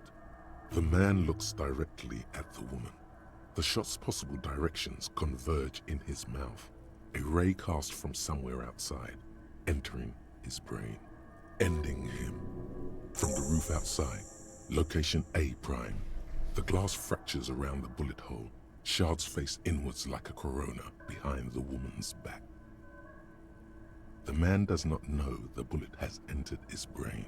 He never will. Death comes faster than the realization. The ray cast from the man's mouth unravels into a fan of possible directions, all on the roof at first. The shot could have come from any of them. This is composite location A prime, most likely of the origin points. There could have been. Then the rain and slush and wind washed it away. This was more than a week ago. 72%, with a weapon that's good for medium range, like a rifle or sports pistol. This is a good short distance, but not too short. The perpetrator aimed with their back against the railing, or possibly kneeling for precision. This would explain why it only took them one shot. The lights were on in here. Outside it was dark. It was like shooting fish in an aquarium, a well-lit aquarium. The victim opened his mouth to let the bullet in. Neither of them would have seen anything outside in the darkness, too busy with their own bodies. Point X would contradict the woman's testimony, rendering the entire proposition void. These figures would be wiped out, detective. None that you've found thus far, but that doesn't mean there aren't any. That's a 28%, yes. In this model, the shot could have come from a greater distance. Nothing excludes the possibility. Should we extrapolate to include every possible point of origin in Martinez? According to your map of the district, this shot could have come from a wide angle of locations, starting with the northern edge of the abandoned boardwalk, ending with an islet in the bay. Let's call them B prime. B prime for boardwalk, B double prime for Land's End, and B triple prime for the islet, detective. There may be smaller points in between, but those are too fine to zoom in on. 700 meters away, the likeliest of these B positions, 20% chance. A skilled sniper could have made the shot, provided he had a safe sniper's nest. Even with the light on inside, we're talking military training. At that distance, the perpetrator would have had to take wind direction into account. 1.2 kilometers away, the least likely of these positions, let's say 3%. A truly skilled sniper could have done it, possibly from a tent. No, too far-fetched. 1 kilometer away, a point beyond the docks, on an islet in the bay. The fort is ruined, but the perpetrator may have found a stable spot on the beaches surrounding it, where the concrete crumbles into the sea, as you saw in the coin-operated viewer. The shot would have been a small miracle, 5% likelihood. There is an extremely narrow field of view from the bay to the window, between Rue de Saint-Ghislain 10 and 33A. The angle would have been extreme, and access to the islets is questionable. From where, precisely? I see you have given this a lot of thought. Are those the locations you've singled out in addition to the roof? And what is the likelihood, in your opinion, that it came from a further distance? Okay, well, we should see if there is gunshot residue or sniper nests if we go down the coast. Rule these spots out one by one. It would be the diligent thing to do. Until then, personally, I'm going with the roof version. It fits the hidden path through the whirling. A simple hypothesis.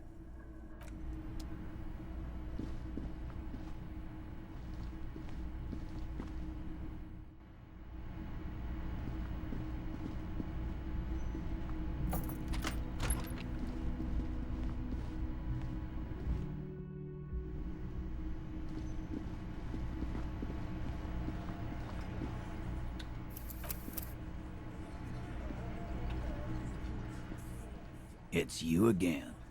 What is it?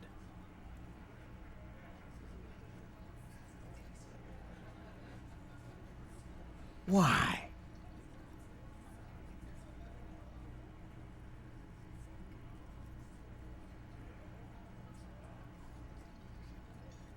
You're cuckoo, cop. I'm the only man responsible for this unit. Get with it, or fuck off. Yeah, fuck off! Sounds like you're making her a suspect in this. Not on my watch, you're not. Ruby's one of us.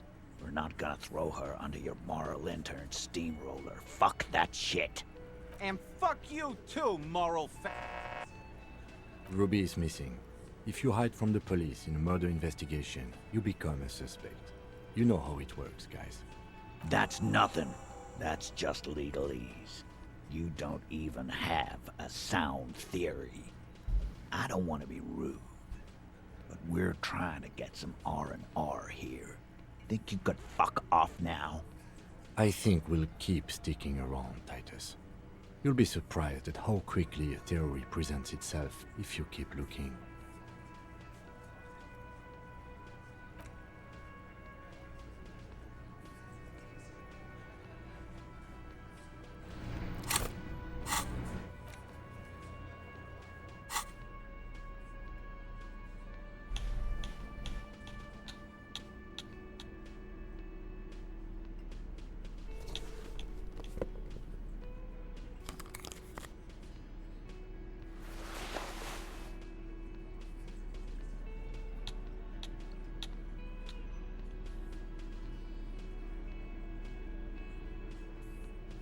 Good that I have a better hat than this, so I'm not compelled to wear the culturally insensitive for me to wear this hat.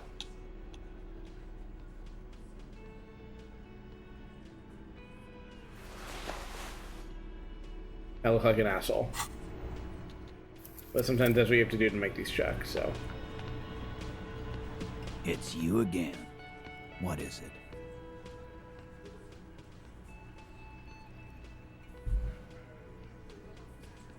Hell yes. Got your ass. A sudden flash of lightning in your neocortex. The hostel cafeteria is lit by its airy blaze. Floor plans, bullet trajectories, webs of human emotion, all channeled into a single thought. A massive activity spike in the amygdala copicum, the part cops use to pin murders on people. Great. Thanks, man. Because she was here, all night, with us. He's cobbling together shit so he can put her away. It's Cop 101. She was here all night? 11:30 to 12:15? She was here during all that time? Yeah, with us, drinking, near the stage there. No. That's a lie. All right. She took a fucking leak, okay? For one moment. Maybe went out, too. She has a complex operation to run from her lorry. She's a busy girl. Always has been. Could this complex operation be the one Joyce asked you to look into? Probably, though they'll never open up about it. You'll have to keep investigating. Just because she was gone for 5 minutes doesn't mean she magically got to the roof and shot the merc. I've been through this. It's not plausible. All right, we're in. We got Ruby unaccounted for sometime during the window. This was crucial. Now let's place her on that roof. Why not? You can't draw a straight line into Clausia's window from any of the surrounding buildings. Not from what I know about Martinet. Maybe from the coast.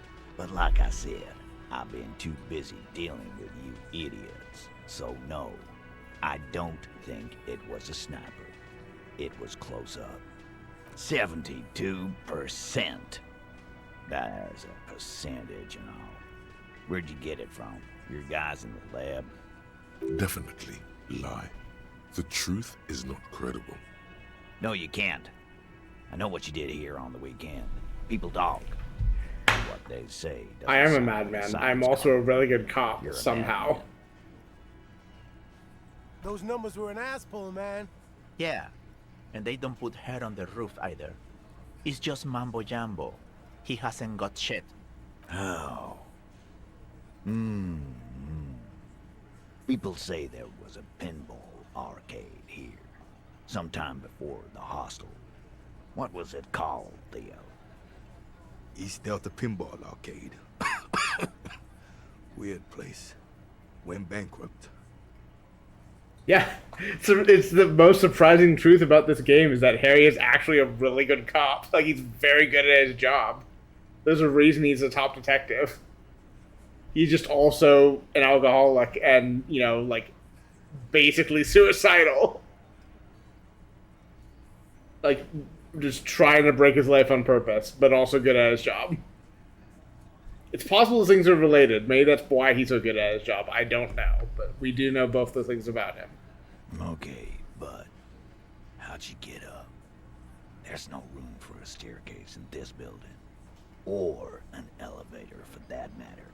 The elevator is outside the building. It's an old dumbwaiter used for moving pinball machines up and down from the workshop. Ruby could have gone up, shot him, come down, all under 7 minutes. That's quite the theory. We need to have a look at that secret passage, boys. Also, welcome back. I'm on it, boss. Right when the law clears, me and Angus are going up there.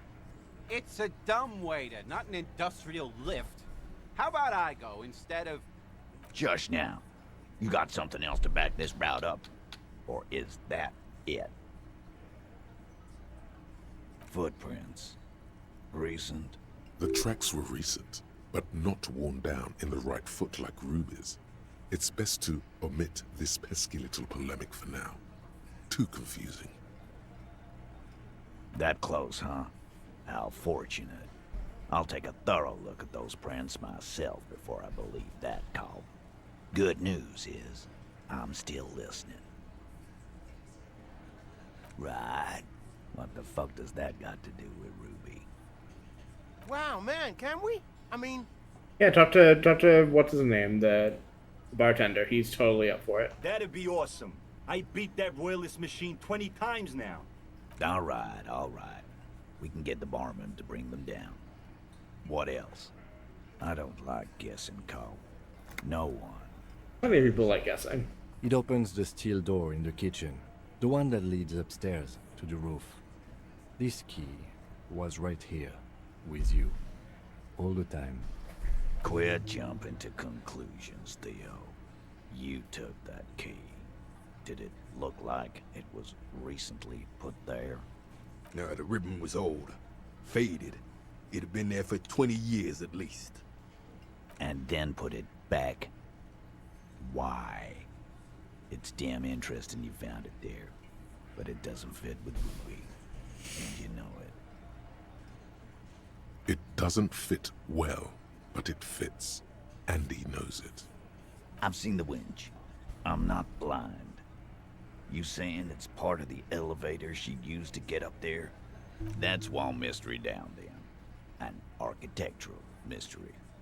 Doesn't much concern Ruby, does it? Garbage. It wasn't a Sambo artist call.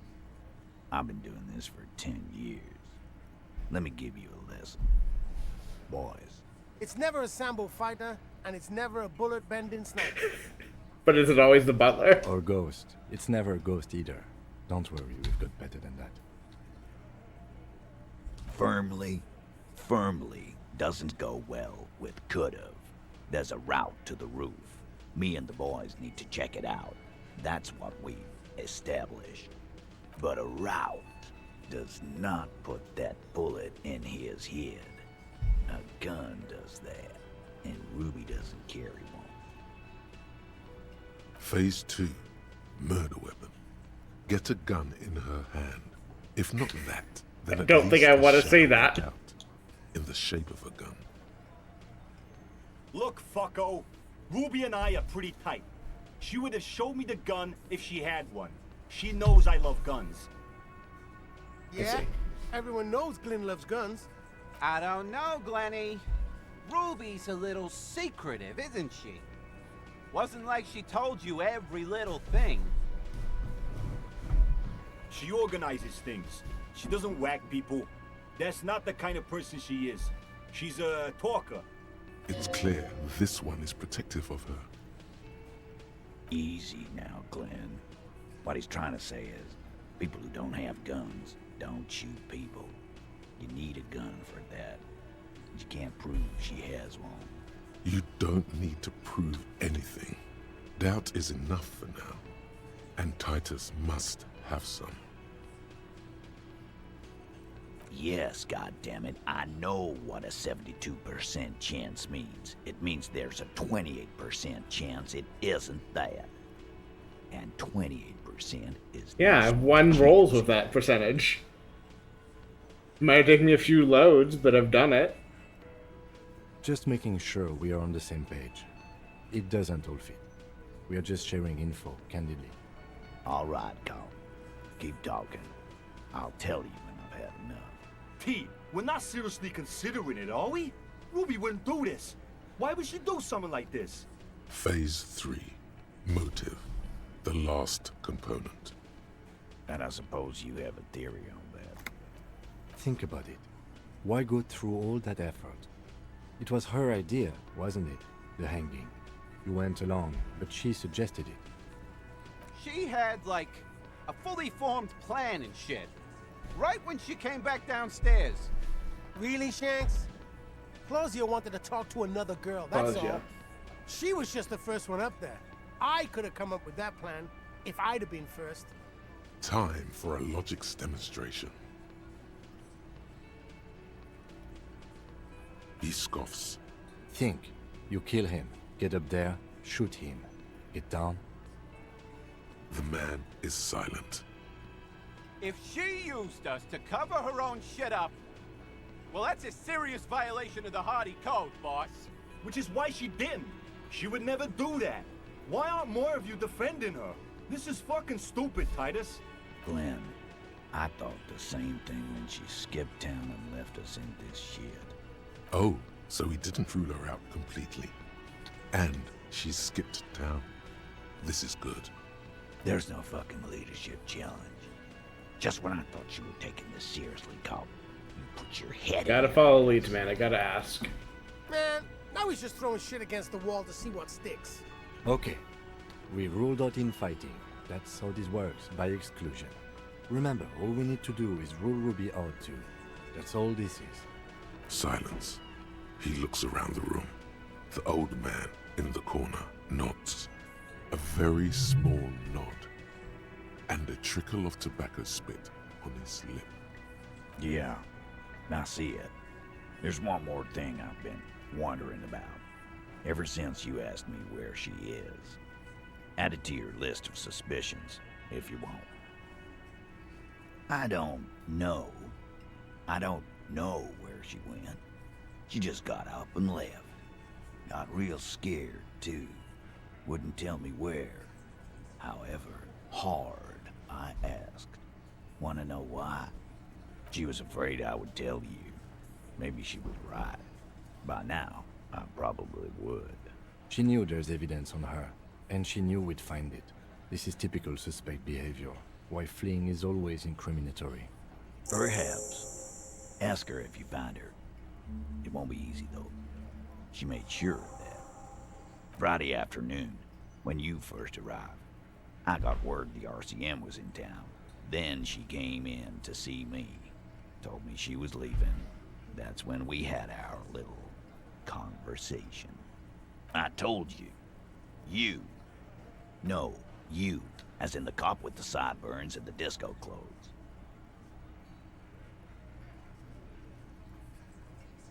Sure. I have regular thoughts in my head. I'm normal. You know, when I first saw you limp in here, I thought she was paranoid or sniffing her own supply. But now I'm not so sure. God, I'm thinking of the fucking officer, are you okay? And then like the 4 different like no lines and the whole visualization of like the way Harry's thought process works.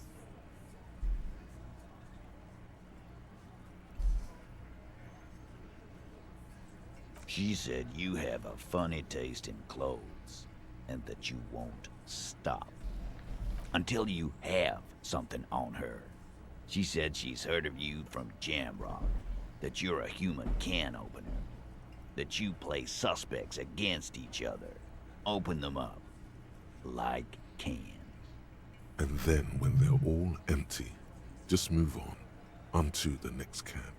Don't look back unless there was something you missed. Fucking hell. Titus, did he just...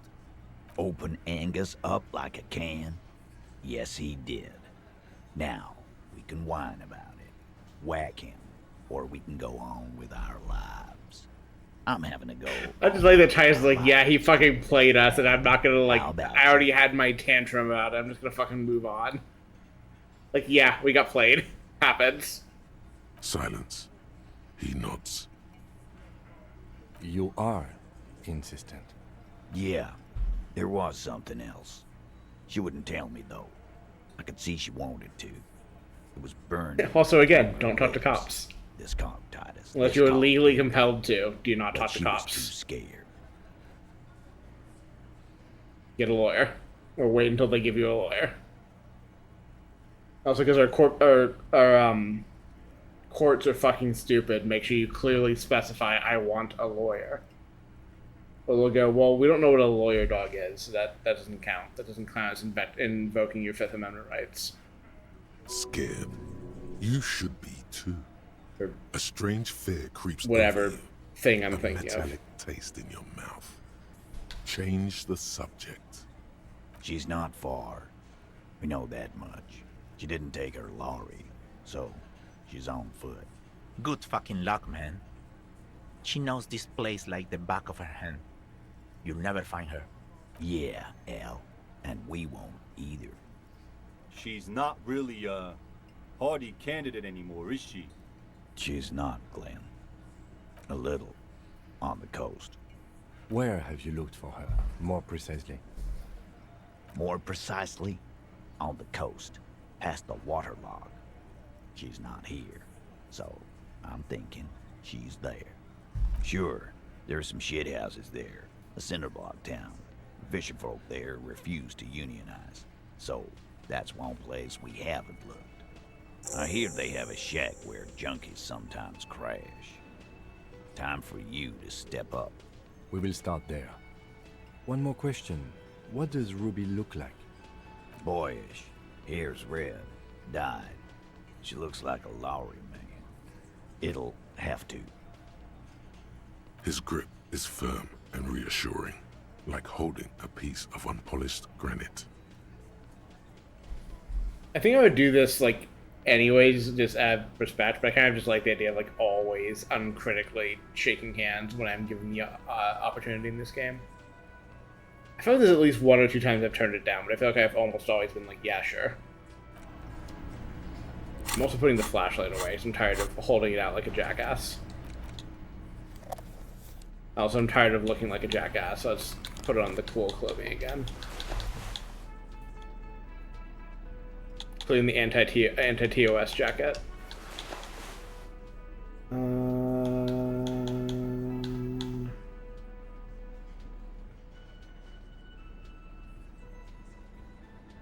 It's not actually not any hat I care about right now. Maybe one day.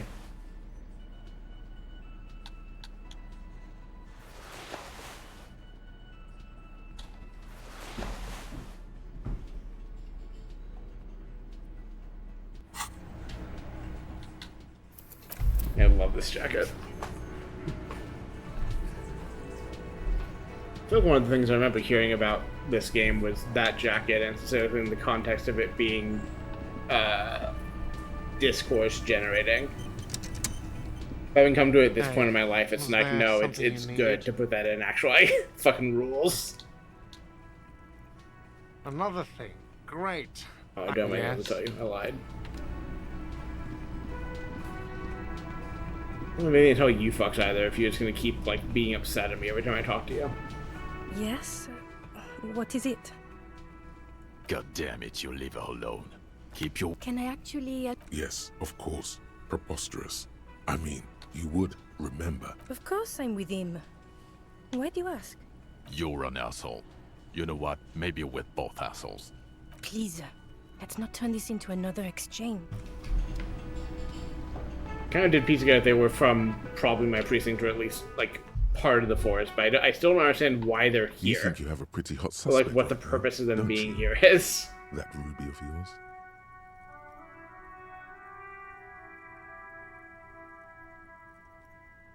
Notice how it came together without casting too much suspicion on Clasia. It was nice and ruby-centric in the end. Anything strike you a bit off about this mishmash? No, they didn't. Absolutely. It could have come from anywhere, but you're suddenly so Well, something that was certain certain is that I want to talk to Ruby, and this was like this was a way to grind a bunch of XP from the conversation, and B, a way to get Titus to tell me not to get a lead on her, because clearly she knows something.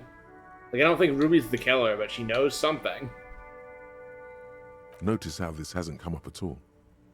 Even Hardy and his boys didn't mention it. Neither did you. That's right. Finish thought. Just finish it, and conveniently go on. She's watching you leave right now, you know that. Free as a bird on that roof. Lighting up a Not cigarette blaming and her thinking, for it. Am I glad Ruby's in this I shit? buy her story. Passage. I knew how to pronounce her name, and then I immediately forgot it. I'm not gonna try again. Jeez, what can I do? How many points do I have to burn? Just the one. I'll hold on to that. Sure. Later. Tomorrow.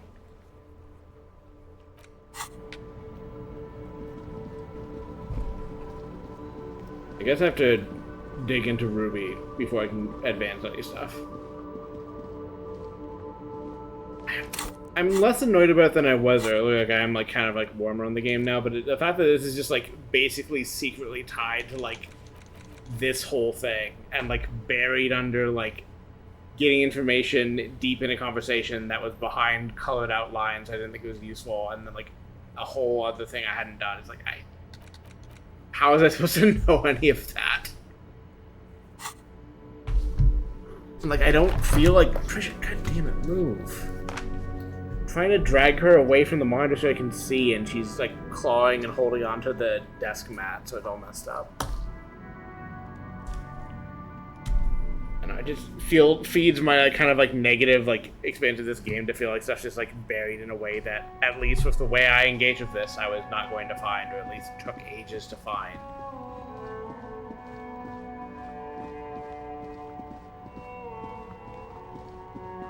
And like it's been like a whole focus of like my playing of this too, is like all my lines are pointing in this direction, and like I'm missing the crucial piece of information that will let me actually progress any of them. Just sitting in that state for fucking days. It's frustrating.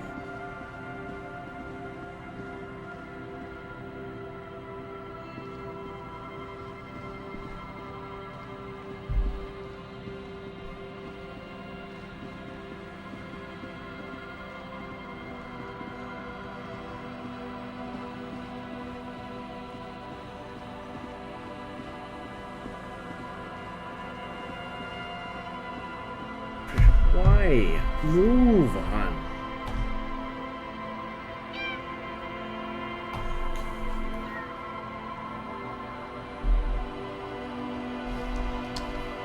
I'm also concerned about where Trish is sitting, so I need to take pills. She was blocking them from me.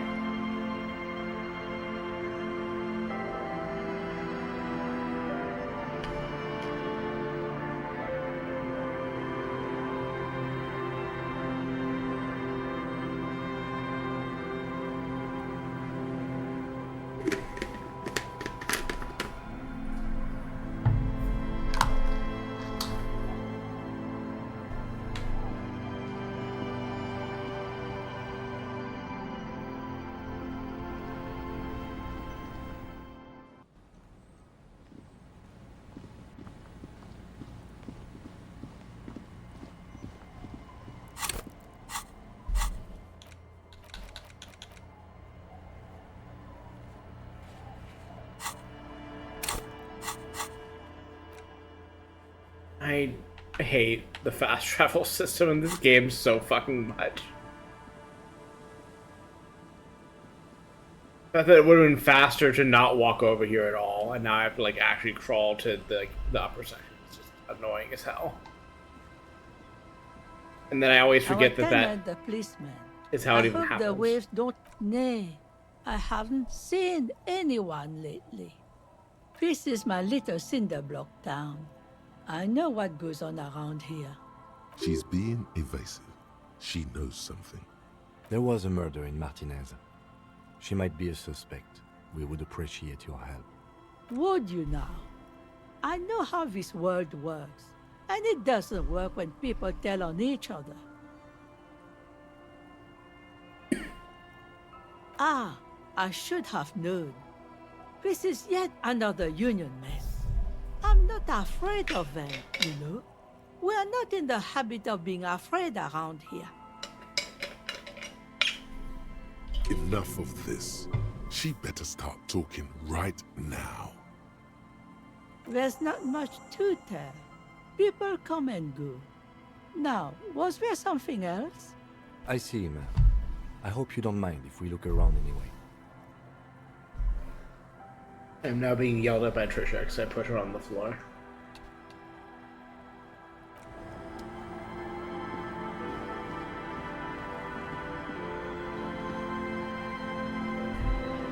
Waves are beginning to die down. Look at those little bastards. Absolutely not going to do this. Simmer down.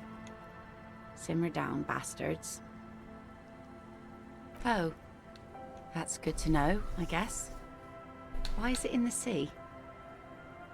This calls for a funeral, if you ask me. Aye. Feels deserved, don't you think? Falling in the line of duty like that and all?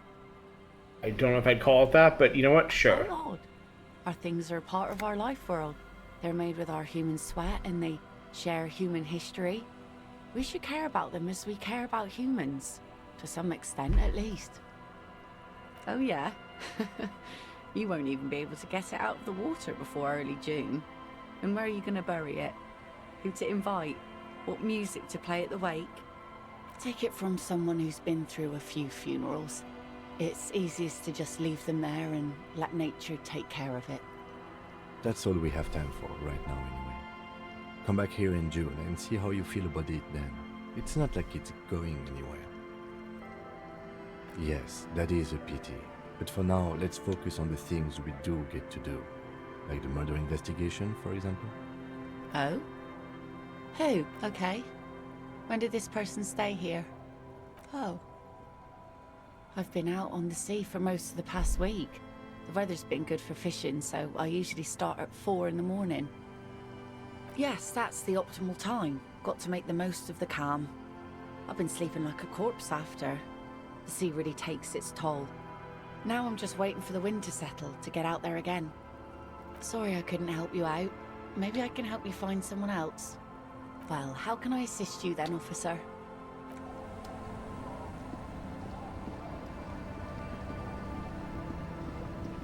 I'll just keep the Cor de Leche in the channel, if that's okay. It's too shallow near the pier. I didn't realize she'd moved over here. Aye, ma'am. And it's a jetty, by the way. Of course. Jetty. I prefer a good jetty to a pier any day. Jetty? Thanks, Joyce. Something about the way she says it makes you want to sing. Oh, Jetty, oh, Jetty. It's good to see you here, detectives. I only just arrived myself. What brings you here, madame? Nothing, really. I've had Great. my eye on this jetty for weeks now, so I decided to investigate it personally. This cluster It's okay, of Harry. Talking to this woman also suspicious makes me mask, feel very as far as gay. I can tell. I can relate. How do I like it? Starting Disco Elysium. Okay, she's done talking. Starting Disco Elysium, talking to Joyce Messier, and immediately getting the thought, I have to discover the homosexual underground. I must. Water drips down eaves of Eternite. The jetty below her feet creaks to the tune. Trisha, why? No, you have to... Okay. Trisha wants a lot needing time, I think. And I guess I can let her have that. I want to be farther away from my mic. I don't know if that's a problem or not. The smell of salt and dog shit in the background. It's pornographically poor. The street has no name. All the men are dead or missing. And is that the carcass of a motor carriage over there? That's my fault. I wouldn't blame that on the locals. I did that. I'm surprised that woman hasn't put me to the sword yet. Maybe she will. You should ask your questions while you can. Dark eyes survey the coast leading up to Martinez. Dull grey metal rests in her scabbard. A sword. The wind is too loud for her to hear. Okay, Trisha is once again laid down at the desk. She has gotten over how offended she was that I put her on the ground. Fortunately for you, madame, the RCM is on the scene.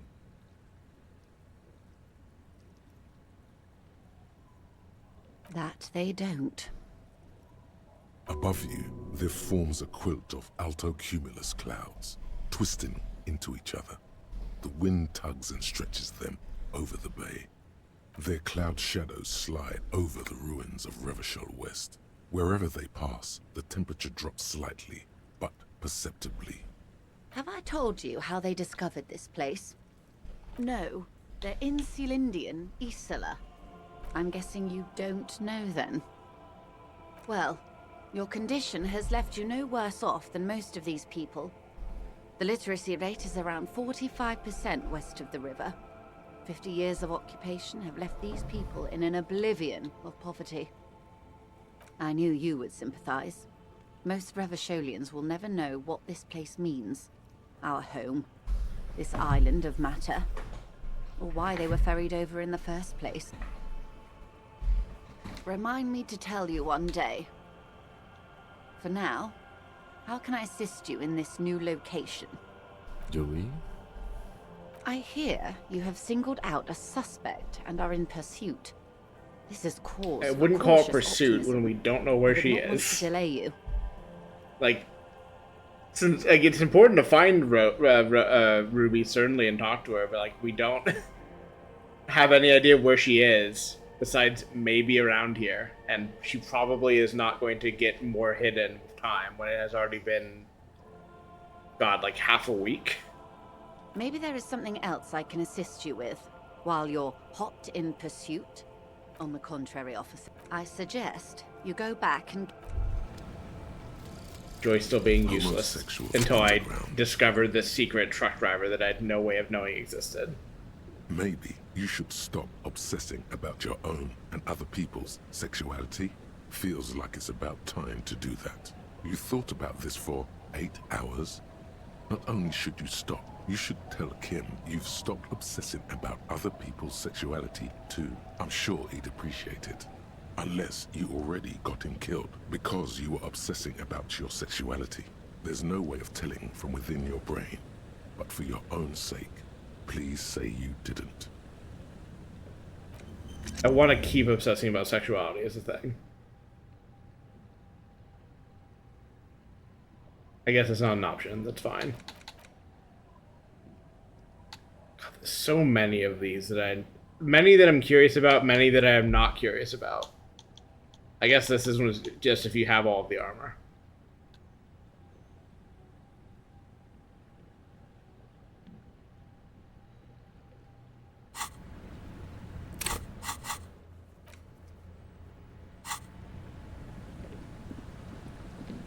Oh, is the secret just in the shack I'm already renting from her? Or does it mean a different shack? I suppose we'll see. Am I in the middle of anything else? I guess this. Let me do this first, actually.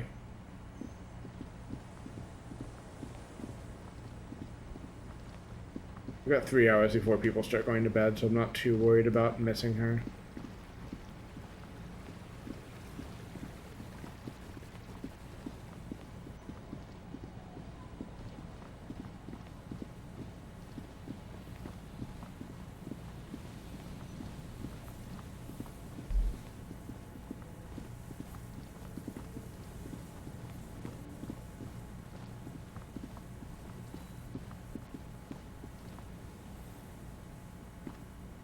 That really looks like it should be navigable, but fine.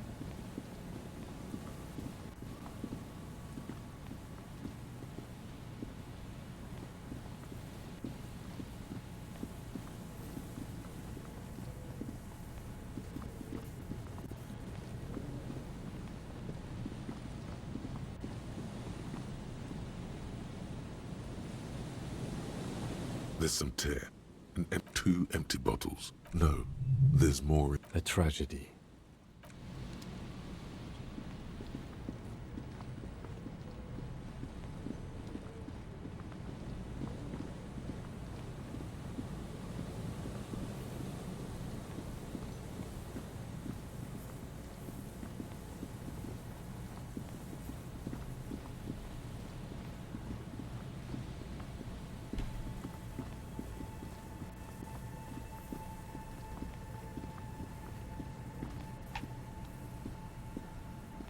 You see, a slogan used to...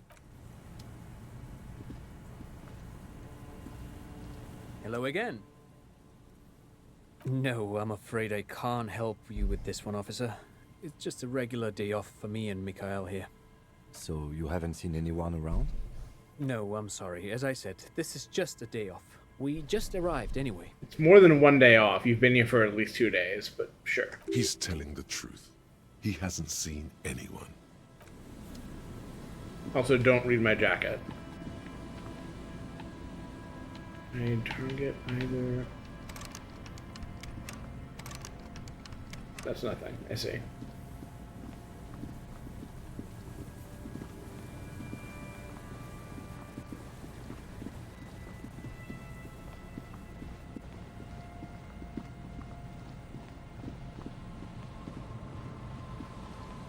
This is the route to Land's End. Should be.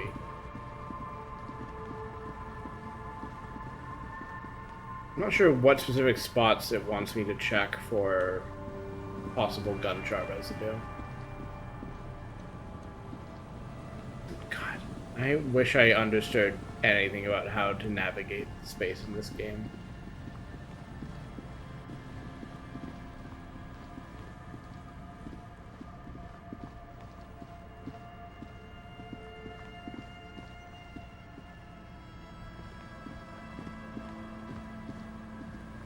Definitely help if it was clear to tell what is and is not walkable, because I feel like I always, like, why isn't this walkable?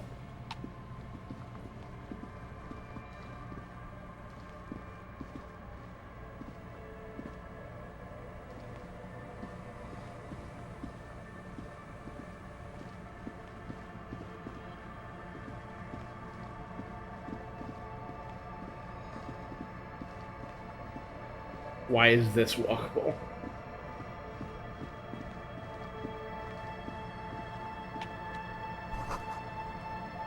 Could be.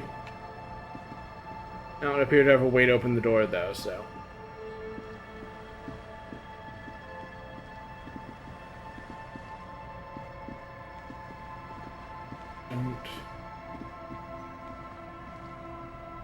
Already looked at this, but in case there's anything new here. A row of ghostly shades facing a crumbling wall. We've already seen with this. Another 7 shades. A cold behind this building.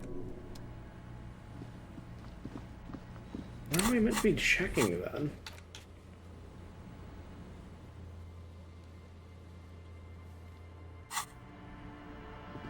Like, Land's End and Boardwalk are places I've been before. The Isola I'm not sure about.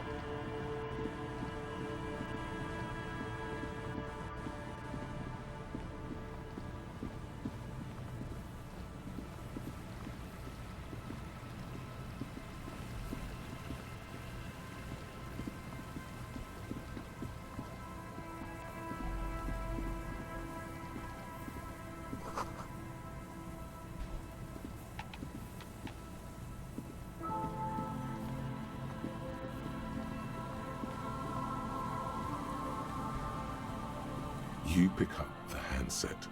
There's a tone. The machine is operable. Calling. Still someone. Hello, Gerard speaking. What you are is a surprise. get his wife on the phone. Who is this?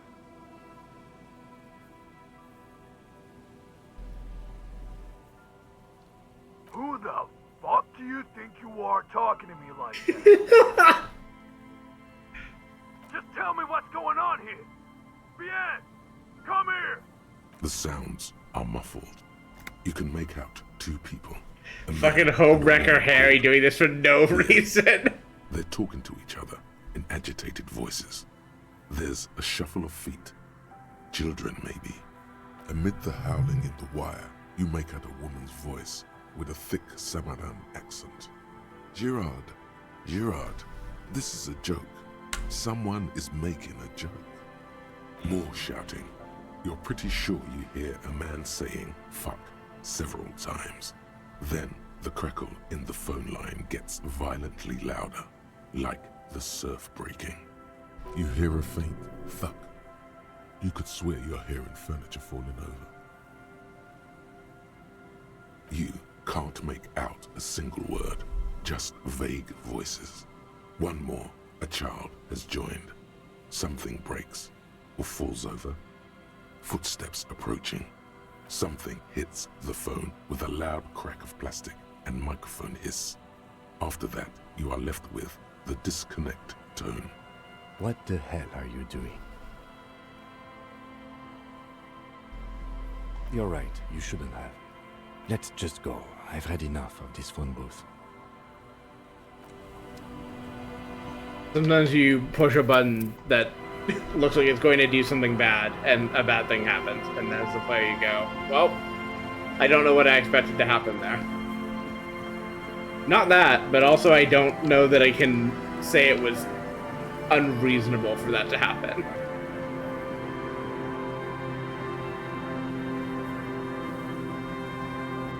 Well, I would love to find at least one of the places that I need to check off for this bullet business.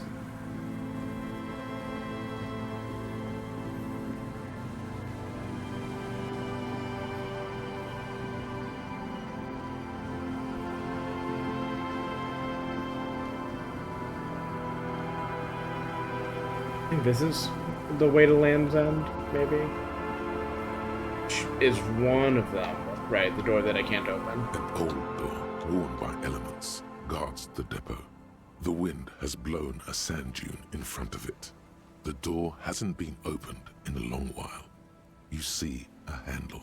From here to the whirling? I can't see how. The church is in the way.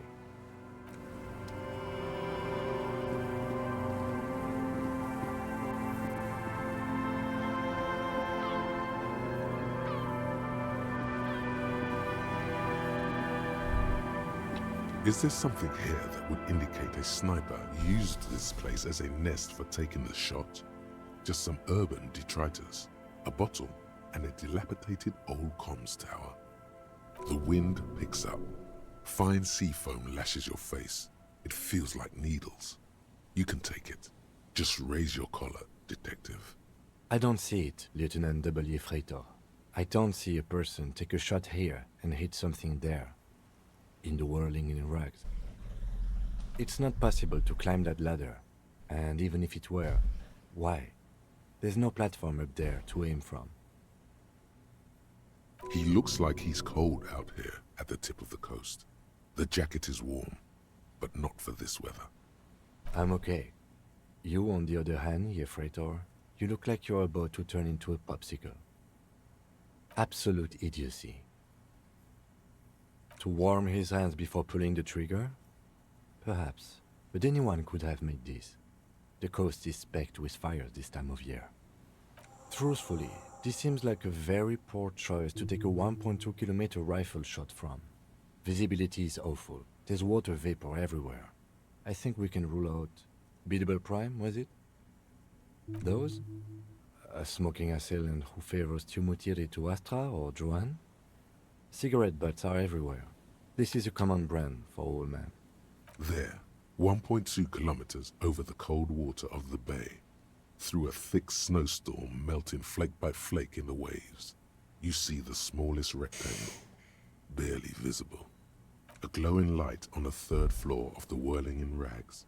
With binoculars, you would see a young woman's shape move behind the glass, her limbs long and slender.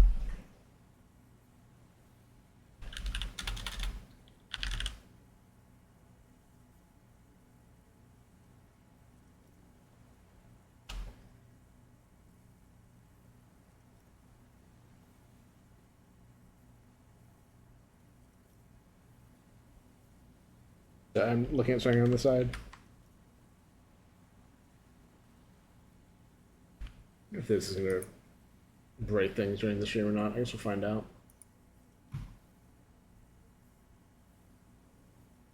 Mouse, please.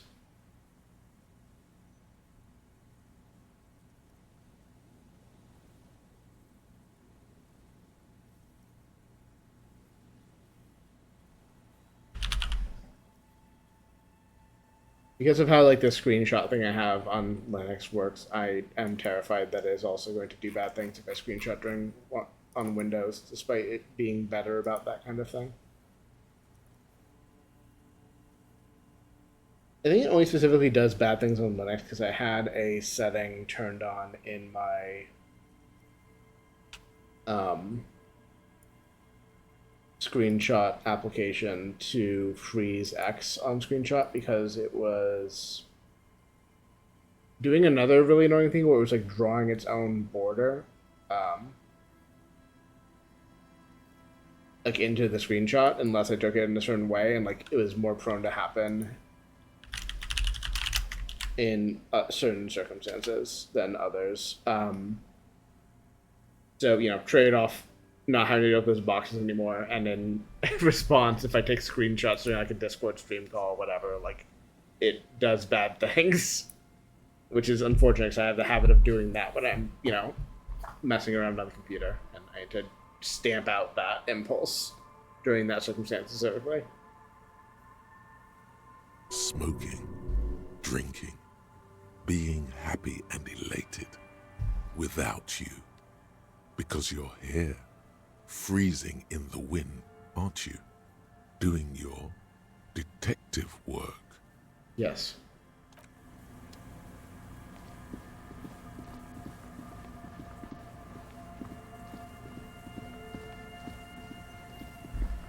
Okay, so that's Land's End. Boardwalk. I don't actually know how to get to the island is the thing. Or I'm pretty sure I do not.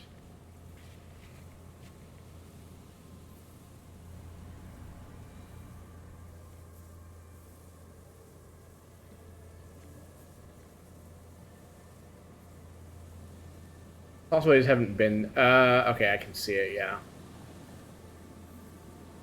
It's mostly you just can't get there and you have to rule it out some other way, but I guess I will worry about that problem later. But I would really like to rule out the boardwalk, at least.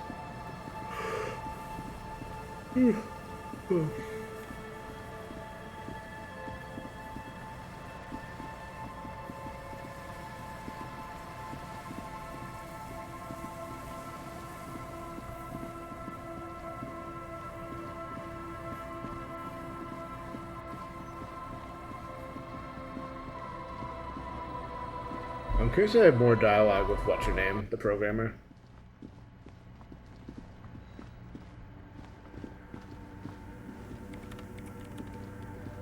Yes, what is it? You told them to leave? Didn't think the cops in this place had it in them. Well, I'm not in this place, really, is the thing. Nope. Yes. And? I don't care. I don't care about crap men. Wow, she really doesn't. Not afraid, this one. What? No.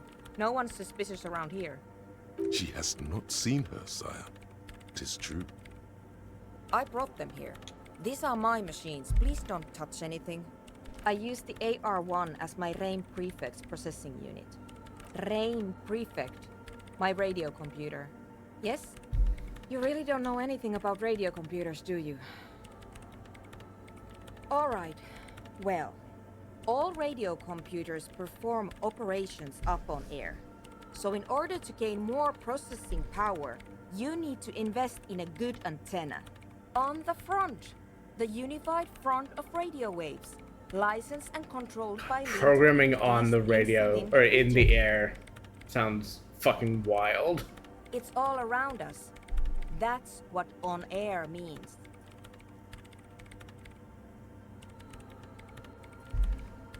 Telling teams to log off the air and turn and touch grass when they're posting too much. I guess it is. So far I've been quite satisfied with it. Martinez is an unstable region with bad coverage, and the operation has been surprisingly stable. But it's not the cheapest one on the market, so I wouldn't recommend it for your regular red tape operations. Fraser 1000 is a foolproof line for civilians. Anyway, you should do some research before you decide to buy anything. Ask around, compare the prices. There are many milieus dedicated to that sort of thing.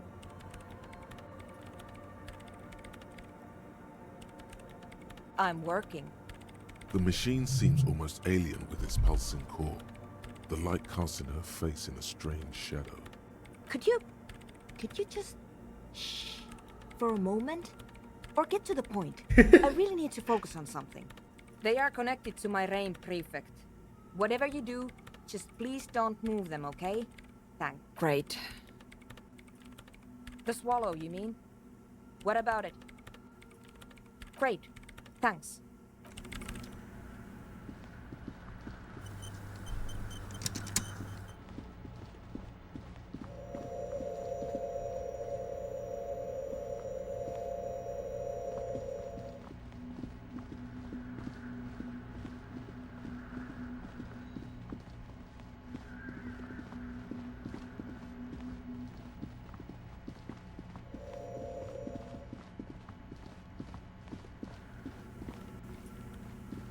Yes, what is it? Tuna is also like the kind of person. There's an SKCD comic, I don't remember which one, that's about like a how am I forgetting the Die Hard. A Die Hard like situation of like, you know, cut comms cables and everything, and a guy like walks over broken glass to do it, to fix everything. Muttering about uptime or do that, and like, you know, they ask like, oh, is he a commando or whatever? He's like, no, he just, you know, killed everyone we sent to stop him and was just muttering about uptime the whole time. And like the other guy says like, Jesus, we're doing it for sysadmin. The vibe in that comic is the vibe Suna has for me of just like would march directly through broken glass and kill people to get to like her radio computer and like finish this shit she's doing. You see that seagull up there? Remind you of anybody? It's a good one. I suppose many are, but oh, sorry, the tracking gets so upset when I move out of frame. Yeah, it's a good one. You and the seagull are just alike. Think about the seagull's story. It's one of endurance and adaptation. The seaside was paradise once. They were birds of that paradise. Then their paradise became shit city. And what did they do? They became urban survivors, eating burgers out of trash cans, killing and eating pigeons. No time for that sentimental bullshit. They're hustlers, getting shit done. They're one pair of track pants away from gangsters, just like you. You have. The body remembers. Exactly. The seagull does what it takes, and so do you. You've got that same spirit in you. When the time comes, you push yourself.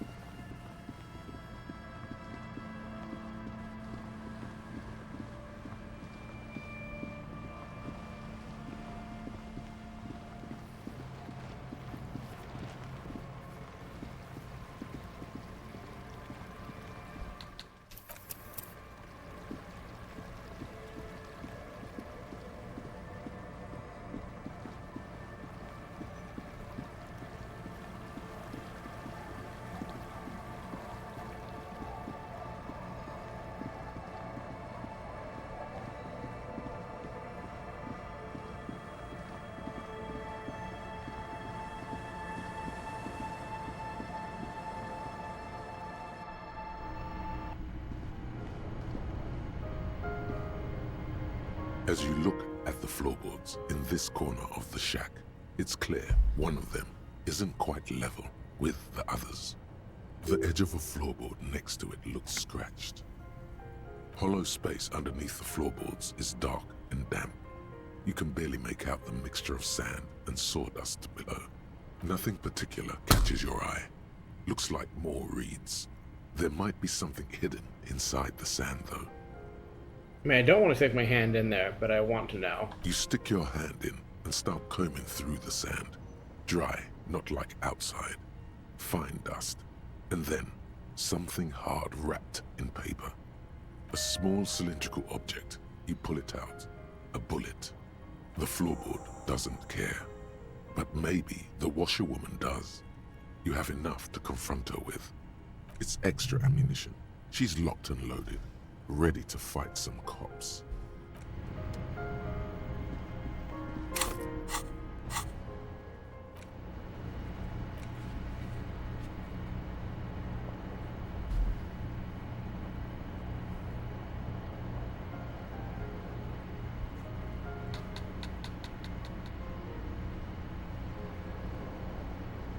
I don't know where that... Oh, this is the, shave your face check. That's what this is.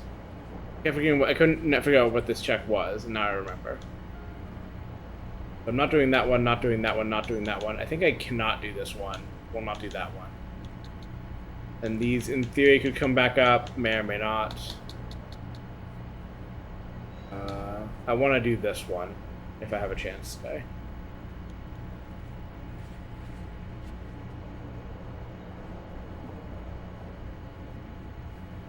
You know what, sure, let's see if we can roll that. Well, I'll talk to the washerwoman and I'll see if I can roll this check of choice to get the whatever bit of conversation that is.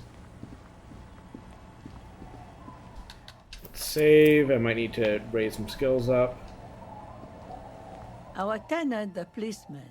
I hope. Damn that girl. And without anger, a long and harsh life has taught her not to buckle under pressure. But it? You didn't put it there, did you? She did. Gone and hid things in there? She's usually a good tenant, and not a stupid one either. Yes, I let my room to that Ruby girl. As I've done before when she's been in trouble or just looking for solitude. I've made it clear, we welcome all kinds of people here. She came last Friday, left on Monday in a hurry. What has she gotten herself into, that girl? That's for the police to find out. Right then, please answer each question to the best of your ability. I'm sure we have a few. I cleaned it, like I always do. No. The truth, sire. She's good company. Knows how to talk to an old woman. At my age, you don't get a lot of quality conversation. So I really appreciate that about her. Did she talk to you much during her last stay? No, she was mostly silent this time. Kept to herself. I'm taken with the way this voice actress pronounces no. She tried not to let it show, but I could tell she hadn't come to fish. Usually she likes to cast a few lines, but this time she mostly stayed in her room. How would I know? She's a gruff one, but not violent. She doesn't go around toting a gun. Yes, early with the dogs, around 8 o'clock, I think. I don't know. Further up the coast, she tried to leave quietly, but the hinges on the door screeched like a cat in heat. No comment. Woke me up. I heard her rushing in those heavy boots, heading up north. You'll never find her, you know. She knows the coast like the back of her hand. You only just arrived. I wouldn't worry about that, man. We are persistent. This is a cool moment. It needs a cool thing to be said. I saw someone quote, I think it was the quote account on Blue Sky that posted quotes in this game, shared this one. I'm not going to say this.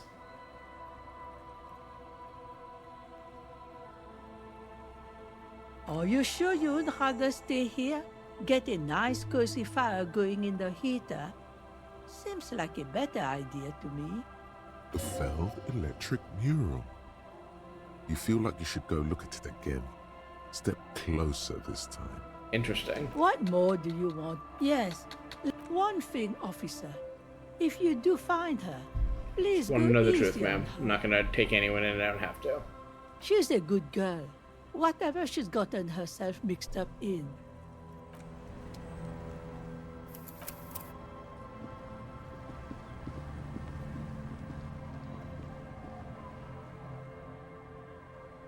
The waves are beginning to die down.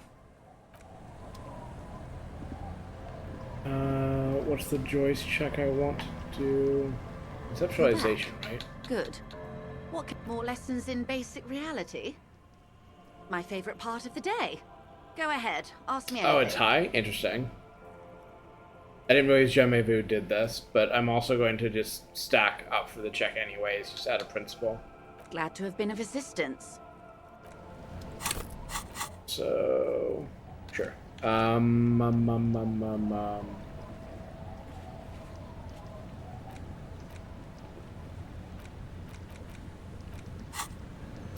Conceptualization.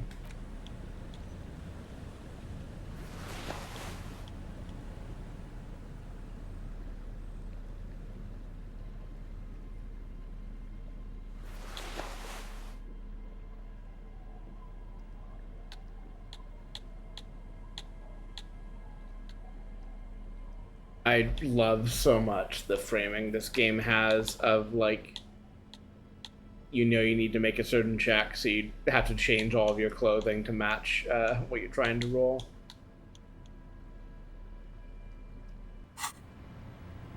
You're back. Good. More lessons in basic reality? My favorite part of... What is all of this? The scent, the sound, the air. What world? The only one, I suppose. The world of matter. And its pale antipode. Of bodies of water and forest-covered surfaces, clusters of light where the cities lie. You've seen the montage. We all have. This world is enough. There is a term of endearment they coined for it, in the DeLorean century, when humanity was high on this world, discovering more and more of it, these archipelagos included. Elysium. Ah. It does. There are those who would call it hell. A term of hatred that originates, like many such things, with the Mesk petro-fascists. Oh, you want a picture of the world? There is no complete set yet, dear. They're having some trouble reaching orbit. Great things are difficult to achieve. For now, we're viewing the world from the inside, sideways. We used to think it was a sphere, but that is beginning to look less and less likely by the day. You wouldn't know it from the tabloids, but the ORG nations have been launching weather balloons into the lower ionosphere since the 30s. ORG, Occident Revachol-Grad. There's a steadily increasing trickle of images. Between the big three scientific contributors, they're piecing together a dark grey corona. Yes. Pale covers 72% of the surface. There are grey flares and prominences, even arcs above entire isolas. The images are blurry, but if there was a sphere in there, it certainly looks like it fractured a long time ago. A cold fear seeps into you. They say there is a rarefied envelope of matter surrounding the darkened disk of our planet. That is, if we are still living on a planet. Or, to speak more plainly, imagine vast swathes of land disrupted by nothingness. I am sorry, dear. It must sound quite terrifying through the acute encephalopathy. Even scientific positivism isn't entirely convinced about what we're dealing with here. But this is one of the greatest questions of our time. Maybe when they get the complete set together, it will jolt us out of our rut. bring us together. However naive it may sound. You have misimagined it. I don't have the power to convey to you the effect and geometry of the images that depict our world from below low orbit. It's... I'm checking something on the side.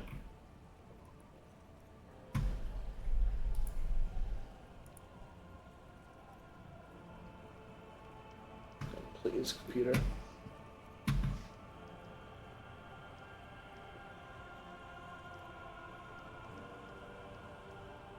It's like the crowning of the world.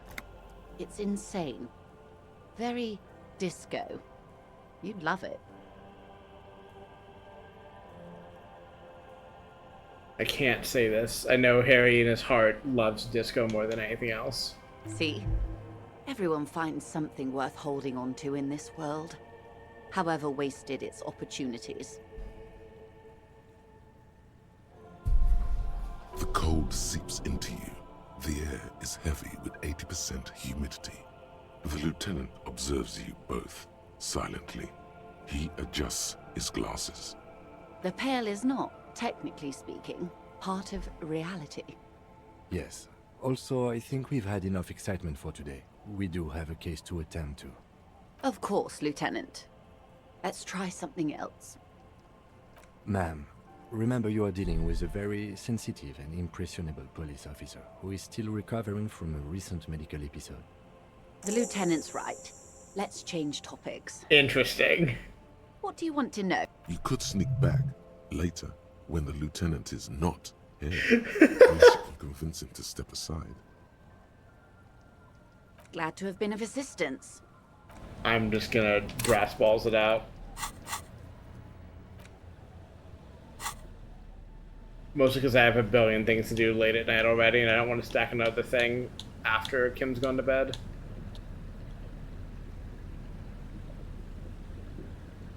Wait, no, once...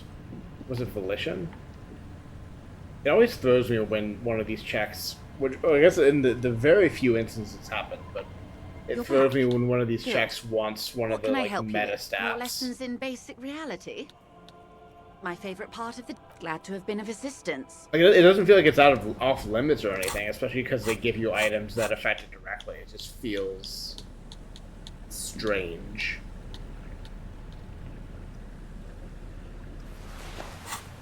And also, I was already at an 83% for this check, and now should have even higher, so I'm not too worried about it. I will save anyways, just in case, but I'm not worried about it. More lessons in basic reality? My favorite... Good idea. Just ask him. He won't make a scene. Fine. See? What can he do? You're a grown man. Are you sure you're sure? Your colleague seemed adamant. Okay. The Pale is the most dominant geological feature of the world, Detective. The separative tissue between the islas. It is the inter-islary mass. Isla is a Messinian word for a continent of matter, enveloped on all sides by the Pale. Also, isolation, or landmass. We used to believe there was only one. In the last 4 centuries, we have discovered 7. Mundi, Seol, Samara, Ilmara, Grad, Katla, and this, Insulinde. An oceanic isla. It comprises mostly of water. Muindi is the largest, Katla the coldest, Insulinde the bluest. What can I say? Each is perishing and dear. Achromatic, odorless, featureless. The Pale is the enemy of matter and life. It is not like any other, or anything in the world. It is the transition state of being into nothingness. No, Detective. We're safe. It begins there, 6,000 kilometers to the north, and even more to the south, east, and west. You are in the middle of the Isla. An uproar of matter, darling. Rising into the Pale. Rolling. Evaporating even. A great vision. The area of transition between the world and the Pale is called Porch Collapse. Imagine a grey coronal mist, cold vapor marked by spores of an opportunistic microorganism. A mold that's adapted to grow at the edge of the unrest. It's the most disco thing you will ever see. I see. You hear your pulse rise. The air feels caustic and cold suddenly. Oh, it is so difficult for us. A squall of birds. Hardware operating in the harbor. Firm. Self-evident. It is possible to force dimensions on the Pale. In modern times, we can even compress its latitude, bouncing radio waves from one end to the other, shortening the path. But it is still hard for humans to navigate the Pale without getting lost, or having our minds damaged. It's difficult to describe, or even measure. Something whose fundamental property is the suspension of properties. Physical, epistemological, linguistic. The further into Pale you travel, the steeper the degree of suspension, right down to the mathematical. Numbers stop working. No one has yet passed the number barrier. It may be impossible. Extensively. Some say the damage stems from extreme sensory deprivation. Others argue that Pale somehow consists of past information that's degrading, that it's rarefied past, not rarefied matter.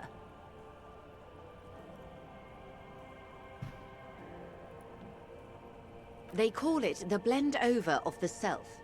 The Pale does not only suspend the laws of physics, but also the laws of psychology, maybe history even. The human mind becomes over-radiated by past. It feels terrible. Absolutely terrible. International standards strictly limit civilian travelers to 6 days of Pale exposure per year. No, Lieutenant Dubois. I'm entreprenetic business class. I'm cleared and trained for 22 days of Pale transit annually. Yes, carried in the hulls of airships. It's a horrific job. Automation will abolish it soon. Damn. You should ask the Pale driver about this. See what she says. Up to my gills, officer. An acidic smile on her lips. It's getting worse every year. It's a fascinating setting. And I guess they tease at it even early on, like before you really know what the Pale is. And I think I did see that word on the page I looked at, but like they like, you know, make it talk all this stuff about, you know, these isolas are like isolas are so isolated, it was so hard to like actually like clear or, you know, navigate to them for the first time, and like, you know, they kind of draw an analogy to like, you know, Age of Conquest or whatever in our history, but like they don't really give you enough to go on as to like why it was so difficult, like what's going on there until now, and it's like, oh, I see.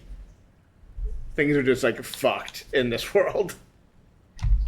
But I mean, even that's like a moral judgment that doesn't necessarily need to be there, but like there is just a nothing in this world that is the thing they have to work around. And, you know, gives you interesting thoughts like, hey, what's up with that church hole in the world, and is that related?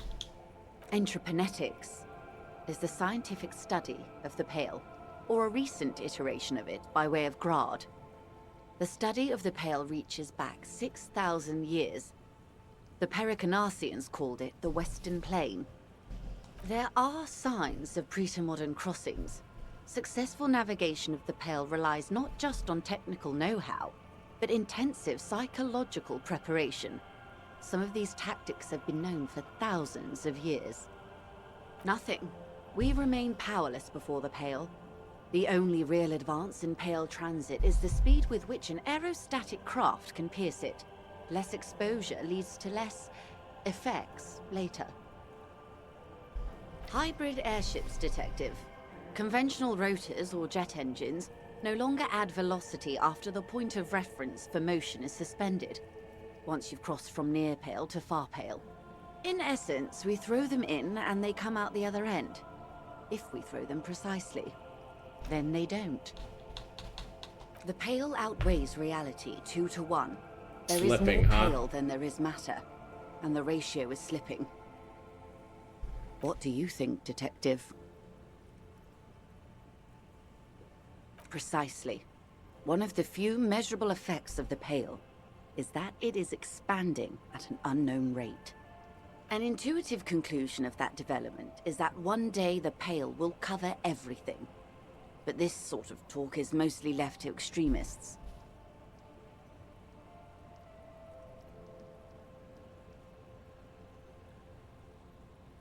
Most people, and indeed most private and government sector organizations, entire civilizations and religions even, find handy ways to ignore or downplay that knowledge.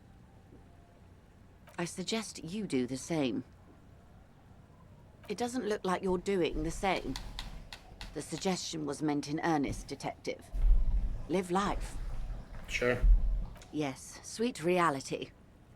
But before we do, tell me, Detective, is this the first time you're hearing this?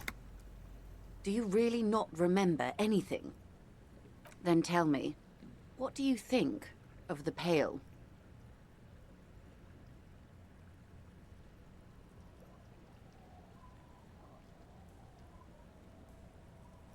Mm-hmm. Your ailing constitution, sweaty forehead, the beads there, and your heavy breathing.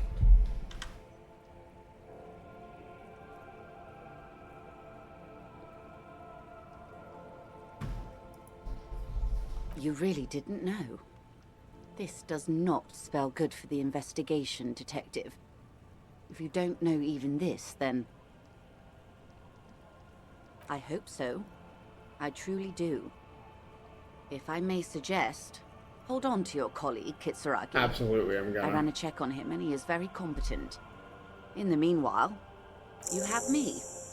I will assist you in any way I can, even if we have to do it one basic term at a time. Good. You have not passed out from it. Perhaps I worried for nothing. Are we still on the reality lowdown, or should we do actual police work now? Good luck, detectives.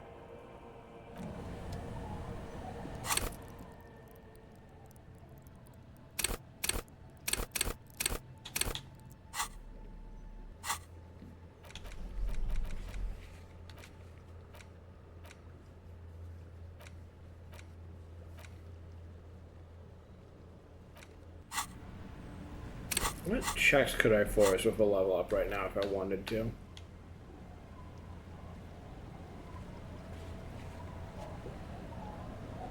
I don't know why this one's showing up when I can't do it anymore.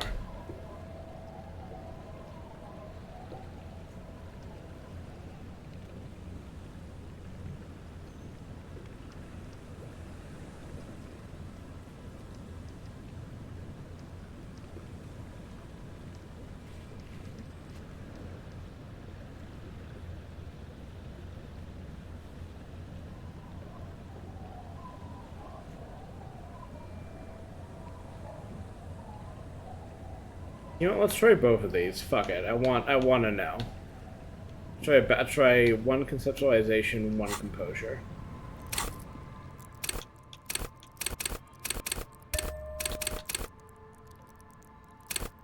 I do also want the ones of Kim, but I have to make a choice, and this is what I'm choosing.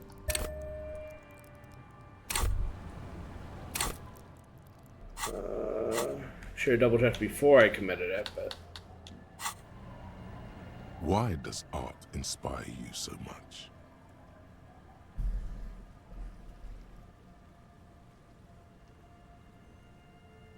Excellent question. Art is a diverse range of visual, literary, auditory, and performative creativity. It's an expression of imagination and technical skill.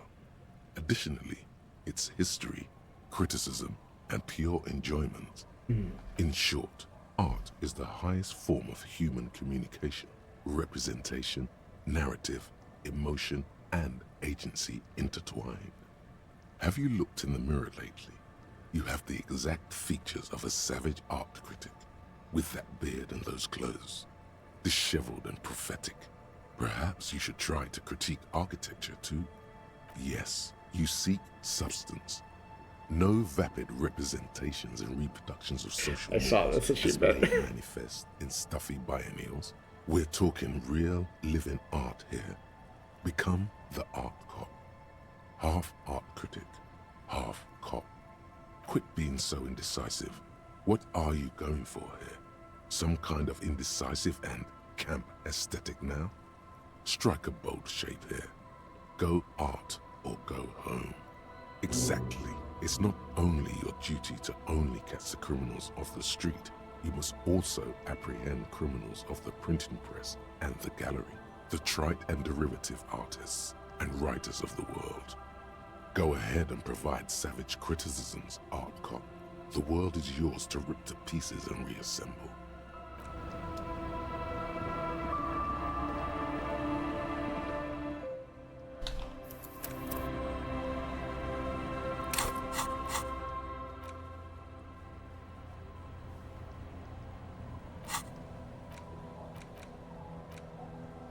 I will probably pick art cop or actual art degree when I have another point to spend.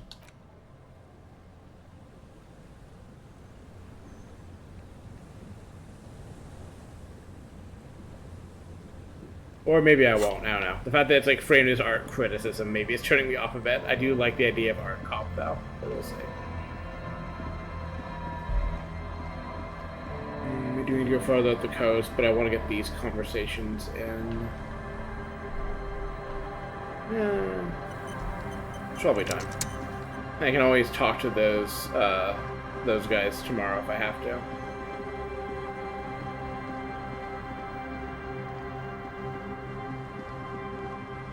I should take a quick bio break, get some more water, be right back.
Hello.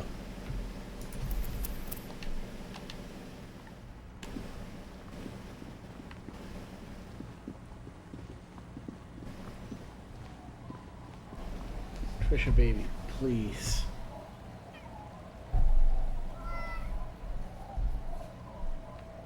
Where?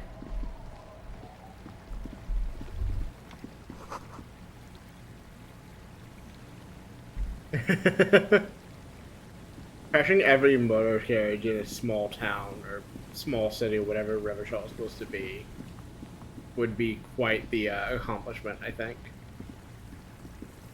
Not only do you get drunk and crash your own car into the river, you also got drunk and crashed other people's cars into the river.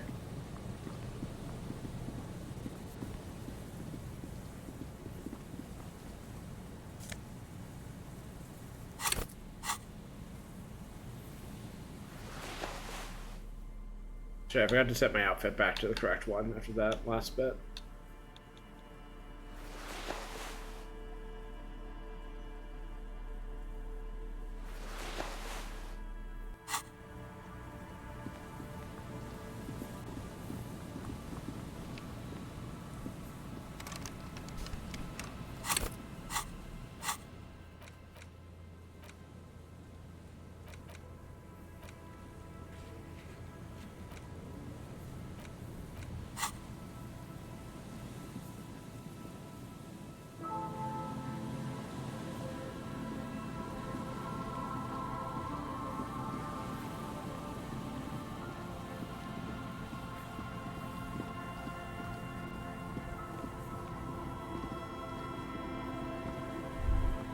The light vanishes inside the concrete slit.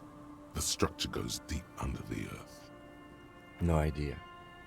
Could be connected to one of the buildings around here. We might find her down somewhere. There's an old storm drain system beneath Martinez that's mostly collapsed. Revachol's sewage system has been built and rebuilt 4 or 5 times now. In conclusion, she could be under any building. I hope not. Maybe it's just a storm drain for the sewer. There's no echo and no answer.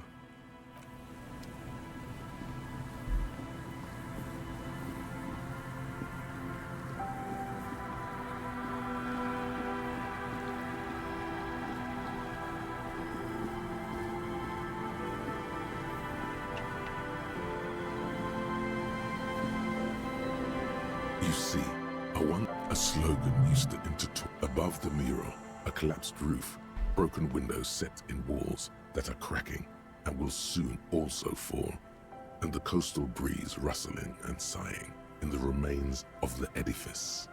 In there? She could. Or she could be in the identical room over there, or in that boat shack, in that church tower maybe. I am going to listen to the wind, but I'm not prepared to listen to the wind just yet. I know I've got at least 1 plus shivers in that wet scarf, but I want to see what else I can manage. That, for instance.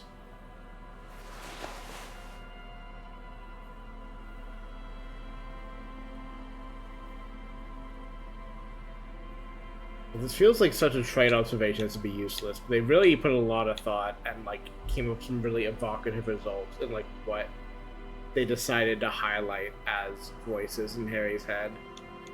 Like, you have a bunch that kind of, like, map onto, like, you know, specific things that you might, like, kind of, like, obviously reach for, like, rhetoric, sure, electrochemistry, sure. Like, your, you know, ability to do, like, acrobatics, sure. And then you have fucking shivers, which is just, you listen to the wind and see what it tells you. And that's fucking cool as hell. Like, yeah, fuck yeah, I want to listen to the wind and see what it tells me. The wind knows things.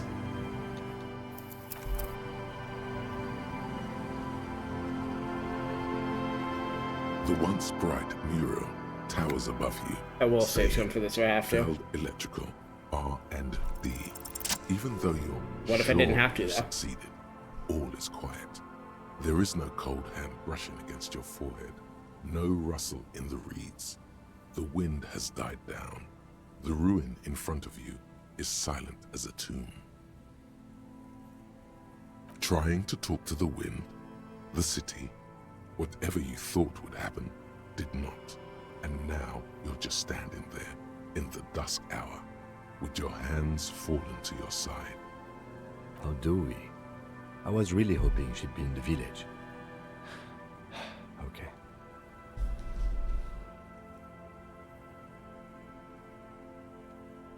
She's probably north of the village, and this place is a peninsula. We already scanned most of the outdoor areas on our wild cryptid. We sure hunt, did. So we have an understanding of the geography, at least. I love that they knit old stuff into the game like this. Like, yeah, we did all the cryptid hut stuff, so we know this area. We like already did the like Kim like picked up on like me having already done the like being obsessed with the secret passages in the door and like saying that must be some part of some secret like second mission, and you know he laughed in my face basically, and then you could just hear the "I told you so" coming when it turned out it was right or relevant. It's so good that it just like knits that in. Like I heard like one of the things I knew about this game like from just cultural osmosis is it has just like a preposterous amount of dialogue in it, and specifically voice dialogue.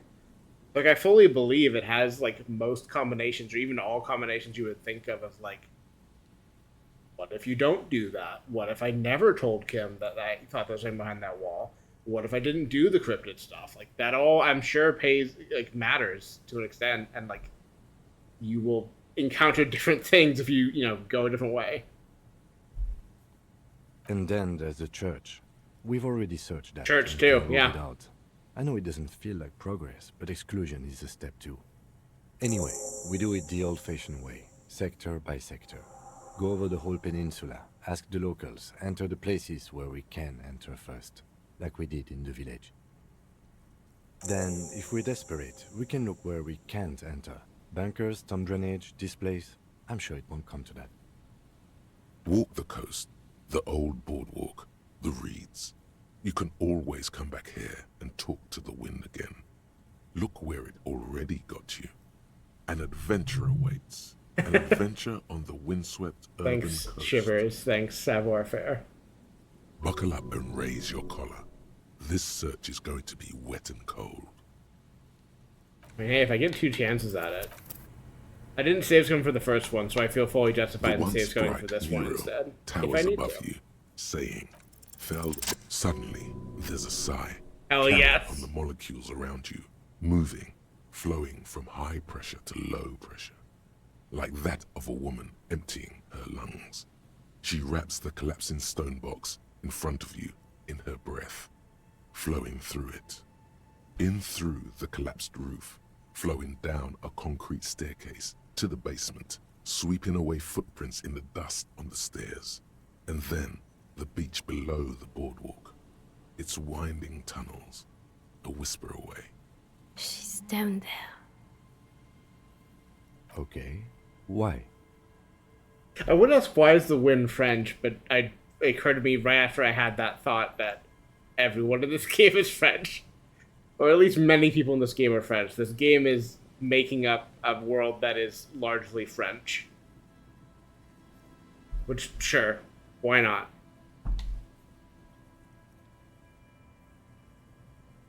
Or at least French-ish, like a certain show, perhaps.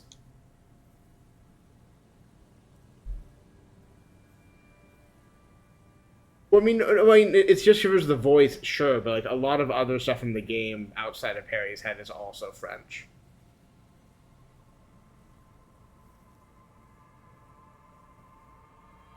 So, how do we get in there? The doors were on the collapsed side of this building. They're gone, basically. Finally, my time to shine. Perhaps you can climb them. We are not climbing anything. I'm 43 years old, and I plan to live to see 70.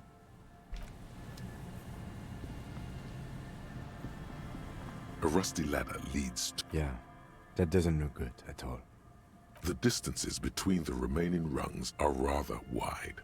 You'd have to use the mounting brackets. However, they seem corroded, and the peeling rust is razor sharp. Great. In addition, the first rung is going to be tough to reach. It's what, 3 meters above the ground, and you're 180? Not to mention that the roof is collapsing and the wind gets pretty brutal up there. Dismounting from the ladder is going to be hard. Perhaps if you were to not climb the ladder. Instead, what if you were to do something more subtle? Teleportation is not a thing.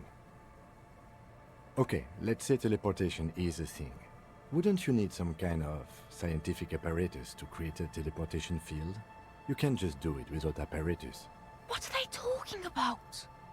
Teleportation, Mikhail. It's generally thought impossible. Oh yes, it could hurt a lot.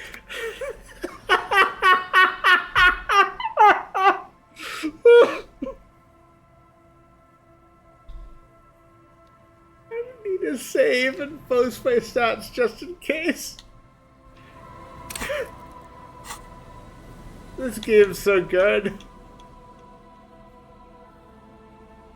Like, yes, I'm still sad about it, like, on a regular basis, but when it's good, it's so fucking good.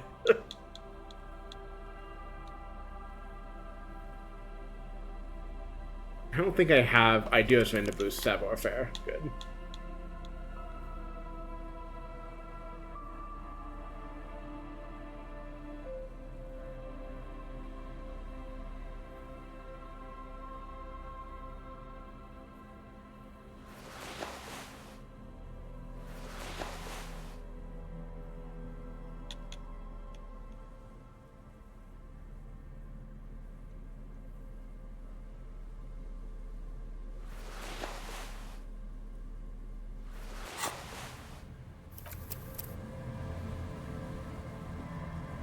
The rusty ladder leads to the rooftop.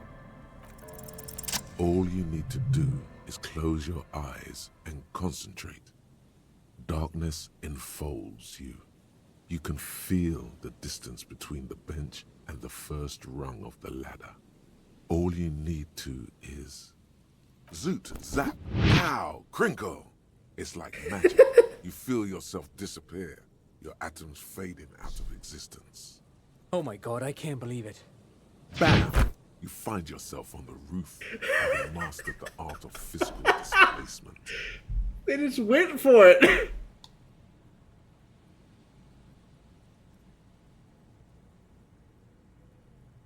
You know, for the record, you didn't teleport there. You just climbed the ladder with your eyes closed. And then is it cooler, Kim? That's cooler.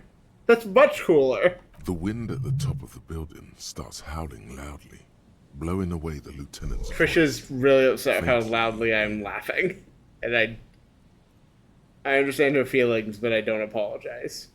Never mind. Find a way to let me in when you get inside. Don't go adventuring without backup, especially if we think the suspect may be hiding here.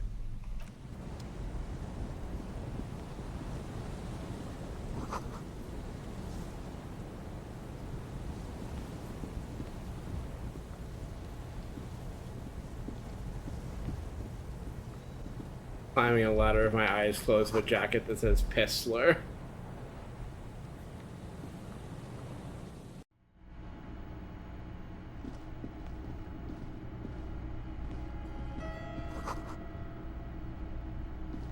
Alright, I have a thing for this.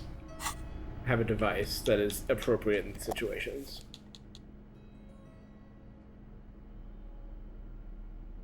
Also, well, I'm here. If I'm allowed to do it. Does not appear I'm allowed to do it, that's fine.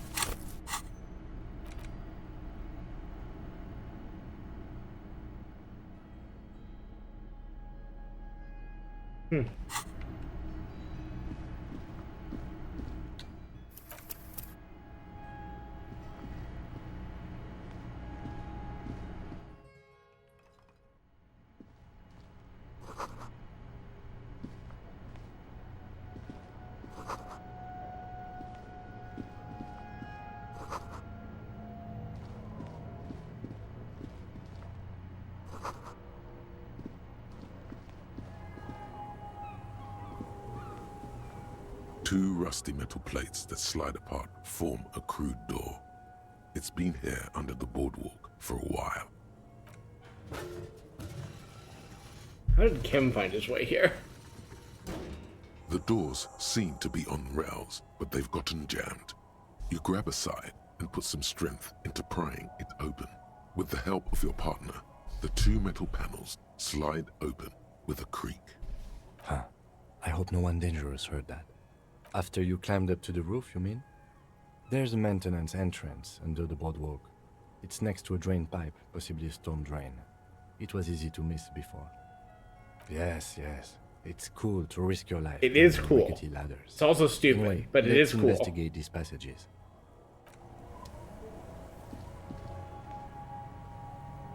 Kind of want to familiarize myself with. Okay, interesting. I wonder if you can find that first, even if it's like locked, or if it's just no, you aren't allowed to know that's there until you've been in this way. Couldn't believe either. If you can find it ahead of time, that's a great example of the kind of thing that makes replaying this a lot faster. If you're targeting specific routes. Alright, what's your story? Okay.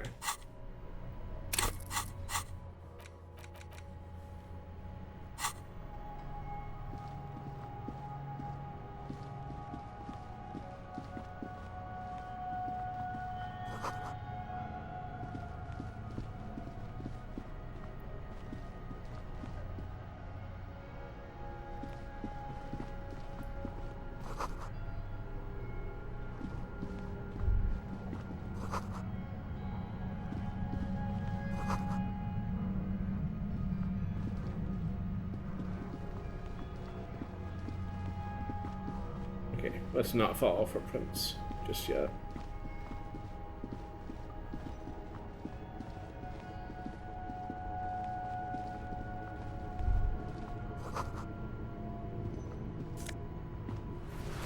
Fuck yes. I don't care what stats it has, I'm putting it on.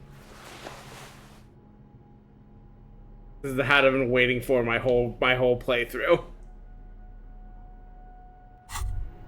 This hat is so soft, so warm.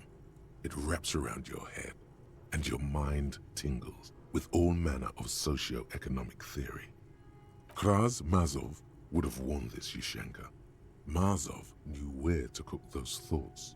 That's why it bears a Mazovian logo. Glory to the revolution, comrade.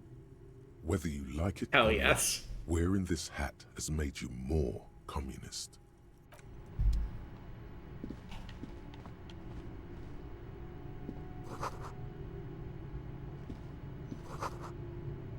A mustachioed and mutton-chopped man, amateurishly depicted, gazes at you with sad eyes. A plaque reads, K. Mazov. There is a spiderweb in the lower left corner of the portrait. Years' worth of dust is shaken off. The full head of hair, matched by an ample moustache and sideburns, look a bit silly. Someone crouches, heels digging into wet sand. Hands sweep across the sand, grains sticking to the frayed skin of the fingertips. An old man sits on a slab of concrete and taps his fingers against the glass of a scope. You shudder. Yes, I can see that. Looks like some communists were hiding out here. They left alone half a century. Didn't mean to skip this. This was probably part of the network of defense posts the communards built against the amphibious landing. I think the purpose of this bunker was to produce propaganda. It would have had radio equipment back then, but that's all been looted. We have found a lot of those lately. I guess what most people think of as history tends to linger in rundown neighborhoods. Martinez being what it is, no one has gone through the trouble of cleaning out the old bunkers. Good hiding place for someone who's up to no good. I won't stand in your way, but only after we're through with this case. Millions of depictions of Mazov have been produced. They're not all connected. Besides, that looked like some student. The youths always go for this kind of stuff. You mean like Ruby? No, I think we've stumbled on a piece of history.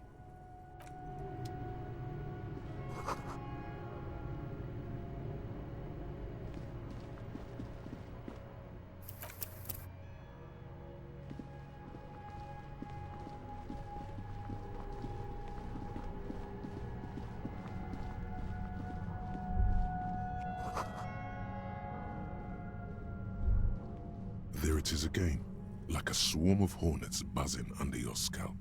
A strange tingling you can almost smell. No, what do you mean?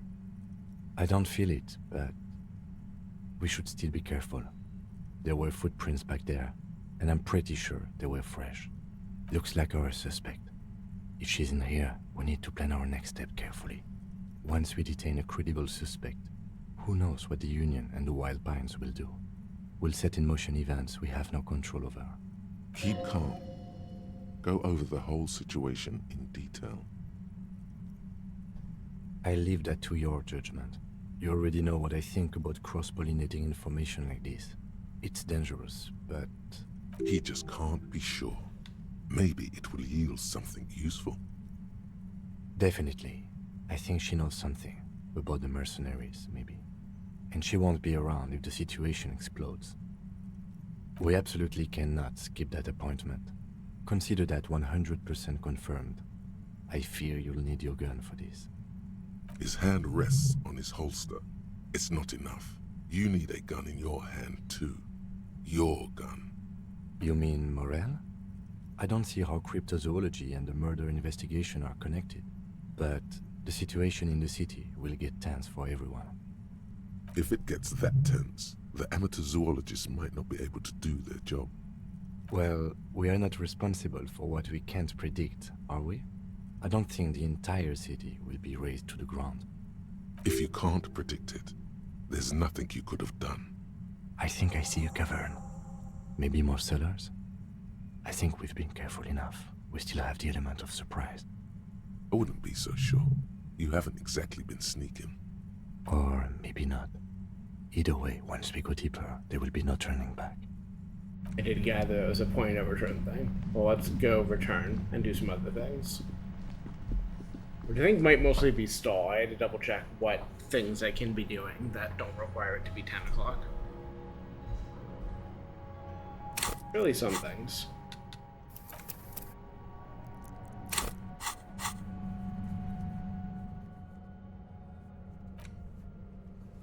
I would still love to do this, but I don't... I guess I'll run around again. I just don't understand what part of the boardwalk it wants me to look at. And I don't think I can get to the island. Do that tonight, can do that tonight, can do that tonight. Not doing it, can do that tomorrow. If I can look at the cab now... Okay. Night, babe. Thanks for hanging out. And your enthusiasm and everything, as always. Excited for... Yeah, never mind. Yeah. I'll probably finish this day out and then go to bed, but that'll be some amount more. And,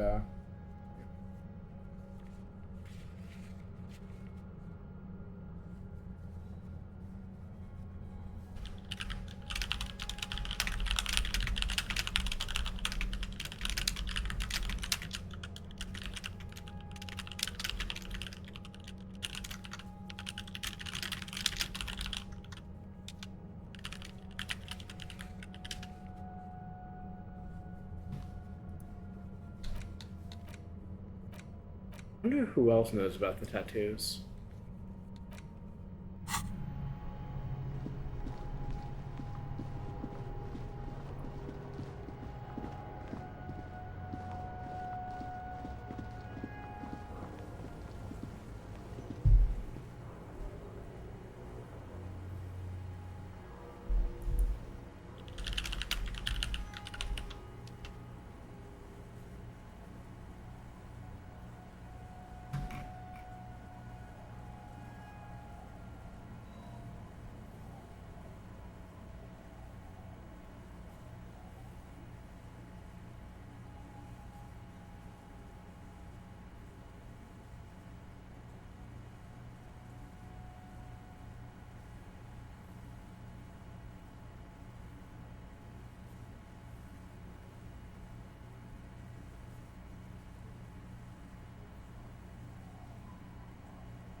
Sorry, I'm checking something on the side once again.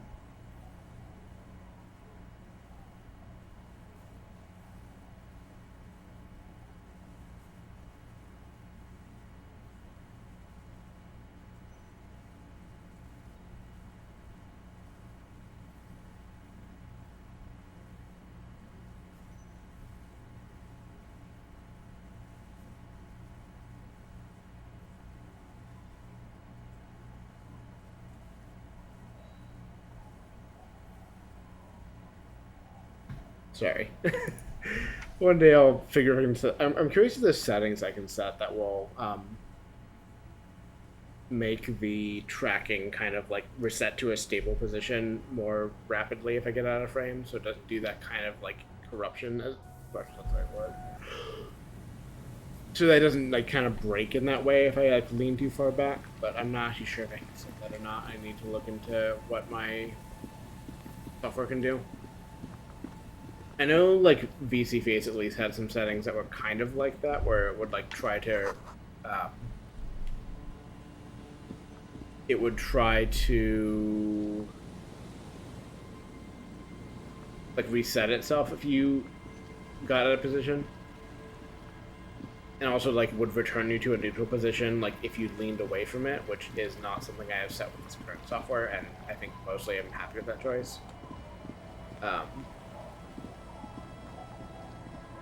But yeah, it makes me curious if there's ways to kind of like make it harder to, you know, make the model look bad.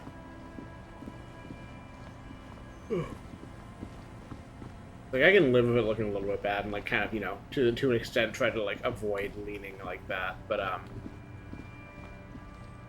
I would also appreciate if I could make it harder to do that kind of thing. Nice to put, you know, technological blocks in place when it's possible to do so.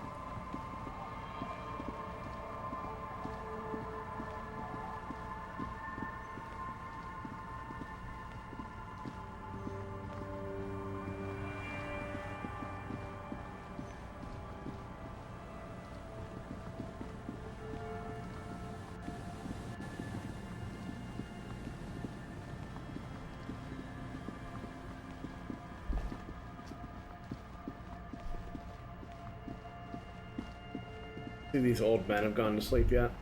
That page 3 girl, she must be the most beautiful page 3 girl ever printed. And look at those freckles. The origin of disco. Makes you want to dive into the boogie, doesn't it? Get closer to disco itself with Miss Page 3. Come on, beauty is inviting you on a pilgrimage. A pilgrimage you can make with just your hand. Yes, sure is. You know what? Fair. Oh, come on.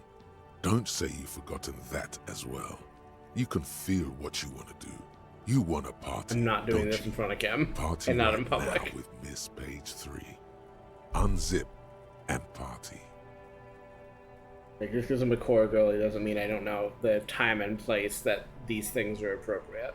That's exactly what I mean. Someone Unzip literally and is party watching. Down on yourself, my man. No one's watching. Except Miss Page 3, of course. Look at her thighs. Between her thighs. And what are you waiting for, man? Party with Miss Page 3 all the way to Disco Zero. Fuck. But it's the origin of all disco, buddy. Why not? Whatever, coward. Don't ride your way to the origin of disco. The Page 3 girl is too good for you anyway. I see. Yeah? I don't know why that camera broke it that way. I was like, yeah? Bud, you want me to look over there? Is there a thing I'm seeing over there? And the answer was no. The camera just kind of snapped over there for no reason. I actually do want to leave it zoomed out for a second, though, so I can see from in advance if the old men have gone to bed yet.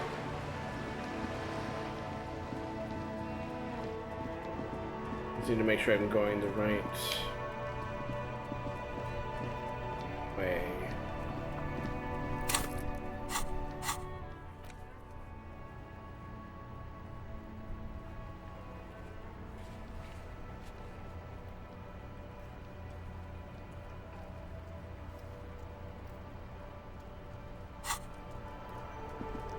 Higher, isn't it? Or am I misremembering?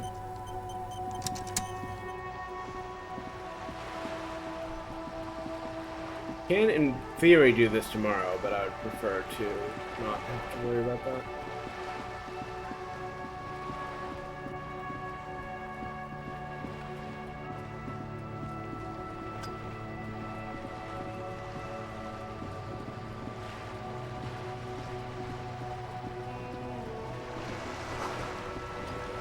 I see.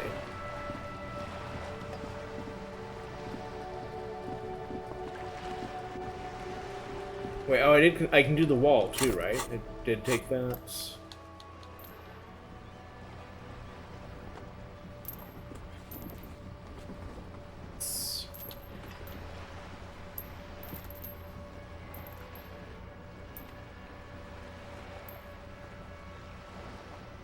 Wait, I didn't do Renee, but I did the other. Where is Renee? Oh, no, I did. Yeah, I did both. Okay, I remember now. It just turns out that conceptualization just hits a bunch of things at once. Which, now that I say it that way, is a stupid thing to say, but what I mean is a bunch of things I had set up at once.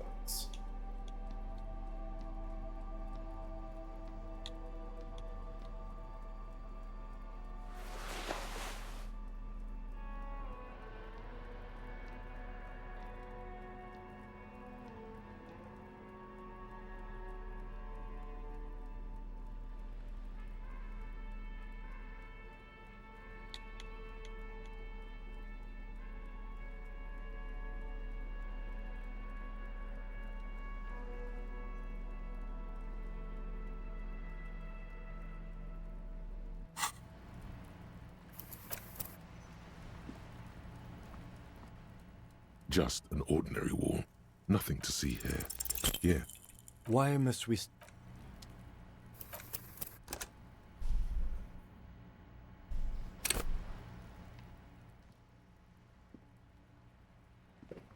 Yes. Just an ordinary wall.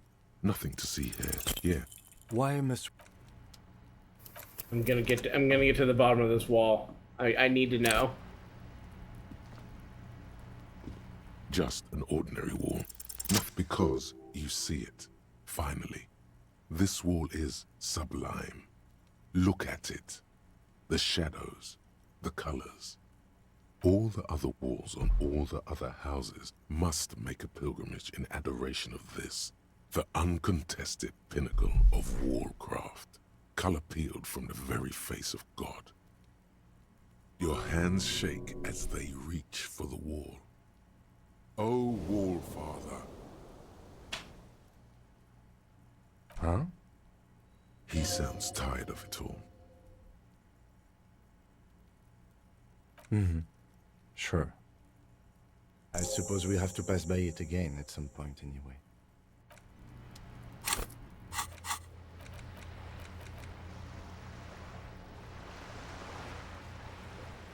Interesting. I know where to find paint in theory, the fuel that I pawned, if I can get it back, but I'm not sure. Get a brush from Cindy. Hello again, officers. Have you come to admire my mural? What for? Well, if it's for art. But what kind of art are we talking about?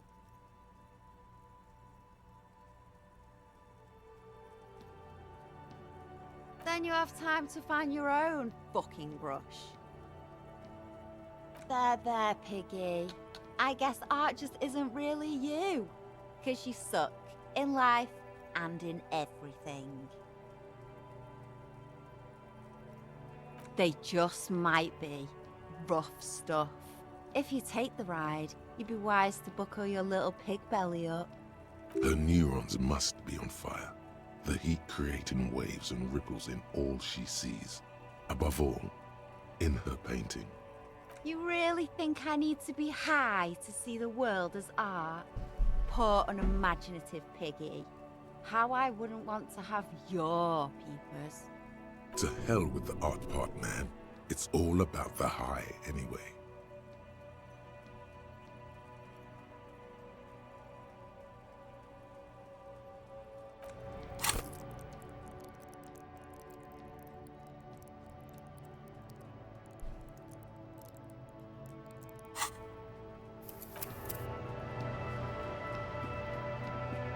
Hello again, officers. Have you come to admire my mural? They do say the painter always paints it. No, it's... That's pretty fucked up. Even for you, Piggo. You're a real sad sack. You know that? Go ahead then. Art it up. Just try not to hurt yourself. And no self-portraits. Oh, but I'm all out of fuel oil. You know what you should be able to find in your government-issued vehicle? Red-dyed heavy fuel oil. That beautiful wall deserves nothing less. I don't need to say either things. I know where to find fuel oil. My fuel oil is for my kinema. Making me embarrass myself in front of Kim when I know perfectly well where I can find heavy fuel oil. I thought about it when I pawned it, like, hey, I guess I could in theory paint with this. I just didn't think the game would be like, yeah? Sure about that? Okay, it's the old man. Let's do this first then. You want conceptualization, right? It is such a pleasure to see you again. Oh, you want rhetoric. I think I was going to ignore this check, but I think it would actually be funnier to do it. See if I can get that sandwich out from him.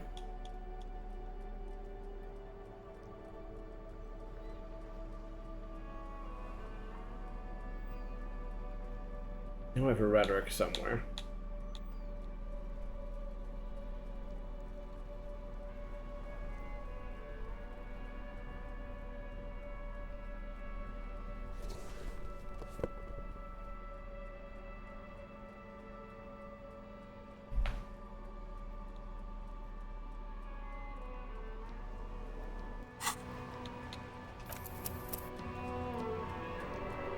It is such a pleasure to see you again, officer. A man so principled about his sandwich calls for a you really do. Now, unleash. No, you're not. Everything is fine. All right. Wow, so someone's been a little boring. Yes, my standard liege. Someone's seen all sorts of wild ideas pop off and thought, I'll take the boring one. The regular, please. The brown. No need to be defensive. The regularity, the brownness, the cut and dry have their appeal. A very standard appeal. Of course you do. Maybe some regulations and a usual pistol to go with them. It's official. My lord's copper type is regular cop. I'll let everyone know. I'll send out a telefax. Yes, the type of cop you are, sire. Think of it as a good, of course. No need to raise my stats for The this. purity of snow always reminds me of the purity of a man's soul, if he's got principles. Composure.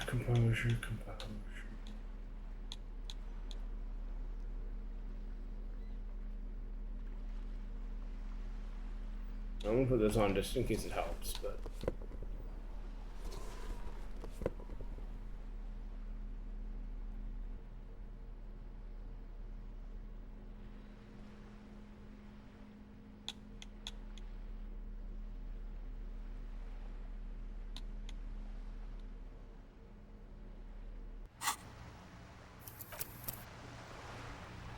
see if this thing about the flowers helps him at The all. purity of snow always... I prefer the old name, Insulindian Lily.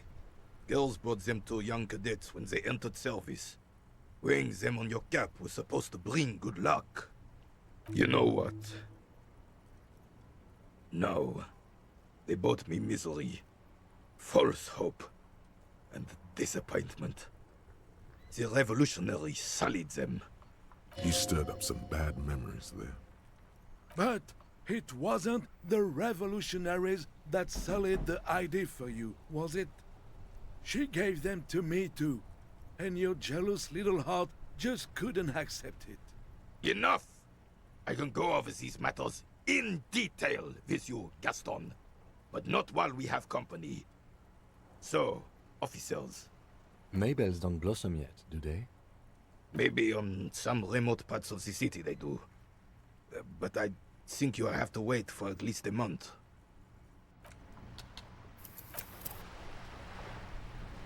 The purity of snow always reminds me of the... Still. Anything else I can assist you with, officer?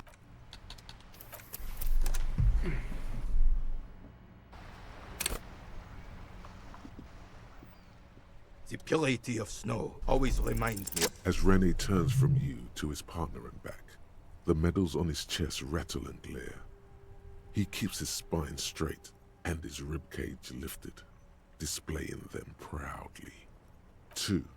The larger one is shaped like a cross, while the smaller medal resembles the sun. A crowned head in front of 2 crossed rifles. The medal hangs from a blue striped triangle. A small blue star inside an orange sun. It has the word Valiance written below. For bravery.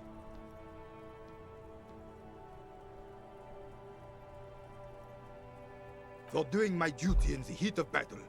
For looking my mortality in the eye. When men like Gaston here hid in the bushes and shot themselves. He saved some muddy princeling who foolishly strolled into the front line in his gown of velvet and gold. It was on the first months of the revolution here in Revachol. Unrest was spreading like wildfire.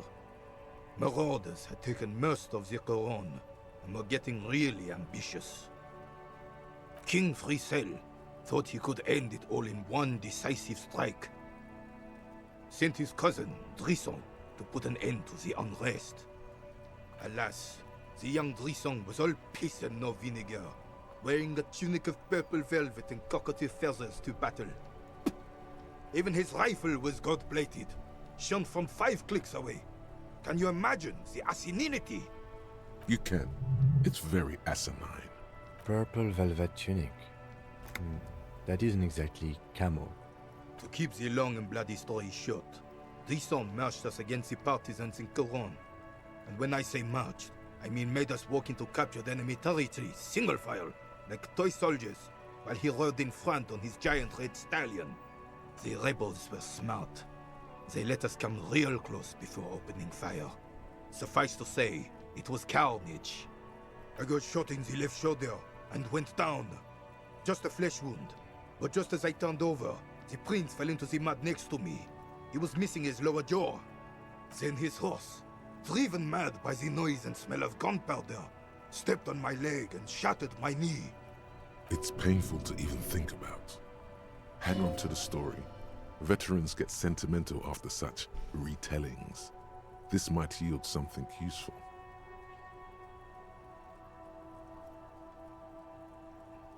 I grabbed my sidearm and shot the beast in the head. Then everything went black. Capitaine Arnoux, le fléau des chevaux. When I came to, it was all over. It was just me and Jolas Tresson, gurgling in the blood-soaked mud right next to me. The Dink had taken numerous flesh wounds and lost a lot of blood. But despite missing his jaw, he seemed hesitant to die. Tougher than he looked, that one. So I grabbed the Dink and started crawling. Kept going until the 59th Cavalry picked us up. Through some miracle, we both survived.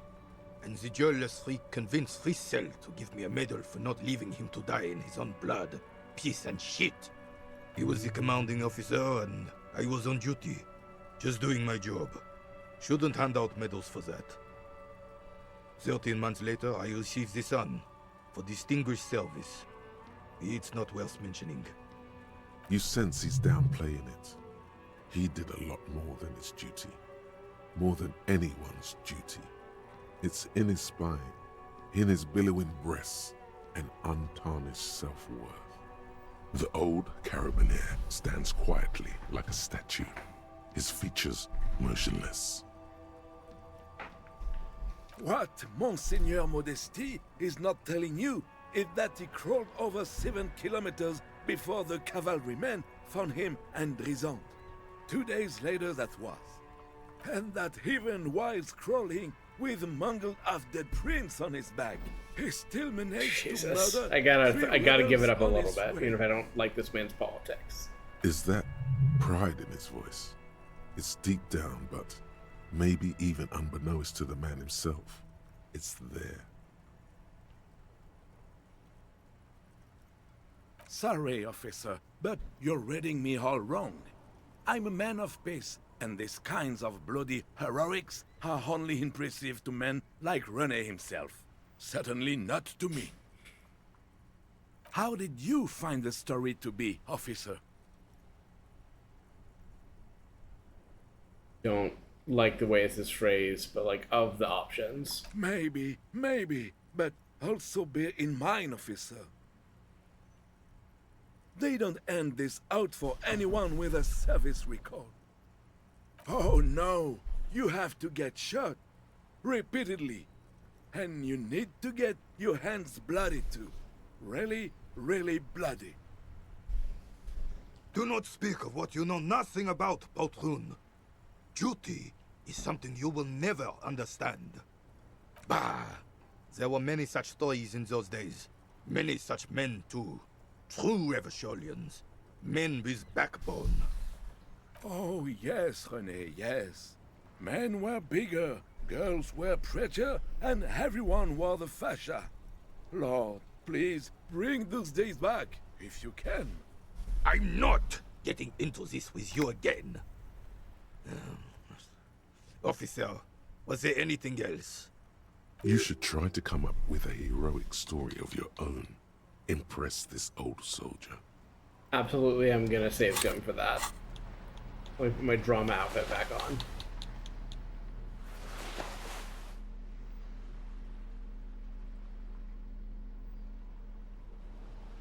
I wonder if +2 is the highest you get off,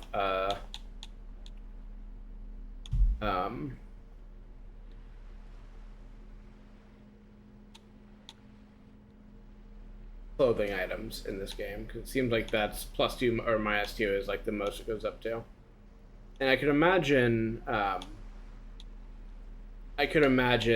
that there are some like rare things or like hard, like less common things that it's rare again, that have higher than that, but I could also imagine that they're not.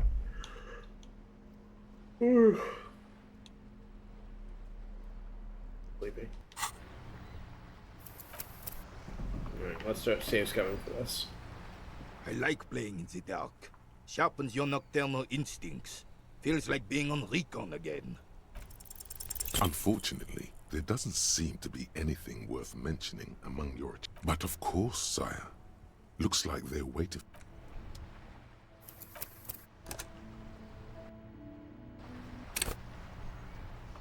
I like playing in the dark. Sharpens your nocturnal... Go long. Go deep. Go unconventional. Sure, officer. Let's hear your take.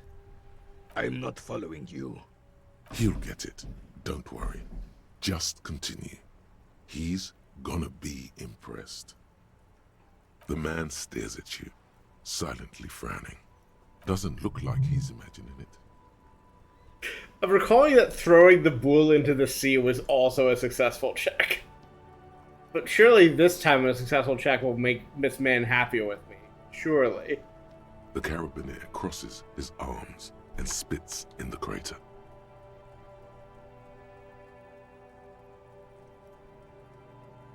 You're talking about getting blackout shit-faced drunk and going into delirium. Right. Yes. The lieutenant looks up from his notes and nods to the old carabiner. How so, then?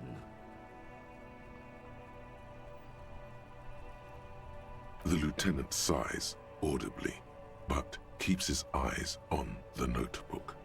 And I thought getting my knee shattered and surviving on rat carcasses in the trench was bad. Here, have one of my medals. You've earned it, officer. Extremely rigid principles this old soldier has.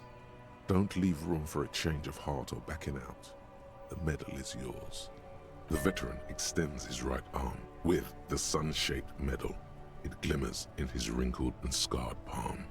Was there something else you wanted to take from us? I don't think there was anything else I wanted, was there? You got the medal. Now let's solve the crime. Great. It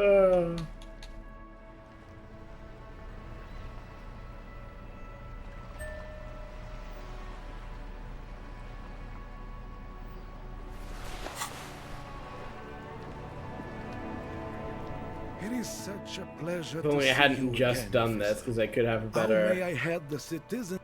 better odds now. It is such a pleasure. Sure, officer. No. Sure. I'm gonna say, but mostly I want to just double check where my. Yes. Sure.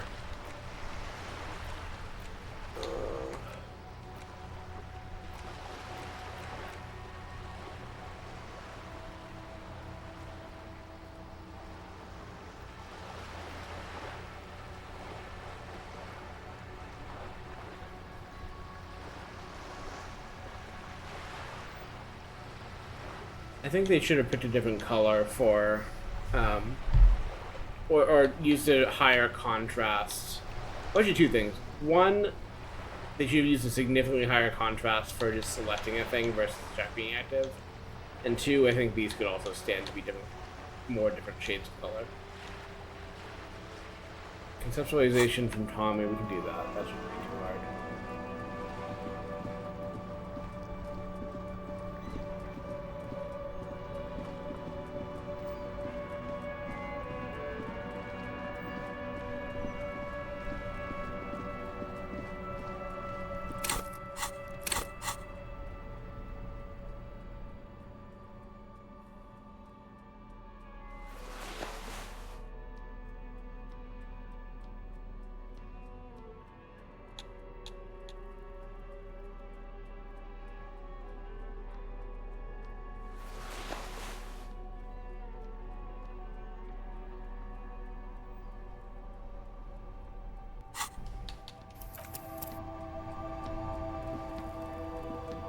Still here, stuck in this damn jam, my man.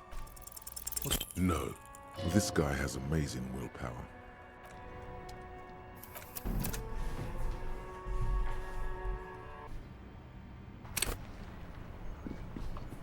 Still here, stuck in this damn jam, my man. Wait, there's something here, stored away in some dusty corner.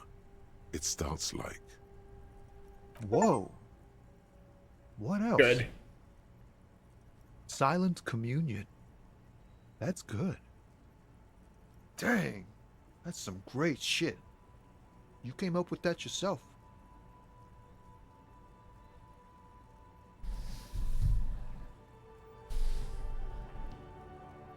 Relatable. Or did you learn it in school? More importantly, who can prove if you did? Go with it. You deserve some acclaim. No matter. It's a fine stanza. You're not so bad after all.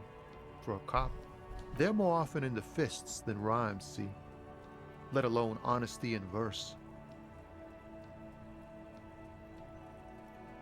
Well, you've given me some hope, I guess.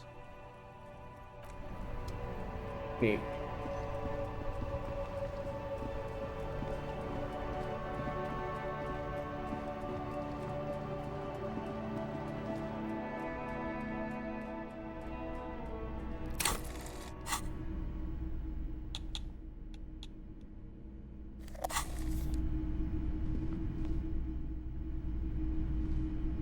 Hello, hello.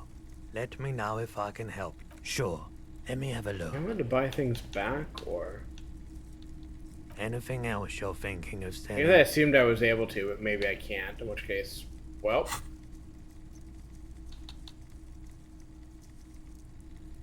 Another time, perhaps. A typical Martinez streetlight sits among the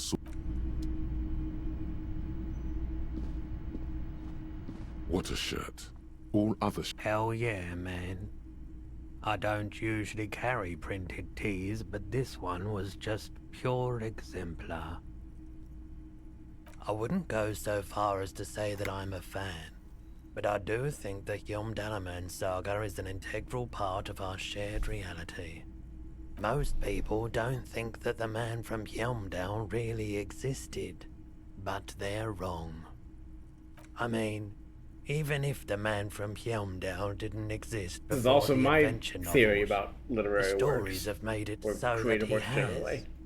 It's simple, really.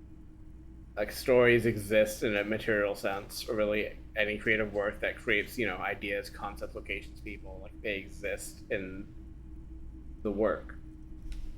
And if they're inspirational enough, they exist outside the work as well. Okay. You sound skeptical. It's not that complicated. All that's required is a more robust understanding of cause and effect. Besides, I've been to Kotla, though not quite as far north as the Helmdal, and watched northern lights travel across the sky. Very unique, energetic tides there. His theory isn't exactly incoherent, but its logic does suggest some unusual neural activity. Interesting. Welcome to Helmdal, officer.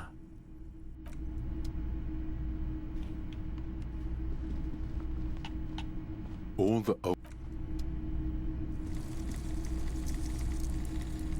You see rows of toy soldiers.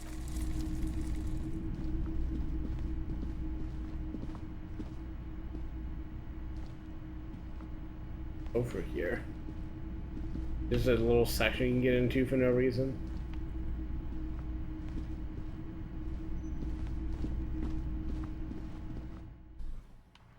Well, I am regretting that I sold my fuel oil now. I guess I will never paint unless I can find some somewhere else. Which, possible. I could imagine there's another way to get it, but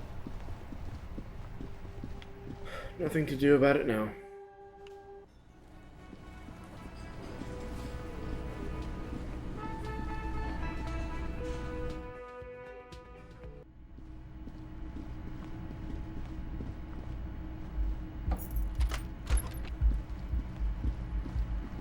What, interfacing? A mirror hangs on the bathroom wall. In it, your face.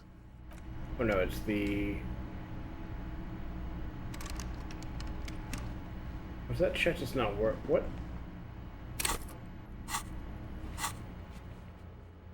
I had a check here. I just...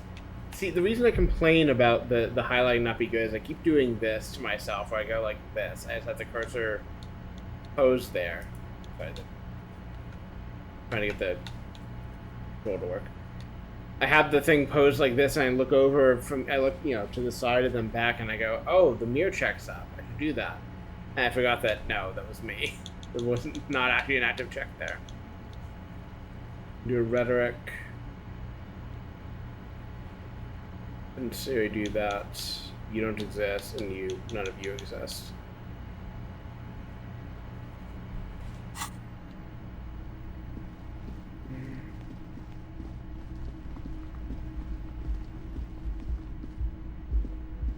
I kind of want to see what the odds look like for doing karaoke, because if I can get it to like guaranteed, I will consider rolling it again. But I think it would kill me if I had to hear. The stage is you feel. So, are you ready for your thing now? I don't want to repeat the process of like having to listen to bad singing on purpose because it made me sad IRL.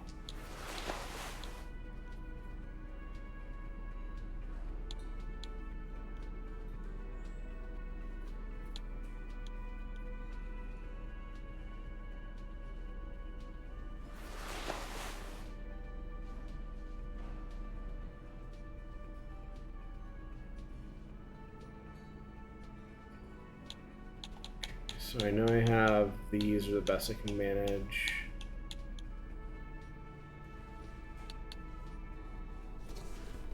I don't think I have any glasses that do drama, or boots for that matter.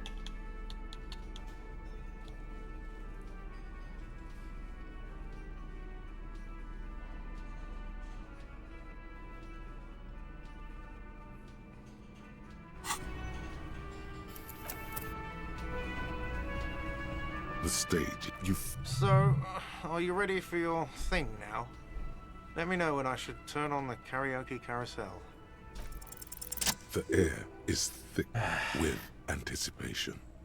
Someone dims the lights as the music starts. Okay, here we go.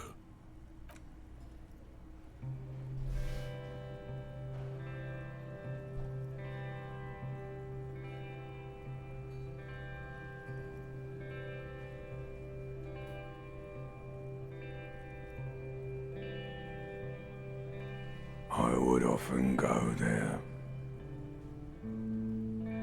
To the tiny church there. Love that this is the voice it decided to use of ancient reptilian brain. The smallest church in San. Though it once was larger. How the realm may rest there. Down through the mist there. Toward the Seven Sisters. Toward those pale cliffs there. I would often stay there. In that tiny yard there. I have been so glad here. Looking forward to the past here.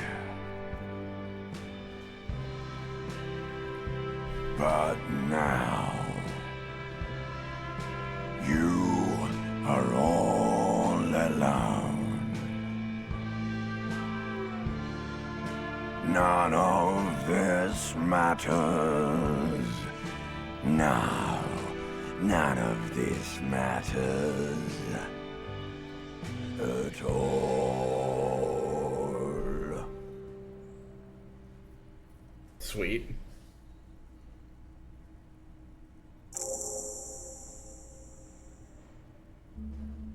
A lazy applause fills the room.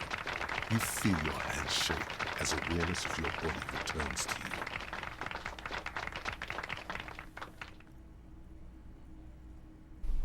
The lieutenant doesn't say anything, but gives you a quick smile before turning away. He's incapable of blushing, but if he weren't, he'd blush. Good, good. Are we ready? I want to unplug the microphone now. Last words?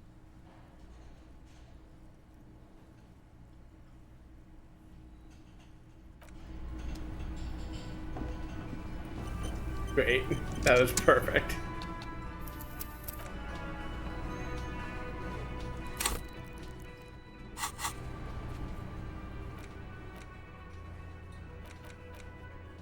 That'll be this one, or the karaoke.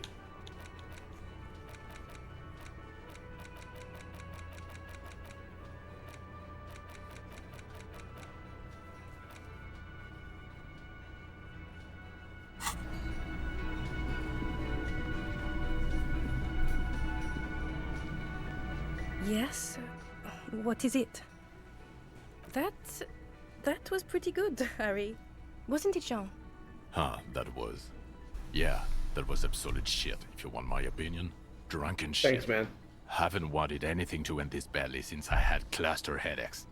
Horrible. Truly horrible. I beg of you, don't ever subject anyone to this torture again. I mean, seriously, you need to... Jean, it's not right. Don't make it worse, and I really liked it. She actually did. Also, I'm not right. I'm having brain troubles. Right, I need to report back on... Hi again, Gendarme. Admiring the atmosphere. What about you, officer? Convenient. But what are you doing here? Talking to me? Oh yes, let's see. Sure, you did. And how did... Ah, shoot. Why not, hmm? What about Misha? You did. And how did you like him? Ah, shoot. A visitor from to his opportunity, or is it just money? Friends, I told... It is. He has keys. And he likes the... Hmm? What about me, Jean? Bye-bye, gendarme.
I feel like the place that it indicated when it said the boardwalk was where the Ferris wheel is and where that guy died, but I thought I'd already been up there.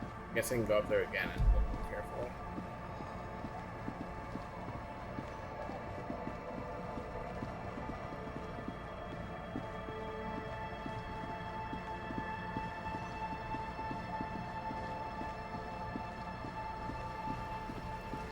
Very sleepy. I've been getting bad sleep this week for reasons, and should probably have planned for an early night tonight rather than a late one, but I'm committed to finishing this day out.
No wonder I can't remember how to get back here. It's a fucking maze.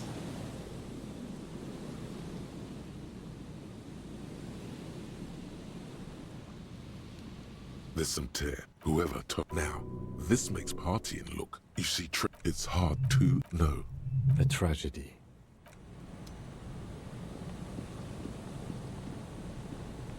So if it's not there, then where is the possible place in the shot it came from? Or on the island it came from?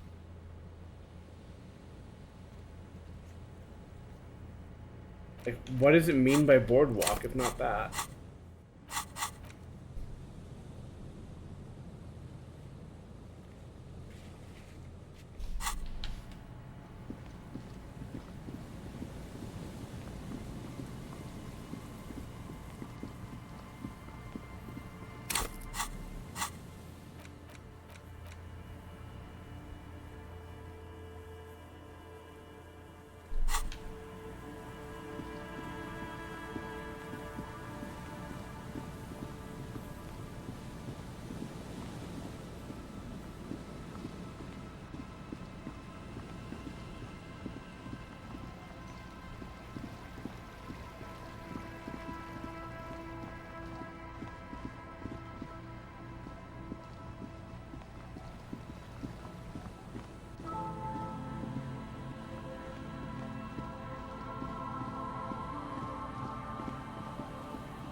The greatest, browsing through the various chapters, you try your best to understand the ceaseless overflow, the sprawl of names, dates, places, events historical. Most of it ends up as a twisted mass of facts inside your brain.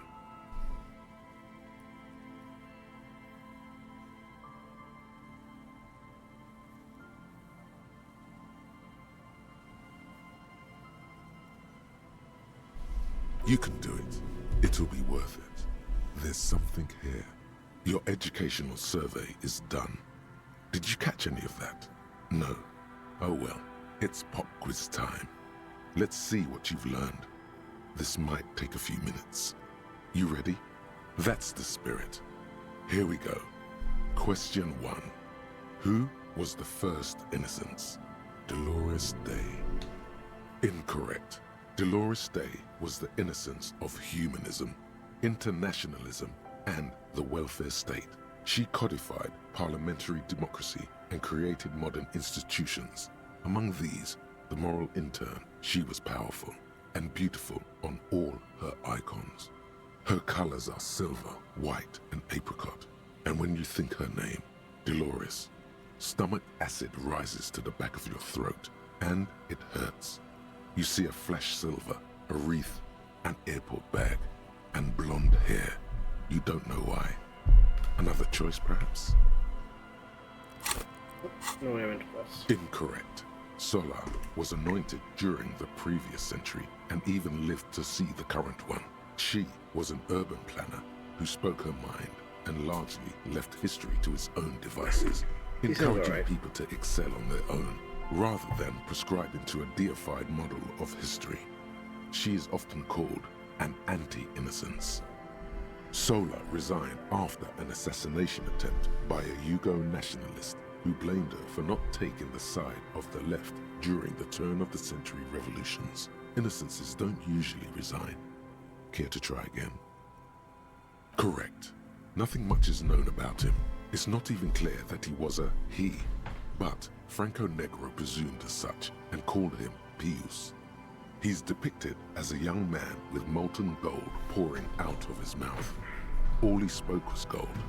It's said he invented God and equality of men before God. He also introduced the gold standard as a way for measuring people's love for Aurum.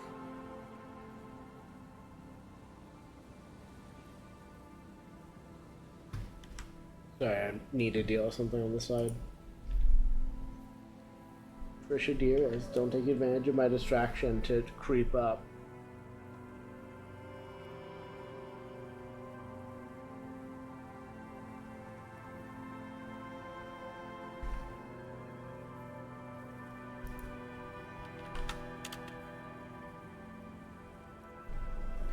He has done it, but in a way that has not actually put her in the way of anything, so I'm not too upset by it.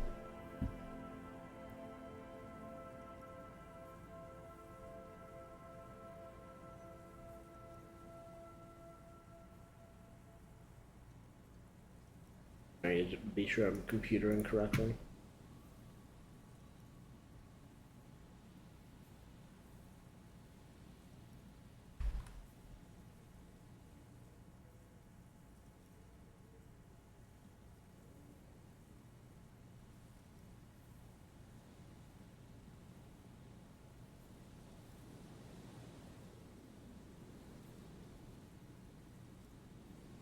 There we go. That's what I thought.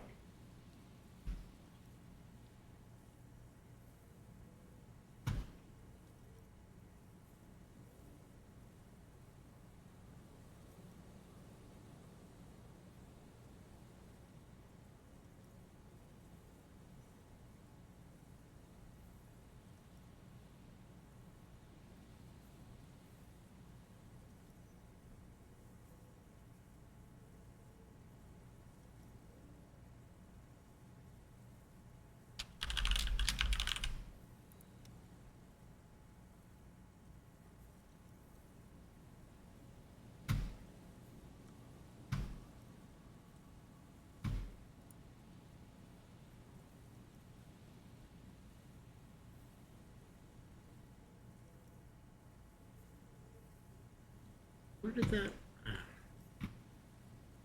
I guess, right, yeah, that would be how that works.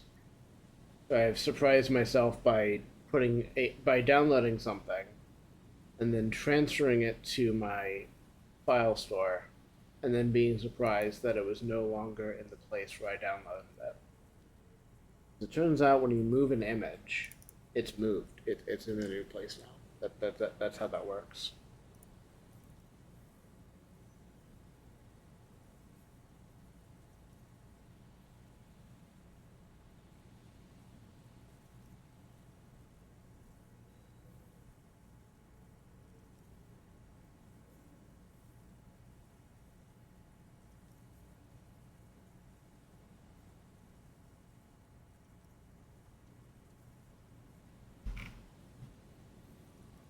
Okay. As the first innocence, he declared that there should be more of those like him. It is presumed his disciples were the beginning of the Holy Party, the founding party. Question 2. Who was the strongest innocence?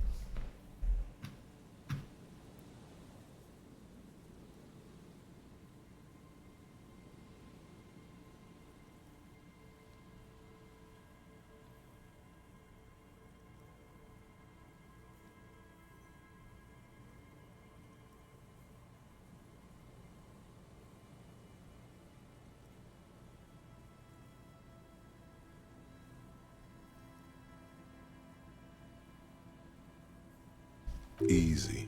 Everybody knows the answer to this. You, me, anybody. Correct. Named the innocence of militarism. I really should have asked more codified wrong answers just to see what he rule, would say. But at the same time, ended serfdom and established the Inter-Isolari Real as the global reserve currency. He also established the concept of the nation. Yeah, I guess that would be harder to establish. In some senses, and maybe the way we conceive of it, it feels like it would be harder to establish if you can't. Like, not only it's difficult to.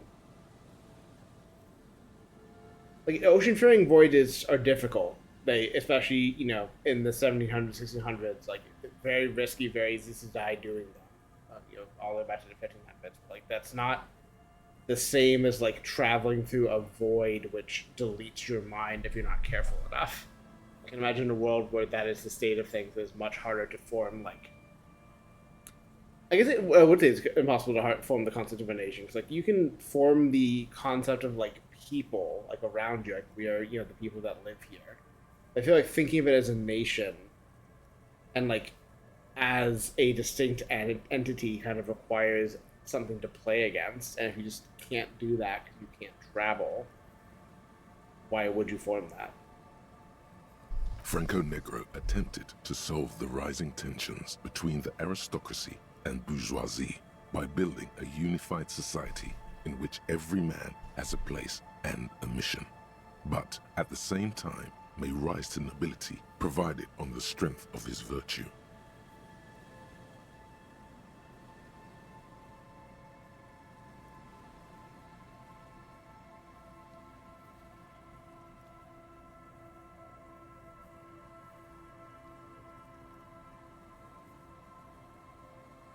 Question 3. Who was the false innocence? Correct. There have been a number of counter or false innocences, some assumed to have innocentic qualities, some who just thought so themselves. Occasionally, they have the support of a faction inside the ecclesiastic organization, and accusations of foul play have arisen. The most famous and important of these was Ernest Pasternak. He was into torture, despotism, hymns, cannons, and world conquest, but got defeated and humiliated by Stepan the Despicable of Kedra. Final stretch. You've come so far and learned so much. This is the most important one. Question 4. Who was the greatest innocence? The most important of them all. The most precious to humankind. I don't even have to say it anymore. Correct. The Mesk might see Franco Negro as the father of nations, but as of this century, there's been a great shift in attitude. Dolores Day has become widely regarded as the greatest innocence. A most radical change to the whole fabric of the world. Everything from inter-isolary travel to the connected world to 3 consecutive scientific revolutions can be traced back to her. Every decade that passes, she seems less human somehow, and more beautiful. And more beautiful. And more beautiful. Congratulations on finishing the test. The results and your subsequent grade have been calculated. You get a B. Good enough. Everyone misses a few from time to time. You would have done better if you just dialed the Dolores Day down a bit. What's going on with you? Okay. You are shouting at an inanimate object, like a real weirdo. No wonder you seem to have trouble with the right answers.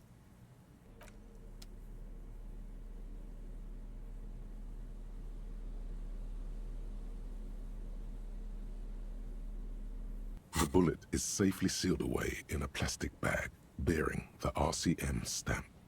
Kim has filled out the label on the bag with the item number, case number, and date and location the bullet was found. What? Well, if I was the bullet, which I'm not, I would say, find the weapon that shot me.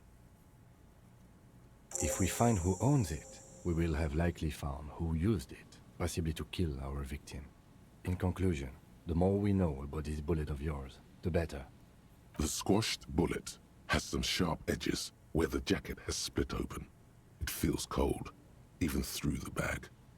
The jacket of the bullet is made of a yellowish metal. It has blossomed out to reveal a dark grey core. The base of the bullet is close to 5 millimeters in diameter. You can just about make out a few striations near the base of the bullet. Little hairlines, linear. It feels standard. It's quite destroyed. Some of the fragments are still lodged in the wound. What can you say about the bullet so far? A jacketed bullet. Okay. It would have been shot from a military-grade breech-loading rifle, not from a muzzleloader, like those typically found on the streets of Martinez. We were right. This came from a serious weapon. Even the RCM uses ordinary unjacketed conical bullets. This is strange. Very strange. I like this, officer. Strange means unique. Unique means incriminating. We need to find the gun that shot it.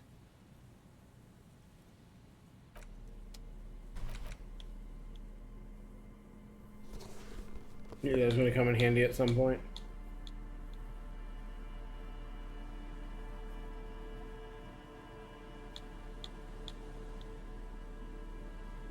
I don't think I have any other hand-eye coordination, but maybe.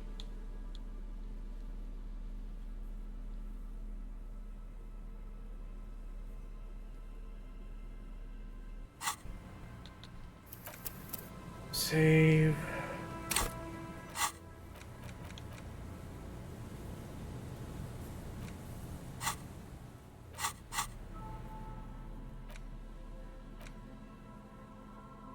The bullet is still safely sealed away in a plastic, a rifle, Revolutionary period. Your bullet looks to be an old 4.46 millimeter from the surplus left over from the turn of the century. Probably an antique or a retrofitted antique. The 4.46 caliber was widely used with the Belmargrave rifle, a Revacholian manufacturer. The BM dominated the battlefields of the Insulindian theater of the anti-centennial revolution 50 years ago. No, but Zeliger, a major firearm manufacturer, ended up found a with bunch of broken surplus ones, after but not war. the right broken. So there are still a lot of these old military rifles floating around, usually broken. The quality was appalling. Antiques enthusiasts, guerrilla fighters in distant countries, a few lucky jamrock bangers. You're looking for a well-preserved antique, most likely. What are you thinking? Bullet? Okay. And? An antique. That makes sense. There can't be many breech-loading rifles floating around in Martinez, or anywhere in Ravachol, really. I have to hand it to the monarchs. It's quite admirable that they took the advice of criminologists last century, and ban the use of breech loaders in peacetime. Some new RCM recruits get impatient with their muzzle loaders once they've trained with military-grade weapons, but they realize it's worth it in the end. Imagine if everyone, cops, citizens, had access to firearms that could shoot multiple rounds without pausing to reload. After the first shot, the second, third, and so on come much easier. But back to the investigation. Doesn't seem that likely, but we'll check out all possible leads. Next step, finding the gun itself. Okay, an antique. I have to have some new RCM imaging, but back to the investigation. Let's find out. Next step, finding the gun.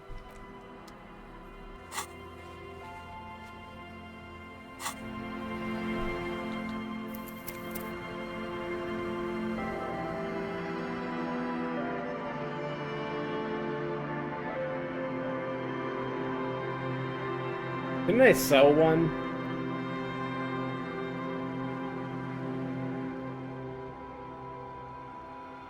I know I found a cache of them, but I'm not sure anymore were working. And I did find one that I sold to the pawn shop guy, but I'm not sure that one was actually working. I think it was just in good condition.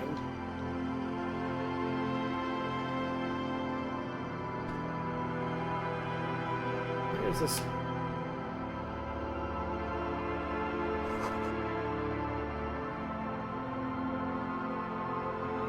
It's about what I expected, but I didn't expect to see a notice about it, I suppose. I realize I do have an appointment at 2200, but I'm gonna just loop back for that, I think.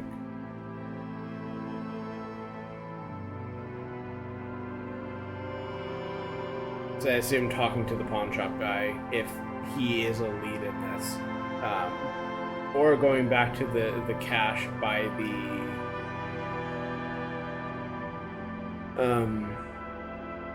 in the cursed district or whatever, either of those I would imagine would pass enough of the time to get me there.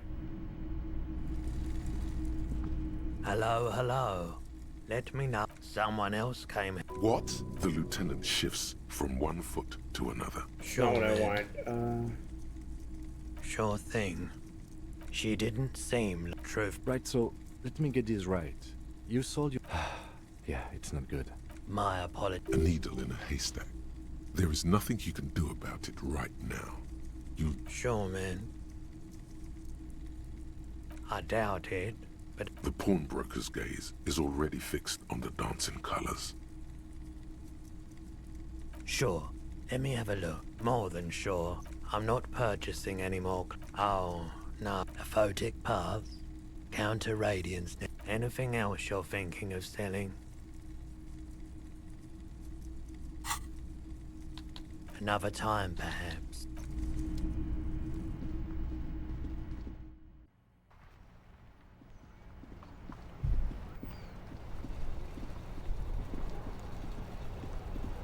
Did kill a minute, which is something, but it's not a lot.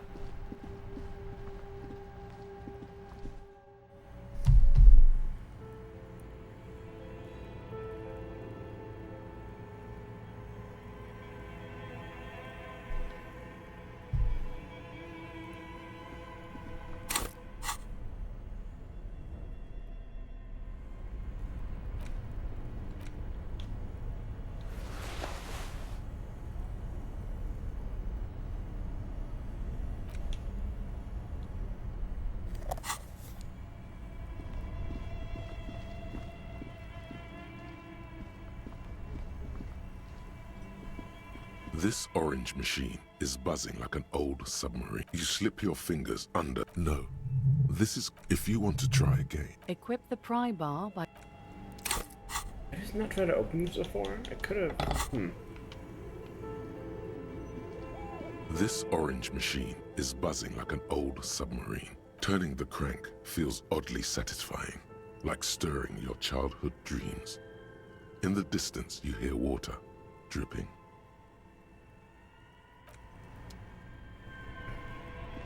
Really curious where you find a super pry bar.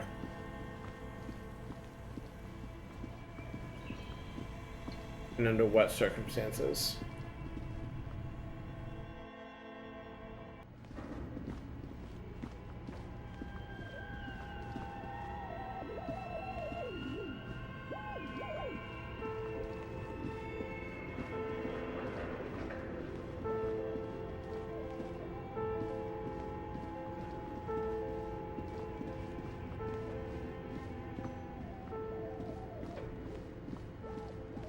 Somewhere around here there was a weapons cache. I remember visiting it. I just don't know if I remember exactly where it was.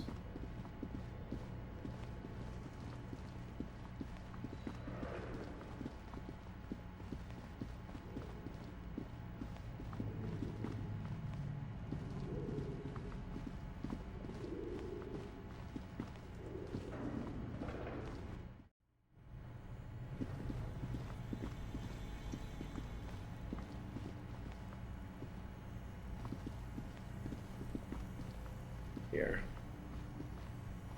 Oh, however I get into this room.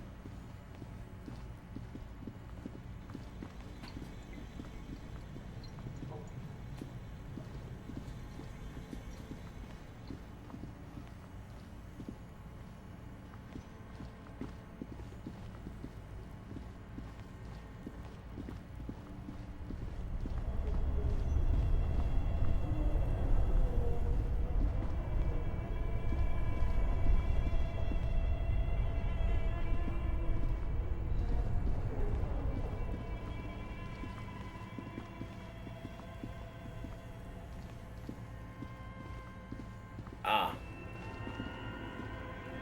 A few bricks have fallen off. It means there are firearms, breech loaders, still lying around in Martinez. This would have been good in our case against Ruby for Titus. Too late for that now, but still, might be useful down the road. He likes this find. Seems like an old bunker from the revolutionary period.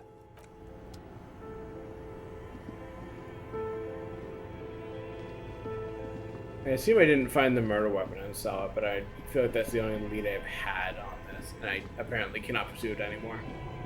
Which, I don't know is necessarily an unfair choice. Like, hey, pawning stuff that's worth a lot of money might fuck you over. Like, that's standard RPG fare to an extent. But I also really need the money. And at the time, an old antique firearm did not seem in the slightest relevant to our case.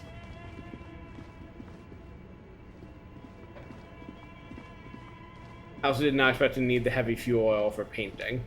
I would not have called that.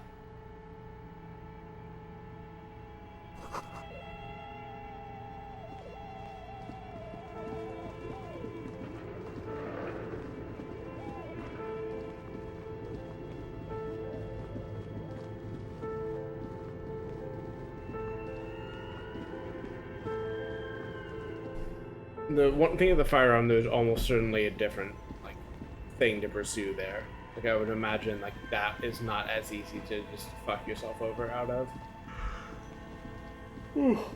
The paint though, I'm holding on a slight amount of hope that there's something more there, but 2 cables are plugged into the breaker box. The red one leads to the ice, something close. Why did you do that? The lieutenant. I wonder if that helps with this check. I think the paint. Machine I'm holding on hope that there's some other paint thing to do. Hand-cranked ice cream churner and an electric freezer. The ice around it slowly melting. Okay, I don't want to keep talking over that just because it's harder to hear.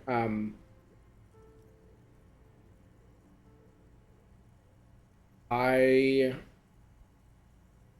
am holding out some hope that there's another way to get paint, but I would also not be surprised if I just screwed myself over there.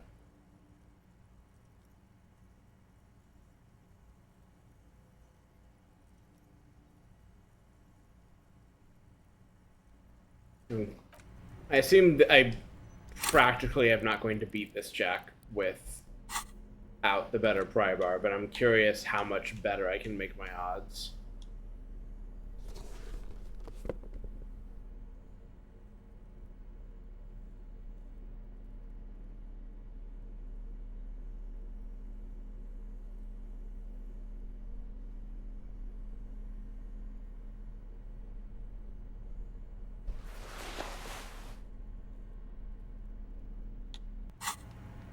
This orange machine Negative 20 feels like it's dead going to cancel still. out like anything. It has a I just wanted to hand-cranked see. ice cream churner and an electric freezer. The ice around it slowly melting. I'm just going to leave that running. Let's see if I can track down that better pry bar.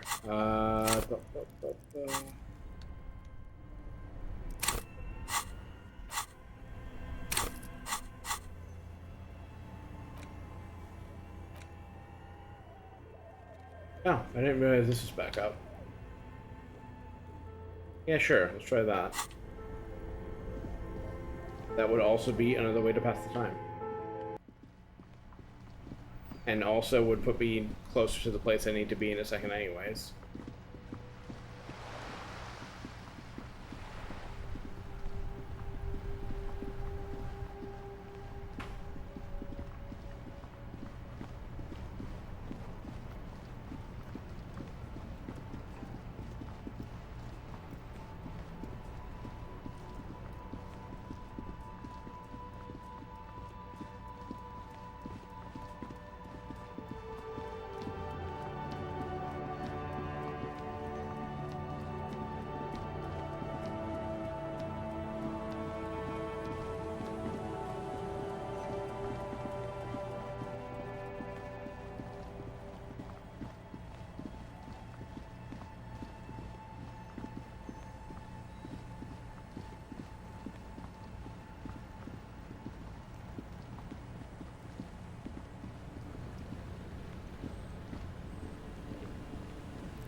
You're back.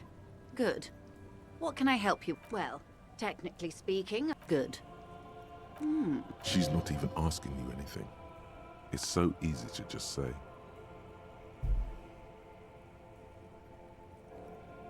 Of course, Detective.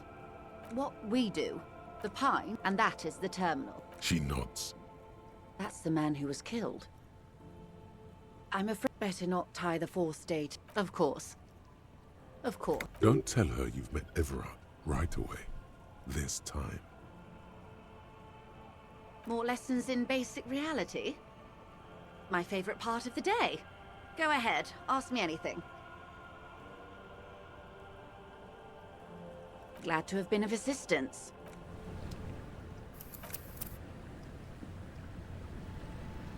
You're back. Good. More lessons in basic reality? It remains a mystery. What? Glad to have been of assistance.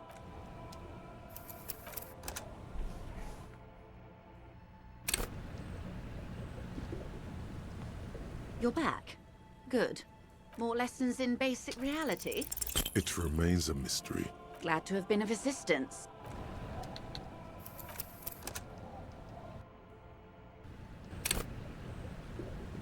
You're back. Good. More lessons in basic reality? It remains a mystery. What? Glad to have been of assistance.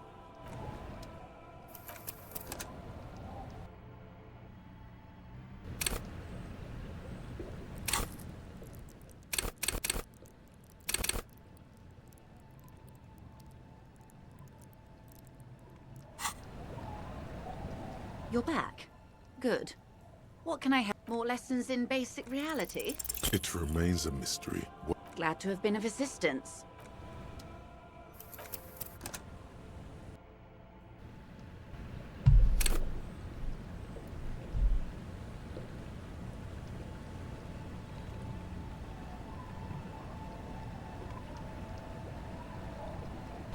You're back. Good. What can I help you with? More lessons in basic reality? It remains a mystery. Glad to have been of assistance.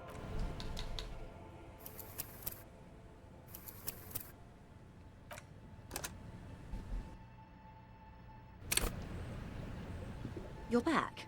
Good. More lessons in basic reality? 6 kilometers southwest, in the Valley of Dogs, Junior Officer Chad Tilbrook takes aim at a rabid black dog licking its wounds in the grass.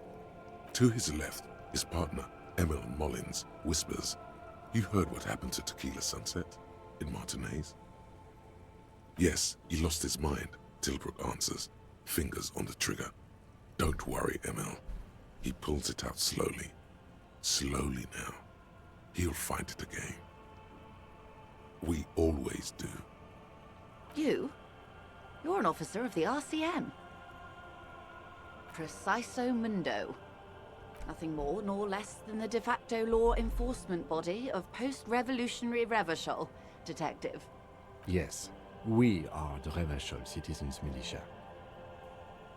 Yes, that means not de jure. The RCM acts in what is poetically called the twilight of international law, both at the behest of the coalition government and to its chagrin.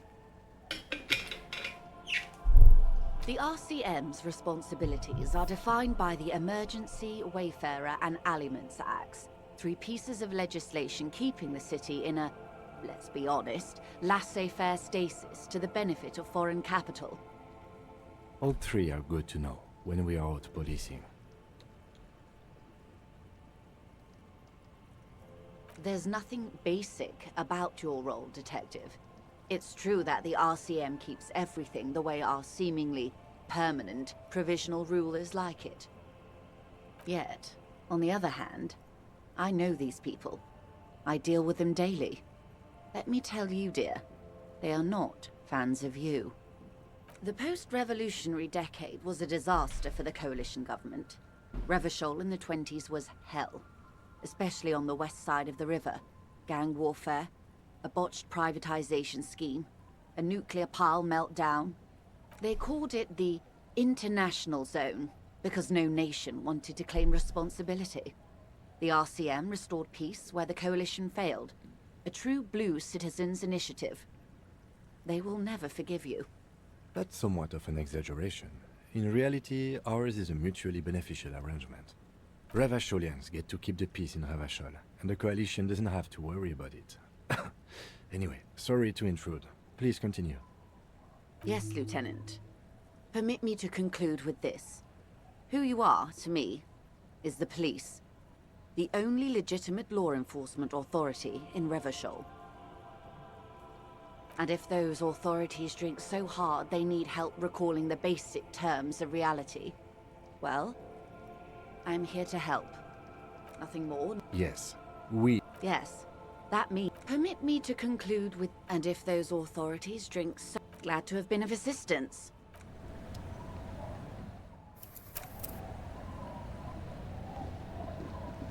And he just stalled 2 more minutes. The waves are beginning to die down. Look at them. Oh? Well, how can I assist you then, officer? Oh. That's good to know, I guess. Why is it... An installation. Aye. Quite odd. Oh yeah? Take it from... That's all we have time for, right? Yes, that is a pity. But for now...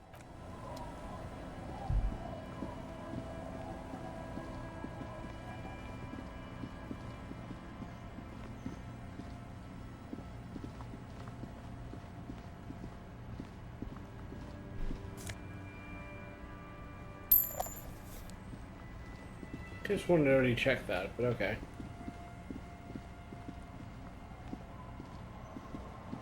The legend returns. You know the dance. Tequila sunset. Can't really remember seeing any women after losing my keys. It's a touchy topic. He hasn't got laid in ages. He really has no idea who this Ruby is, sire. I actually do want to hear another story, but apparently that bit of conversation was just enough to take over, so let's go get shot with my gun, maybe? Fucking however this resolves.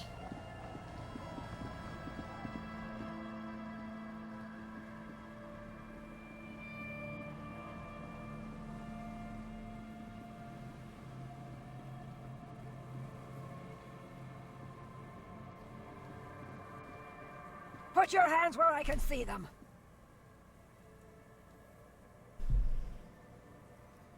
Show me your hands. This is the pigs. Show me your hands. Right now! Scavenged, battery-powered police lights protrude from her back.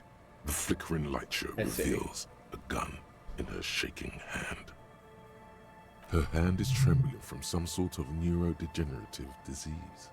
Madame, please drop the firearm immediately. You shouldn't be here. Something's very wrong with her. She's completely out of control. But I made this harder by accident. Failure to comply. Suspect is displaying aggression. Officer, under duress! Officer, under duress! I am the police. Don't move. Don't move. Hands on your head. Suspect is armed and dangerous. Lateral vascular neck restraint. Carotid sleeper. Carotid sleeper. Critically reducing blood from passing through the neck of the suspect. Be careful, detective. Don't do anything that might set her off. The situation looks bad.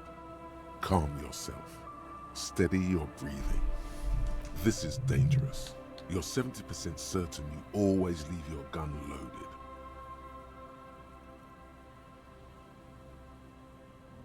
Officer in need of assistance! Suspect at large! Get on the ground! Ma'am, please. We want to help you, but you need to lower that weapon. Disturbance reported. Authorized deadly force. Sector, take the shot! Big red key! Big red key! We can't leave. A delirious civilian is pointing a firearm at us. Your firearm. You need to solve this. It's a goddamn police shitbag! Hug the pavement! You're under arrest! As she waves her hands, you notice familiar-looking ampoules and packets sticking out of the mountain of police gear on her back. Medicine? Or drugs? Magnesium, Dramamine, maybe even speed. My God, she has speed on her. What else? Confiscated contraband! Restricted access! 2 kilos missing! Eyewitness report compromised! I don't think she's on drugs.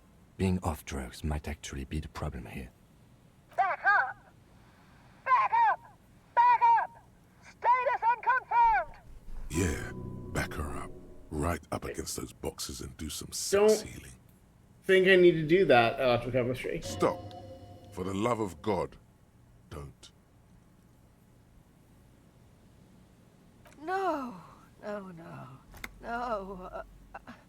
I thought Mr. Moran. Gareth! Aggravated assault! Man down! Officers in pursuit! What's the situation, officer? Law enforcement compromised! Impersonating a police officer!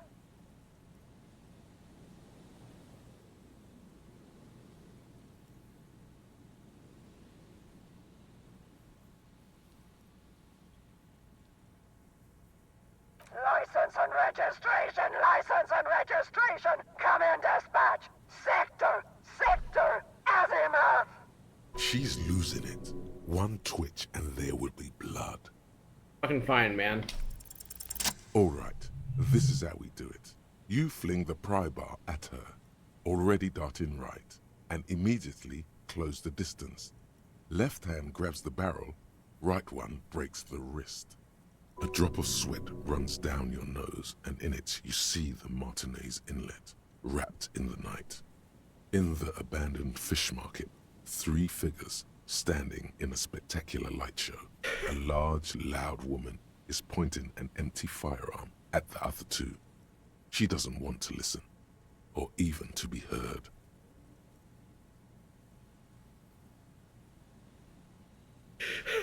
Suicide by cop! Split-second decision! Eat lead, scumbag! God, I almost blew her head off. What is this? This isn't police issue. Police weapons have bullets. This isn't real. Police guns always have bullets. What is this? Why did you sell me this? Grab the gun, right now. This might be your only chance. No one ever cares anymore. Why would they treat me like this? Poor woman. We need to figure out what to do with her now. No one Nobody's ever around. Nobody ever comes to visit me. Her scratched skin is warm to the touch, but the person inside doesn't even know you're there. She's in a stupor. I've seen this before. God knows for how long. Could be days when they get like this. Honestly, I don't know. Dementia, probably. Dementia and Channel 8, and loneliness.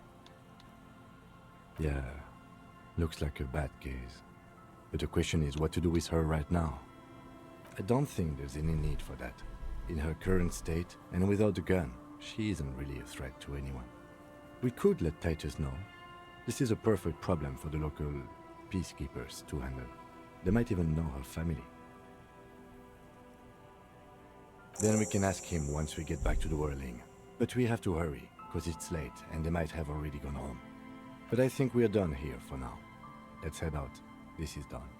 Please, leave the radio on. She stands motionless, just a heap of clothes and fleshes now. Maybe if you search her once more. The woman stands slumped. She looks catatonic under her mountain of RCM paraphernalia. Is one of those things a police cap? There were narcotics in there too. You're thinking of taking them? Do. She doesn't even flinch as you reach out and disentangle the familiar-looking lieutenant's cap from her mountain of RCM paraphernalia. Oh, is that yours? It's hard to say. It's been so long since you wore yours. It's your hat. The old woman doesn't react to your touch. You take the vial of Pyrrolidon and the bottle of speed as evidence. I think leaving these now with her is probably for the best. I am also probably not going to do them because I don't care enough. You're taking those, are you? Listen to him, for once.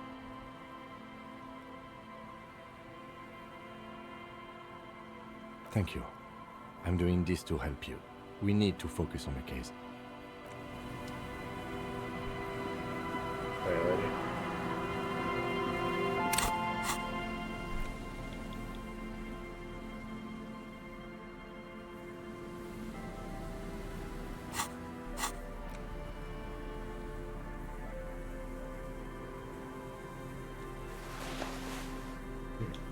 I'm not swapping, but I wanted to see what it looked like.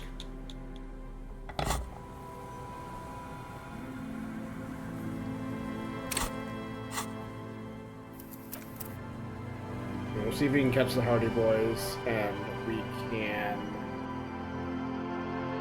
do the thing with Cindy, or the communist meeting, or whatever.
The Copper-nado is back.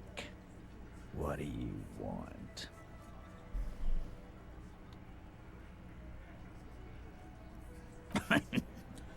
What's that, Copper? You want us to help little old ladies now? You're local law enforcement, aren't you? Helping troubled civilians should fall under your jurisdiction. Yeah. We'll send someone out. Who is? Wait. It's the pigs, isn't it? God. Poor lady. Don't worry. We'll handle this. I think she got some family in Kurong or something. Bastards left her alone when she got sick. We've been getting complaints. Hey, wasn't Everard's B team looking for her the other day? They said something about her, I don't know, finding something? Yeah, I think you're right, Gene. She have something of yours, Pig? No? Well, whatever then, Copper. No. They totally said what it was. What was it? Anyone remember? I don't remember. I was fucking drunk. Let me know if you figure it out back there. Now, anything else we can help you with? Auntie LaPlante, we always call her. Something LaPlante. Marianne, amigo. Be anything else you wanted to know? Was? Like before. Just an old lady. Her kids moved away years ago. Never come to visit. Never took her calls. She gets out every now and then. She did right by lots of us when we were kids. Always was a little off, but still. Get wanted to be a cop, you mean? Well, shit. I don't actually know. Anyone know why she started acting like a pig? No fucking clue. It's gotta be the crazy. Who'd want to be a pig?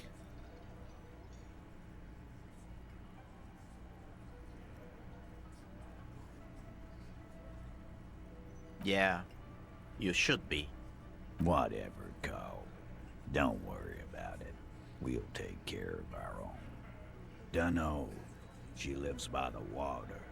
Shit washes up all the time on the beach. Police paraphernalia doesn't just wash up on the coast, people.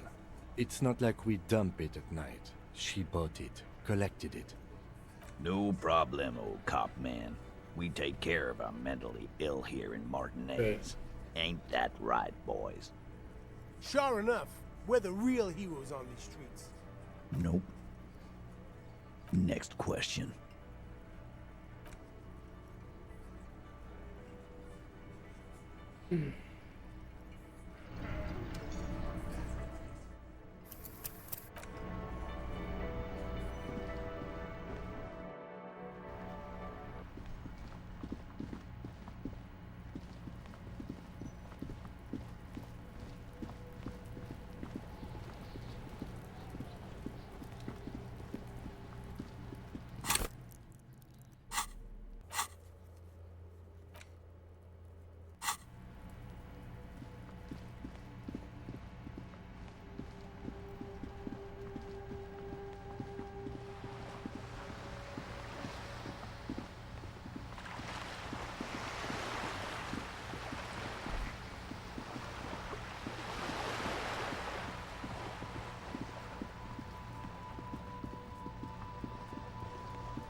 Hello again, officers. Have you come to admire?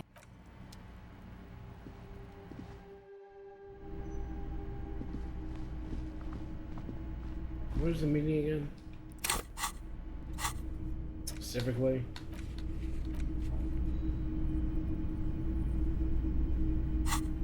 Oh, it's just the apartment that I already found. I guess that would be the sensible thing, wouldn't it?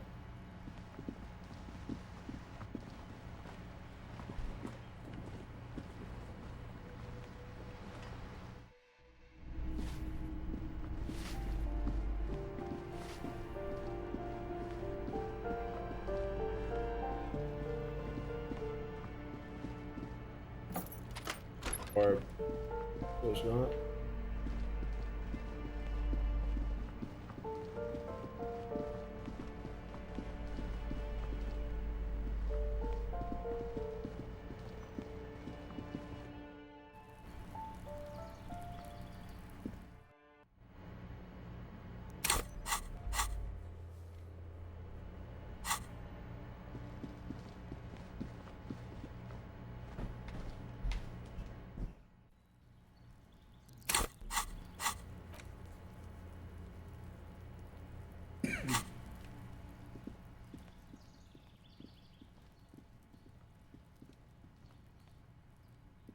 This door is made of metal. No one on. Let's go.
As you approach the metal grill, you can hear several voices having what appears to be an animated discussion.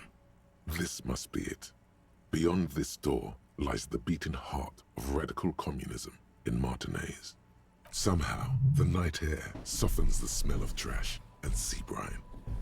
As the breeze pulls through the canvas like a shuttle through a loom, you catch a hint of something unexpected. Something earthy, warm, and burnt. The acrid smell of failure. No, that's just slightly burnt coffee. A smell you would recognize anywhere. Just look at these pigs sniffing about after hours. Must have slipped my mind. You know how it goes. The metal grill is cool to the touch. You notice the lieutenant is looking uncustomarily anxious. His posture is rigid. His right hand hovers near the zipper of his jacket.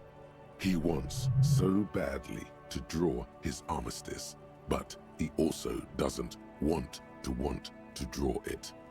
Something's not right here. The equation doesn't quite balance. Which is just to say, we should be prepared for any eventuality. You can make out at least two separate voices. Two voices, both male, approximately early 20s.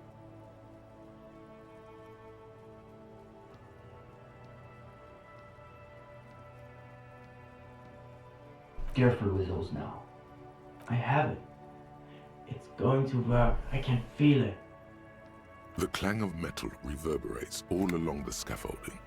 The voices coming from the other side fall silent. A pair of frightened hares cowering in some dark crevice of their burrow. Who's there? Is that you, Morris? Come crawling back already. Get out of here, traitor. For a moment, silence. A slight sensation of static electricity as before a storm. A miniature conference is taking place inside, and you are the subject. What's the passphrase? There's no response. You begin to wonder whether they've slipped out some back way. Alright. The key's taped to the back of the door frame. Just make sure you put it back when you're done, or we'll all be locked out. And do watch the concrete. It just kind of falls away, in places. Charmant. After you, detective. Have fun at your underground meeting, pig. Hope it's a blast.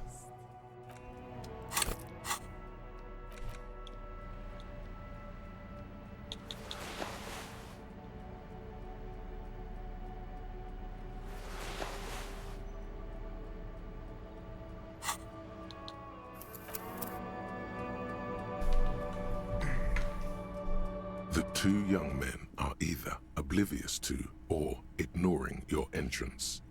Their attentions are fixed on whatever it is they're stacking in the middle of the floor. Matchboxes, it appears. I think it's holding, Alexis. It is. It's holding. Careful, careful. Damn. Damn.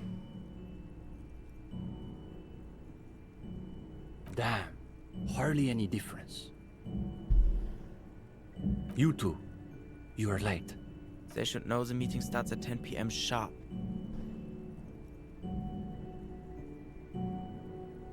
There's a great deal of tension in this young man's shoulders, more than someone his age should bear. Meanwhile, his companion inclines toward him, eager to catch every word that dribbles from his friend's mouth. Just a moment. Could this be the former owner of a certain jacket you acquired recently? Don't let them see you flustered, sire.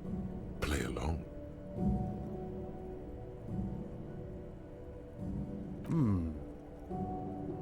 He's taken your measure, like an ideological boxer stepping into the ring. We all have to take precautions, especially during these delicate times. What matters is that you've made it, and that you've done the reading. Yeah, I've definitely done the meeting. Uh-oh. No one said anything about reading. You'll just have to wing this one. You have? Excellent. Let's hear your critique then. Too many words? It doesn't sound like they've done the reading, Steban. Well, this is getting awkward. I'm not sure what you're expecting to find here then. Maybe they can explain themselves. In the most generous sense, I would say we're cultivating revolutionary consciousness. Yes, that's probably the best way to describe it. But more specifically, we are running a reading group. The most rigorous and theoretically advanced materialist reading group in Martinez. Comrade Steban is a great discussion leader. One of the best at the university. Yawn. Can you imagine anything duller than a bunch of Beano-clads yanking each other's knobs? We have been known to get into some spirited debates, but it's always in service of our larger intellectual and ideological project. Precisely. We are not interested in senseless parroting. We like to read critically. Within the contours of Mazovian historical materialism, of course. We study all the foundational texts of Mazovian theory, of course. Just last week we finished the second volume of Puncher and Watman's Innocence of Capital. Truly extraordinary. And before that we spent 6 weeks on State and Plasm. Uh-oh. You can feel your attention span rapidly deteriorating. We've also read Wertmüller's The Megastructure of History, and before that, Real and Reality. Ablar's Une Paix Infernale. The original Fisdale translation, not that watered-down revisionist garbage.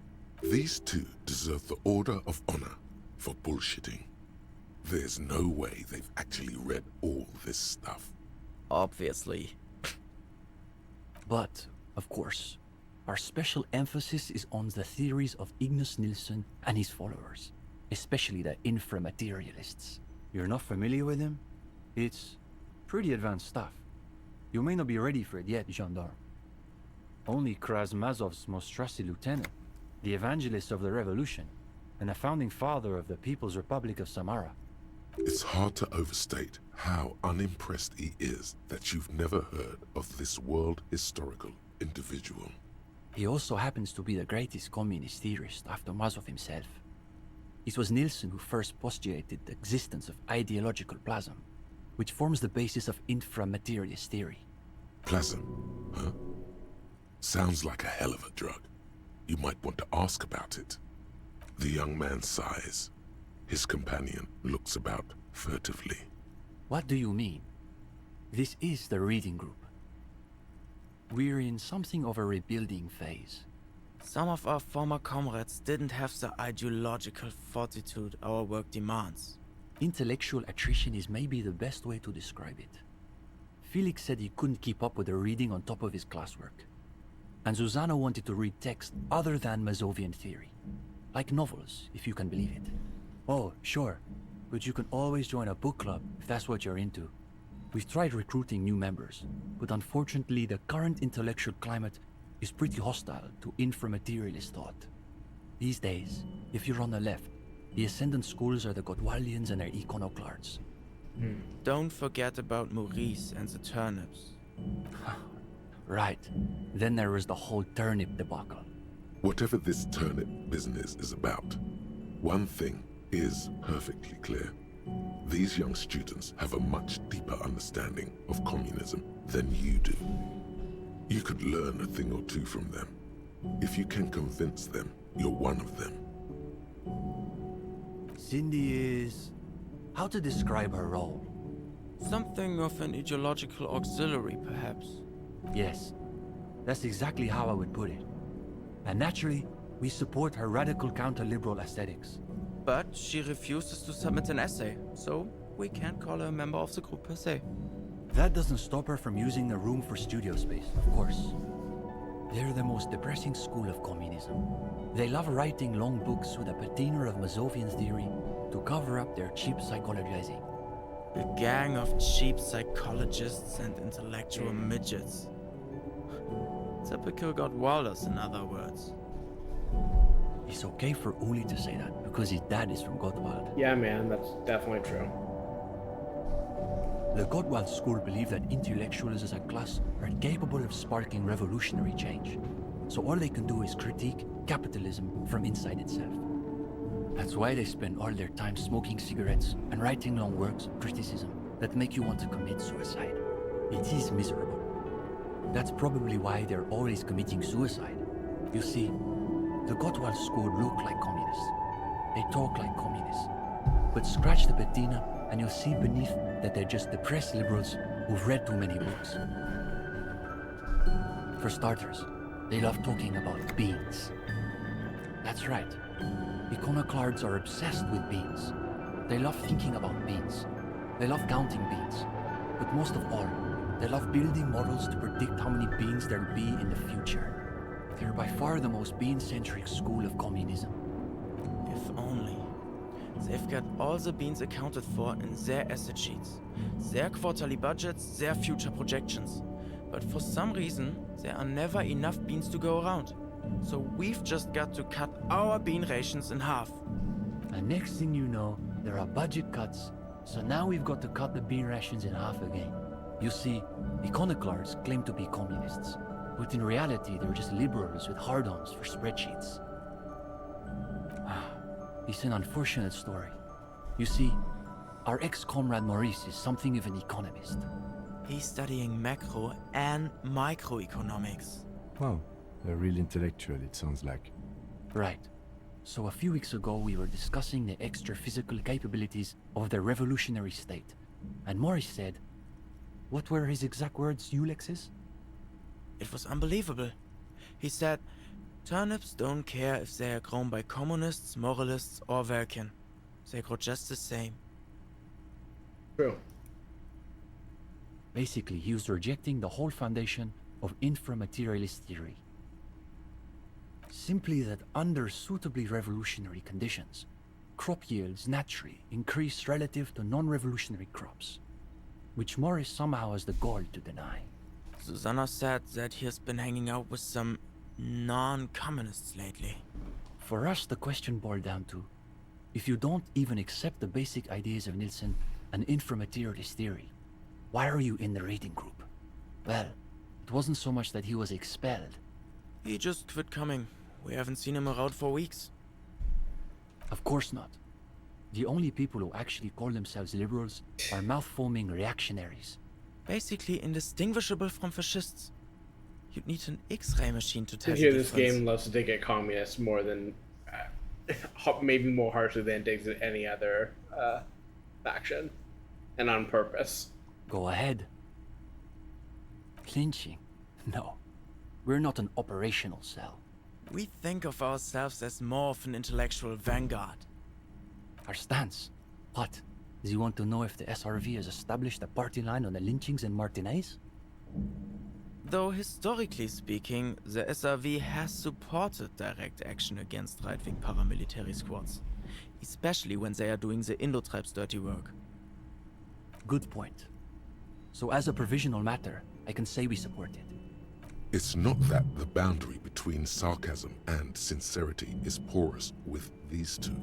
It's that they actually seem to overlap as though one is meant to conceal the other. No, we're an independent organization. We acknowledge and respect the union's efforts, but our interests are more theoretical than Mr. Clare's. He speaks the truth. That's easy. Crime is simply the inevitable expression of the injustice and incoherence embedded within capitalism itself. Delivered with the smug assurance of a schoolboy reciting a maxim he's committed to memory. It's a symptom, in other words, not a cause. His companion can barely suppress a yawn. No, unfortunately, the communards were hunted down and killed nearly to a man. I All that's want to left of see them are him bones talk and about the corpses. anarchists so I can be upset. The Insulindian deluge wiped out an entire generation of communists. Afterward, they were all bulldozed into mass graves. His friend, though, seems oddly unmoved. On the contrary, he appears to be savoring the thought of so many people shot in the head, regardless of their beliefs. A moment of silence. They're waiting for you to speak. The young man frowns at the little pile of boxes on the floor. Nothing, just messing around until the meeting started. They're watching those matchboxes awfully intently for two guys who are just messing around. It's almost as though they were trying to create the most unstable structure they could. We typically only accept new members once per semester. There's this whole process with essays and presentations on assigned topics. But given that we have some extra seating at the moment, I guess we could be convinced to expedite an application or two. Steban, you can't be serious. For these gendarmes? I am serious. As materialists, we've got to adapt to conditions as they are. Besides, he'll still need to pass the interview portion of the entrance process. Assuming he's even still interested, that is. Sure, we're here most every night. Maybe we'll catch you again. Sleep well, gendarme.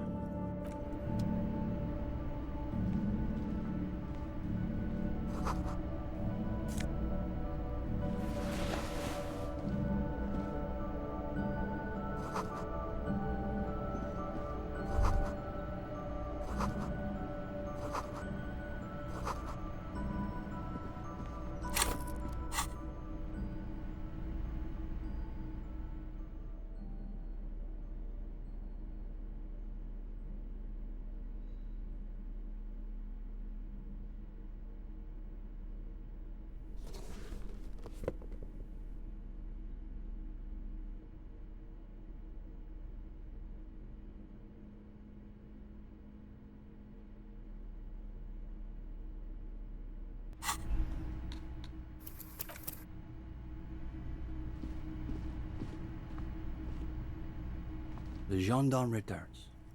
What do you need? Ah, yeah, it's hers.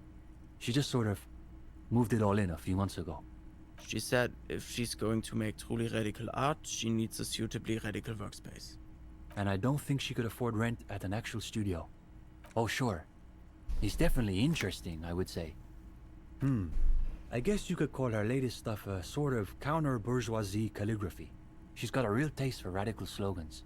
It's too bad she hasn't developed the theoretical foundation to do truly radical work. I think she'll get there, though. She's still looking for a subject equal to her ambitions. The deal? At a fundamental level, I guess you could call it the shattered bones of a dream crushed by capital. That's really good, Steban. You should save that for an essay. Thanks, Uli. When the idea is sound, the words just sort of flow. It's an old construction site. They've been trying to restore these apartments for years. But as you can see, they haven't made much progress. His friend yawns, evidently bored by literal reality. Go ahead. I want to re-get that dialogue. The gendarme returns. What do you need? What's there to be scared of? You've really been cracking the books these last few days. You can go toe to intellectual toe with any reading group in Martinez. Now, chin up. You've got this. Oh, you want to start now? Sure, we can manage that. You've caught him off balance. The momentum is already in your favor. go ahead and take a seat. Since we haven't had time to prepare an exhaustive questionnaire, I think we can keep this interview more freeform. Why don't you tell us a bit about the books you're interested in, and we'll just see where the conversation goes. Absolutely. It's the only proper foundation to develop a real understanding of events. Interesting. Say more about that. This is a good start. They're starting to loosen up. You feel relaxed and in control. Soon, you're in a lively back and forth on the political substrata of the Hiamdalaman universe. Even if they won't admit it, these two love blood and sex as much as anyone. But don't you think that pornographic fascist mythology gets pretty tiresome after a few books? Oh, sure. We don't mean to deny the value of pleasure in reading. These kids are eating out of your hand, practically. Another quarter of an hour disappears. The questions come rapid fire, but you have an answer for every one. Now you can sense things starting to slow down. The interview must be reaching an inflection point. But to Comrade Ulix's point, isn't there value in reading really difficult books, just for the sheer challenge of it? Okay, we'll bite. What sort of stories are we talking about? You've got our attention. Let's see where this goes. Yes, I'm rather curious myself. Now you're getting somewhere. These boys aren't even bothering to contain their interest. They want to see how you weave the threads of this story together. Even the lieutenant seems engrossed, despite your revealing details of an RCM investigation. Okay, but when you say he spoke to you, you mean metaphorically, right? Ah, so there is a supernatural angle to this case. Another quarter of an hour disappears. Jesus. The conversation bounces back and forth. Whatever their pretensions, it's clear these two have been craving something real. Now you can sense things starting to slow down. Time to wrap this tale up. But I'm still not sure how love did him in. There has to be some other element to it. We don't have the full story yet. I suppose we'll have to leave it there. But listen, Gendarme. We could use someone with your breadth of expertise. With just a little more theoretical background, I think you'll be able to make some real contributions. Yes, I would say he's got serious potential at least. And with that, welcome to the most ideologically Great. advanced The world's most materialist boring reading group club. in Martinez. Here's your first assignment. It's an overview of inframaterialist theory. A little basic, as you'll see, but one has to start somewhere. Come back when you're done. We'll be here pretty much every night after 10 p.m. Do be sure to take your time with the reading. We'll be eager to hear your thoughts. Get him to bed before he gets cranky. And also me to bed, but I need to do a bath first. I need to wash the fucking corpse smell off my hands. Jesus.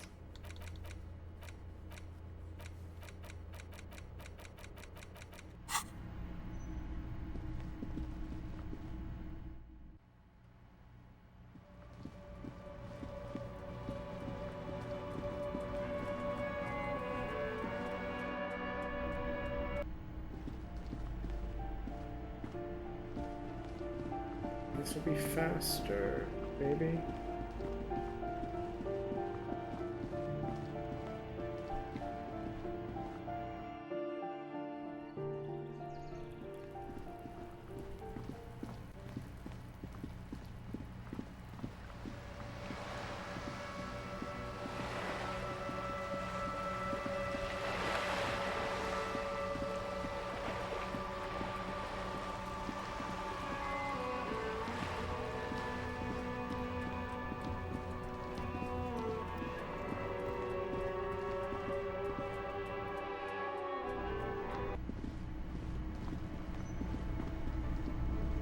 Curious will let me actually go up to the room, despite saying very clearly that's not how this works. But I could afford tonight's pay at least.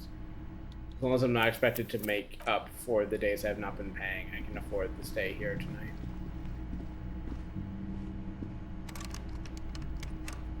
What I thought.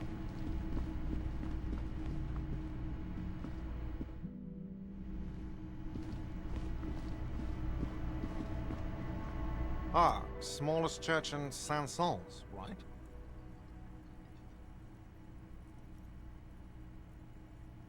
Cool. Now, what can I do for you? Got the 20 real? Good. You got the room for the night, but remember... If there's not, yeah. Wonderful.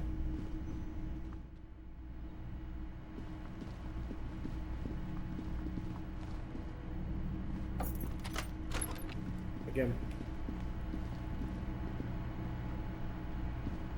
This is not the cleanest bathtub in the world, but it's cleaner than you are right now.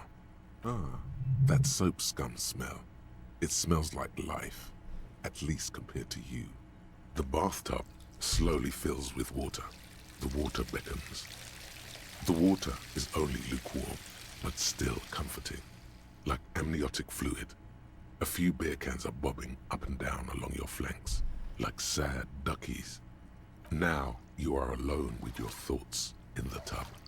But it's easier than being alone with your thoughts outside the tub. They're not even really thoughts, just assorted sensations. None of them acute enough to focus on. You see the corpse. You can still smell the cadaver on you. It's going to take more than one bath to get rid of that stench. Then, houses along a narrow street. A video rental. Darkness on the planet's curvature. Your fingers grow pale and are covered with tiny whirls as the water cools. What are you doing? You're not some fat fish in a fucking aquarium. Time to get moving. The waterline recedes as you stand. You are cold now. Your clothes stick to your still moist skin.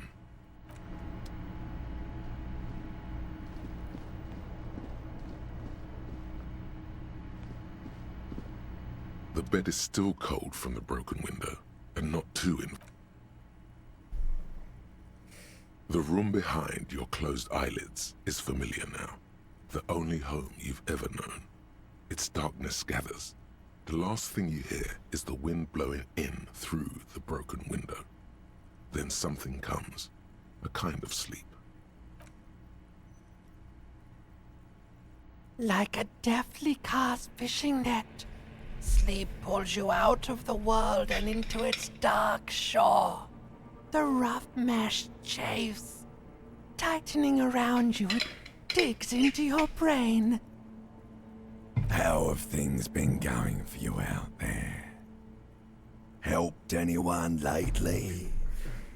Saved anyone lately? Murdered anyone lately?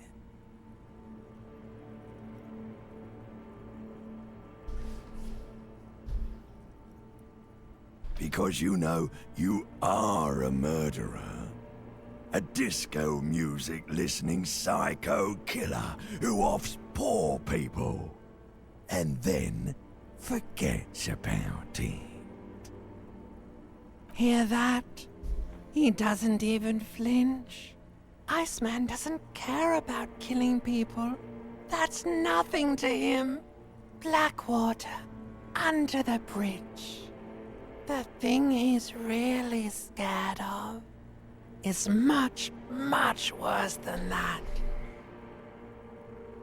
We're trying to help you. All these processes, these tortures, voices and tremors are all just distractions, flares and countermeasures to keep you from the last dream. The worst of them all. The last dream will be total annihilation. Cinders peeling off the fuselage. We won't be there to help you anymore, Harry. We will be dormant. You will be naked and alone. Of hell.